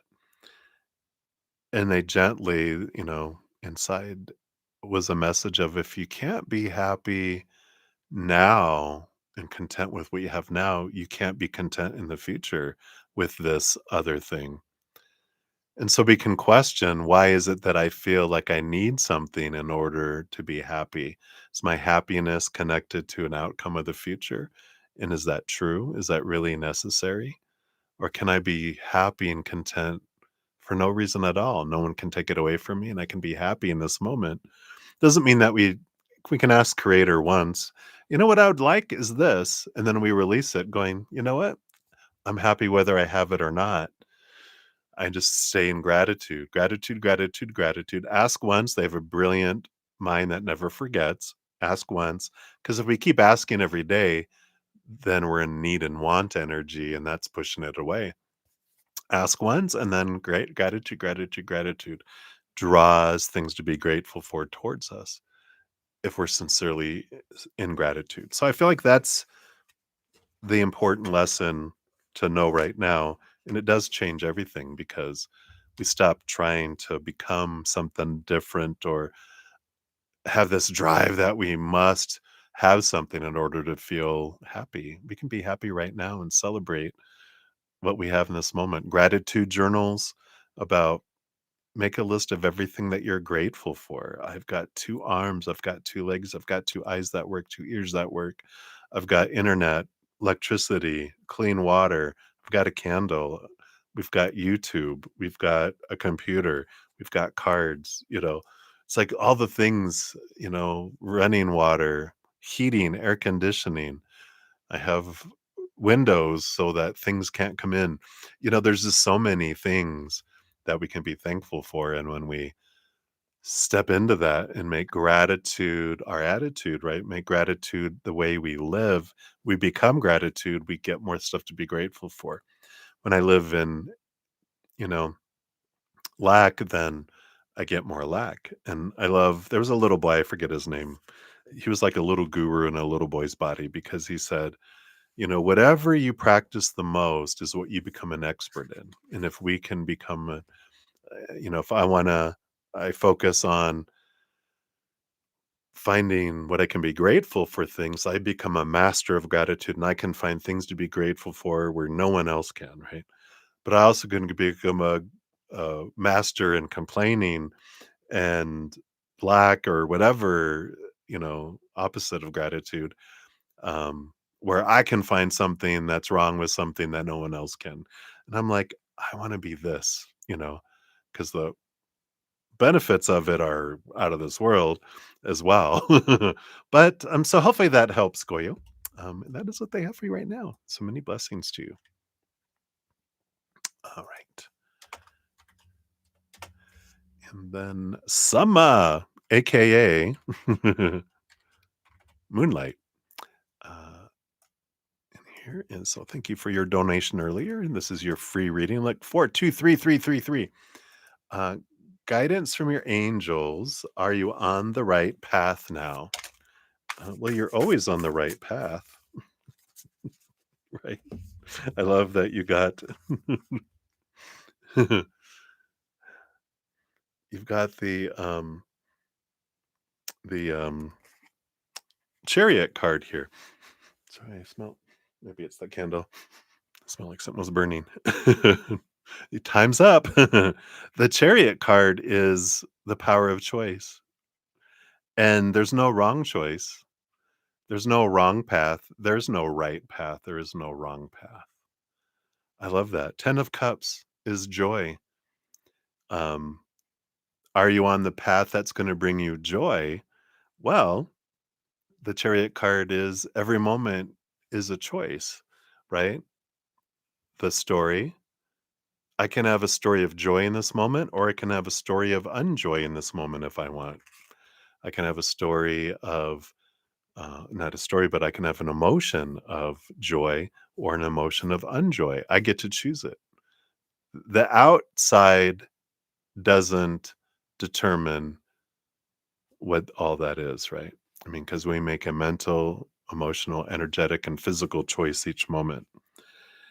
And the outside world is meaningless until it gets in here and we apply a story and meaning to it. It doesn't ignite emotion in us. We decide the emotion in us. A lot of times based on opinion that we had growing up, it's unconditioning all of what we've been told of what things are supposed to mean, how we're supposed to feel, the energy I'm supposed to put forward, the actions I'm supposed to take. And when we realize I get to choose it in each moment, I'm not at the whim of the outside world. And we realize there are no right or wrong paths. From spirit standpoint, there's just different paths with different um, outcomes and different experiences. But they're either lower, unjoyful experiences and outcomes or joyful experiences and outcomes. And none of it has to do with what's happening out there. It's what's happening in here and in here, here, and here, right? So I love that. It's a great awareness that um,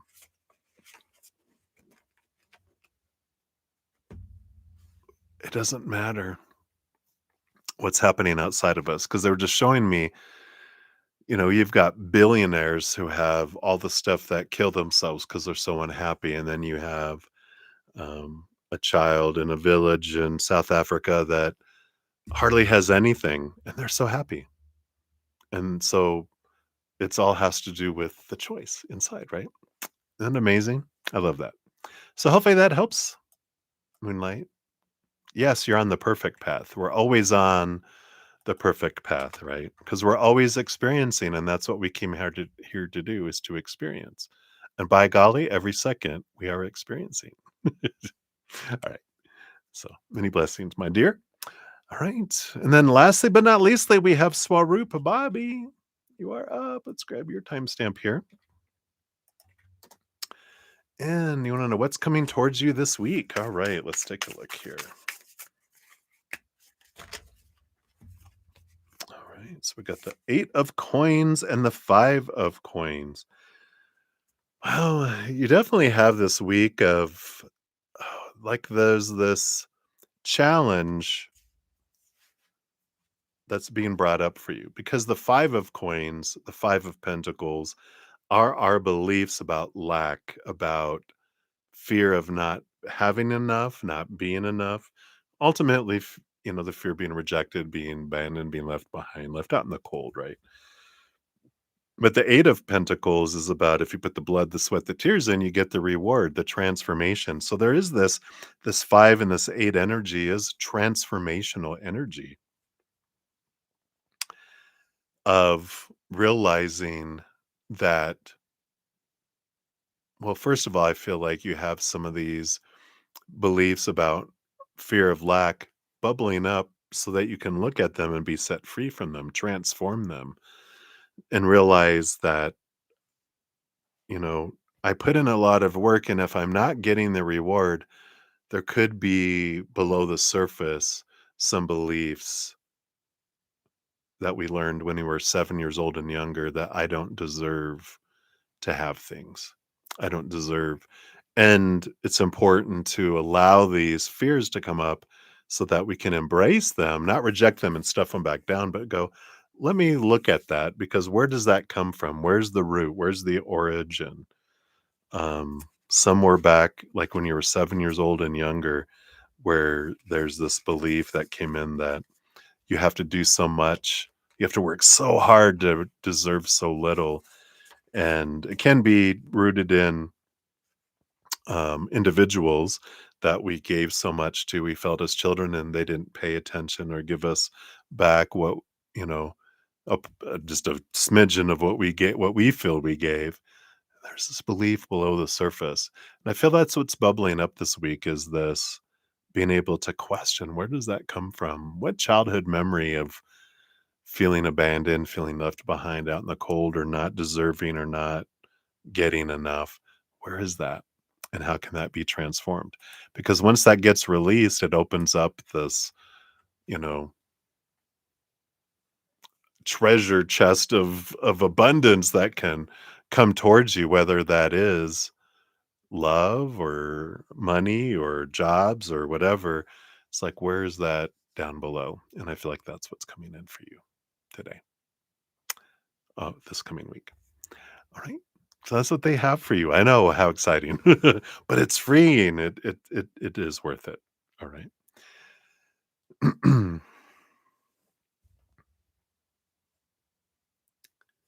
You're very welcome, Guerrera. Oh, I'm so glad it resonates. Many blessings to you. All right, everybody. Well, I'm after I ended the stream, I'm going to pull two winners, one from the donations and one from the free readings. And I will post those in the pinned comment and then also on a separate social media post. So keep an eye out. I'm going to do that every session. So here Thursday night, Friday night, Saturday night, and then also on Saturday morning and Sunday morning too. So be sure to come check it out if you're interested in winning. Also, I do have a giveaway next week where you can win either a 30-minute personal recorded reading or a hedge of peace and love. And that's the link on how to get into that. I also put out a notification.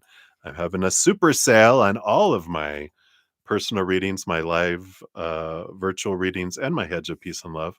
So that link tells you all about that. And it's all in the description box of the video too. Breaks down all the sale pricing if you're interested. Blah, blah, blah, blah, blah. So we did all that. We did all that. And then I do have a new. Oh, that's my little note. Where's my note? Where did I put my note? I put a note somewhere so I wouldn't forget it. Oh, I put it over here. Gotta put my note here so I don't forget. I gotta change the link because I forgot to grab that. But I do have a new episode of my Easier Path out. Here's the playlist if you want to check it out. It's also in the description box of the video. But um, we just came out with a new one um, for that as well. All that is free. So if you want to check those out, I think that's everything. I feel like there's more, but I think that's everything. Because I will pull winners here in a moment. So again, thank you guys so much for all the thumbs up, all the patience in getting to your readings. And please know I'm so grateful that we're on this path together and for your thirst from hearing from Spirit. I'm so grateful that we're here together. Until I see you guys again, remember every second of every day of your life that you truly are eternally and unconditionally loved by the Mother and the Father of all things, our Creator. And of course, I love you too. So until I see you again, remember, have some fun. Because why are we being so serious? It's a playground. Let's go play, right? All right, you guys. I love you. We'll see you soon. Bye, Guerrera. Bye, everybody. We'll see you.